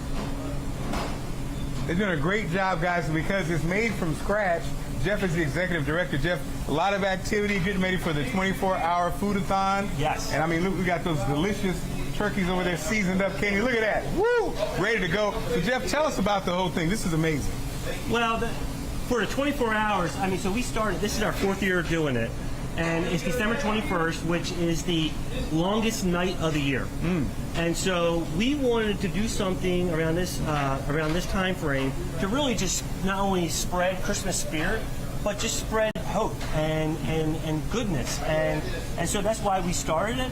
But we also wanted to say thank you to a number of groups that don't often get seen or thanked, and that is at midnight we'll deliver food to every ER room in Baltimore City and Baltimore County. We'll stop by police stations. We're also going to have stop by all the fire departments, and then we're also are going to be delivering meals to all of the trash, to the drivers who pick up our trash every morning that we just take for granted. Yeah. But we want them to have a scratch-cooked meal for them as well. And so we just, you know, our goal is to, we'll end up serving around 4,000 meals tomorrow, but we're going to be spreading a whole lot more spirit than that. So. I love it, Jeff. You were saying you have 4 chefs here. Yes. You have 2 that are teachers and 2 that are working.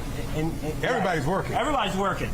So we have, we do. We have 4 culinary trained chefs on staff, but we have another probably 10 other cooks that are on our team to cook. I mean, every day we're producing anywhere from 700 to 1,100 meals a day. Man, but Jeff, we have to go now. But great job. Thank you, thank you, thank you. And happy holidays to you guys. Doing great work here, supporting a great cause, and giving back to the community. It doesn't get any better than that. It sure does not. All right, Mark, thank you. Well, if you want information, it's all on our website, foxbaltimore.com/newslinks. Still to come, we have cake in studio. Look at that. Incredible. Wow. At the end of the hour, we are going to show off all these lovely holiday designs that could spice up your celebration. These are fantastic. Wow. Very impressive. Well, we've had a cold start this morning. The Grinch would like that. Things are warming up, though, to the upper 40s as we approach the afternoon. Up next, meteorologist Justin Chambers with our next chance of that warm-up. It's 9:30 on Good Day Baltimore.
Live from WBFF in Baltimore, this is Fox 45 Good Day Baltimore. Welcome back on this Wednesday morning, 9:32. You're watching Good Day Baltimore. I'm Patrice Sanders. I'm Megan Gilland, and it's a cold day right now, but it's going to warm up a little bit. As long as the wind isn't whipping like it was Agreed. yesterday, that will make a difference in how it felt yesterday. We've got meteorologist Justin Chambers. I'm listening to what you're saying, kind of, but I'm distracted because there's some really cool cakes over there. I can't wait to see what's going on with all that. I understand. Those are just the cupcakes. I mean, there's some really fun, big cakes, but we'll get there in just a little bit. So that's what you have to wait for. Either way, yes, you're exactly right, ladies. We're talking about less wind today, so it won't be as cutting as you're hanging out outside. You can actually probably get outside and get a lot more of that stuff done. The pre-holiday errands you got going on. Overall, jacket, hat, gloves this morning, sunglasses throughout the day today with no need for the umbrella as we stay dry. If you're out for a run or a jog next few hours, yeah, you just definitely want to layer up. Temperature staying in the 30s and lower 40s. And we'll top out close to 50 both today and tomorrow. A little bit colder on Friday, but again, we're not tracking any precipitation as we stay dry for the rest of the week. Back with your full forecast in just a few minutes. All right, Justin, thank you. We are going back to the breaking news out of Baltimore County. One person has been rescued from an apartment fire. This is in Windsor Mill. You're taking a live look at the scene. This fire started earlier this morning. It's at an apartment complex on East Bend Court. And again, one person rescued. The fire took about a little over an hour to bring under control. One resident was rescued. They were taken out by firefighters. They have non-life-threatening injuries. They were transported to the hospital. At this time, our fire investigators are inside looking into the cause of it. The fire is impacting about 30 different apartment units in 3 different buildings. The MTA has brought in buses to the complex to help keep those people warm until they can get back inside of their homes. We have to come up with new words for what's happening in Gaza, really, because none of the words in English that I know can describe how I feel. I wait for 24 hours and sometimes 72 hours to get a text message just literally saying we're alive. Continuing our coverage on the war in Israel, tense moments as a group of Christians living in Gaza had to hide from Israeli snipers in an old church. Then on Saturday, we heard about a mother and daughter who were gunned down by IDF forces while they were headed to the bathroom.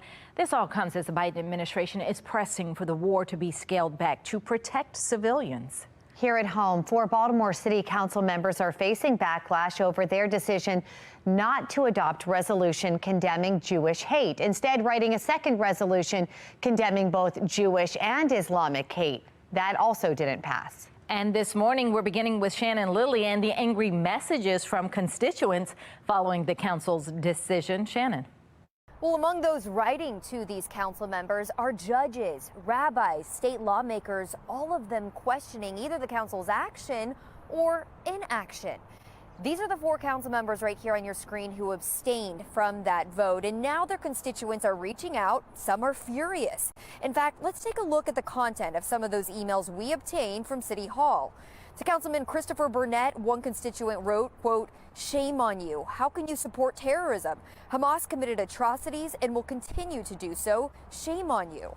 To Councilwoman Odette Ramos, quote, "You should be ashamed of yourself. You are treating Jewish people differently than any other minority who is being attacked for their race, culture, religion. Somehow in the left's view, Jews don't count." To Councilman Ryan Dorsey, quote, "Why don't you ride your bike to Israel and then see how you feel about terrorism? Again, you never disappoint," end quote. Now, the council members who abstained from the vote insist that the resolution should have condemned other forms of hate like Islamophobia. Councilwoman Felicia Porter replied to one critic, writing, quote, "As members of the council, it is our duty to condemn all those who perpetrate acts of terrorism against both the Jewish and Islamic communities." And that's a similar statement to the one that she made in that fiery city council meeting 2 weeks ago. Listen. "We will not be silent. There have been many people in the city of Baltimore that have experienced hate, Jewish and also Islamic." And this is the double standard that we have grown to live with our entire life. And, you know, it sends the message that Hate is only okay if it's being perpetuated against Jews. Now, we should also note that there were also constituents who wrote in simply confused, surprised that the Baltimore City Council is addressing issues happening in another part of the world rather than major issues happening right here in our city. Reporting from City Hall, I'm Shannon Lilly, Fox 45 News. Right now, we are waiting on a UN Security Council vote that is expected sometime this morning on a resolution for a ceasefire in Gaza. Let's bring in Tom Rogers. He's in our live center with where things stand here at this hour. Tom. Yeah, taking a live look right here from Gaza this morning, and this resolution meant to spur more humanitarian aid. It's been delayed again and again. We know intense negotiations underway as we speak. And again, we're not getting any word on a vote yet, which was delayed due to the Biden administration's last request. It is expected this morning, though. If it passes, there will be another ceasefire to allow more aid to enter Gaza. You can see right here from the video there that's showing the amount of trucks that's in the last 24 hours. 127 trucks are lined up filled with life-supporting aid were transferred to the Gaza Strip in preparation. Now, new images were released this morning of the video, though, here. Let me see if I can pull them back up here this morning. Yeah, they're not. Let me see. There we go. We have some here. They were in captivity. It's not clear where these photos were taken, but in it, they ask Israeli officials to arrange their safe return for families. This is the head of Gaza Hospital has admitted to Israeli forces the terror organization Hamas used his hospital in South Gaza to advance its military operations since the hospital is, quote unquote, a safe place. Now, let me take you to the White House here this morning and live look there where the Biden administration is still voicing support for a hostage deal, echoing calls for a more targeted approach in Gaza. That's why the latest delay on that vote happened. It appears Americans are not supporting the president's action. Take a look at this poll right here. New York Times and Siena College finds just 1/3 of registered voters approve of President Biden's handling of Israeli-Hamas war. Now, that's the latest from our live center. Megan Patrice. All right, Tom, thank you. In a city in crisis, the city's biennial audit commission will be meeting soon, and they are expected to ask the city auditor to come up with a plan to audit the mayor's Office of Neighborhood Safety and Engagement, which oversees the Safe Streets program. Fox 45 News has pressed the commission for an audit of Monsey to get a better understanding of how Safe Streets operates and how it spends your taxpayer dollars. Councilman Isaac Yitchy-Slifer says there needs to be a better understanding of how Monsey implements Safe Streets, especially after the Brooklyn Day mass shooting raised questions about protocols for Safe Streets workers. There are also questions about the two community-based organizations managing Safe Streets. The councilman says it appears no one is on the same page about responsibilities and policies. We don't have enough information to even know that there's consistent policies across the board. My suggestion on this particular case is to follow the money. The proposed audit plan is scheduled to be presented to the commission on January 23rd. The audit commission is also moving forward with a similar plan to find out how the city is spending all its federal COVID money. Fox 45 News will follow the audit closely and continue to press for answers surrounding the Safe Streets program. We'll keep you updated every step of the way. You can find all of our past reporting on our website, foxbaltimore.com. Coming up, the perfect cakes to impress your friends and family this weekend. Check out these amazing designs and find out where you can get them. That's just ahead. And Southwest reaching a new deal with its pilots, all about the labor agreement and what it means for pilots, the airlines, and you. 9:40 now on Fox 45. Good day, Baltimore.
Southwest Airlines and its pilots have agreed on a tentative labor deal. Both sides have been negotiating for 3.5 years, and neither group shared the details of the agreement. But if Southwest follows other major carrier agreements, pilots could get raises of about 40% over 5 years. The Southwest Airlines Pilots Association's board of directors still has to approve the deal and present it to members. Coming up, our countdown to Christmas giveaway is still ahead. Stay tuned for your chance to call in and win one of our exciting prizes. And we are looking at calmer winds today. Temperatures making their way into the upper 40s. Straight ahead, meteorologist Justin Chambers with a sneak peek at that holiday weekend weather. It is 9:44 on Fox 45. Good day, Baltimore.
It is time. Break out the frosting, grab a piping bag because you're gonna want to try these holiday cake designs. We have the one and only owner of Cake by Jason Hisley, joining us with the frosting secrets for the season, along with cake designer. We have Nicole over here as well.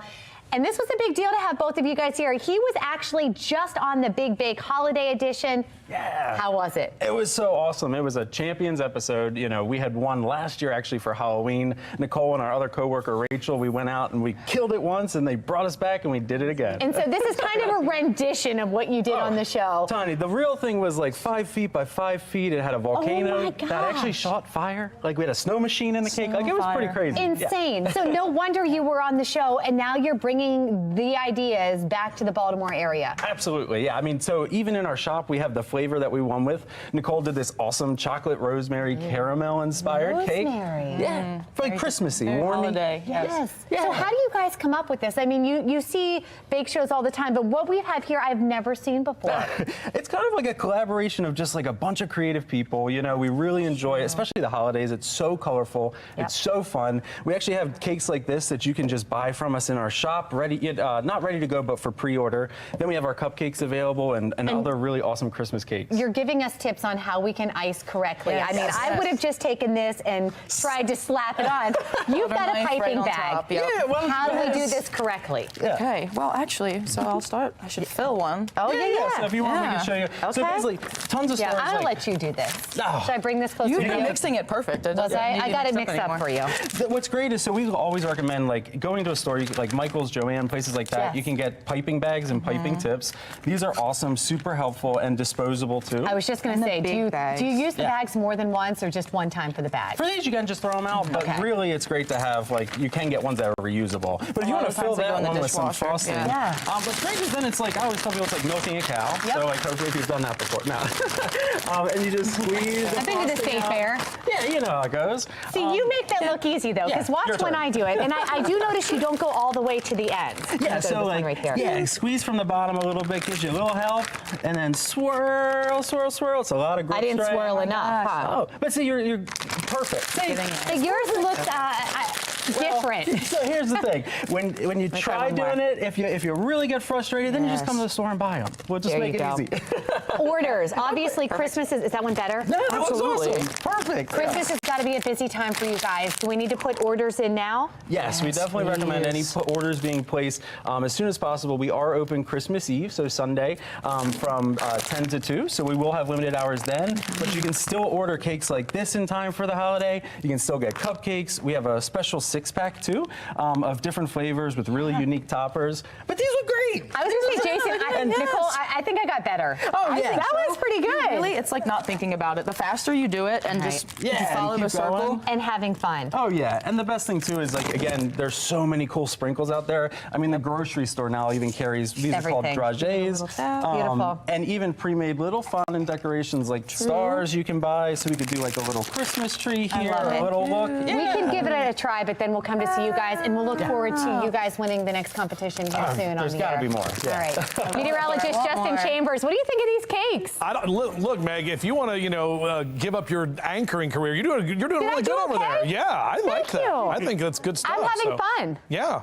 I like it. Keep going. Okay, I'll do another one. I got to do some weather here. Looking at our Towson Cam, good morning to all of you. Yeah, definitely staying on the cold side of things. Our temperatures have been below freezing for most of the morning. Right now, we're kind of hovering right near that freezing mark officially at BWI, but our Towson camera also showing we're right at 32. A little westerly wind, about 7 to 10 miles an hour. That wind will not be as much of a factor for today as it has been the last few days. We'll be at 36 next hour, Reisterstown, and numbers climbing into the mid to upper 40s as we get into that 2 and 3 o'clock hour for the afternoon. And then in that 4 and 5 o'clock hour for your hump day happy hour, looking at temperatures still hanging out in the mid 40s for the most part. 47 is typically where we are this time of year. Some of us will be sneaking just above average there. 49 in Baltimore, 46 Columbia and Annapolis, 45 in Cockeysville and Hunt Valley. Eastern Shore also in the 40s. And we'll keep those 40s going for New York and Philly down through Baltimore and D.C. Right about 44 down the ocean today. Looking at our temperature tracker, we stay above average today and tomorrow just slightly, and then a little bit of a dip there on Friday before those numbers climb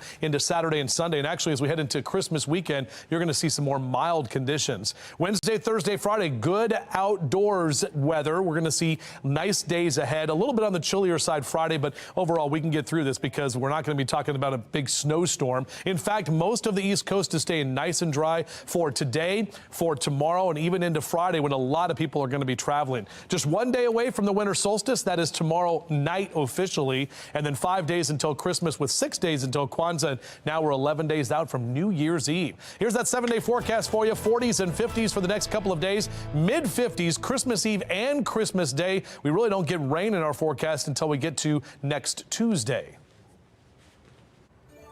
It is time to open our next gift in our countdown to Christmas giveaway. It's not a cake, which would have been pretty awesome, but we've got something pretty awesome here. We're going to unwrap it, and then you get to call in and try and win it. All right, let's get into it and see. Something from Office Max? I don't think so. I think that's just the box. The tricky boxes. The tricky We've had some boxes. really good things this year. And taped really well. And I'm just going to watch you do it. You're doing great. Nice. There we go. See pink. Ta-da! There you go. Oh, we have here explore the grounds of Ladue Topiary Gardens. This gift includes a family membership. There we go. A hat and a book for the gardens. All of these items together are worth $150. There you go. That was worth fighting the box for. Oh. Well, now is your time to call. The number on your screen, 410-469-8308. Caller number 10 right now gets to take this gift home. Well, stick around because after the break, meteorologist Justin Chambers is going to have a sneak peek at your 10-day forecast. He'll have everything you need to know before you finalize all your holiday plans. 9:53 is the time.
All right, 10-day forecast, upper 40s today, lower 50s tomorrow. A little colder on Friday, but look, as we head into Christmas weekend, we're talking about mid-50s. Next real chance for rain doesn't come in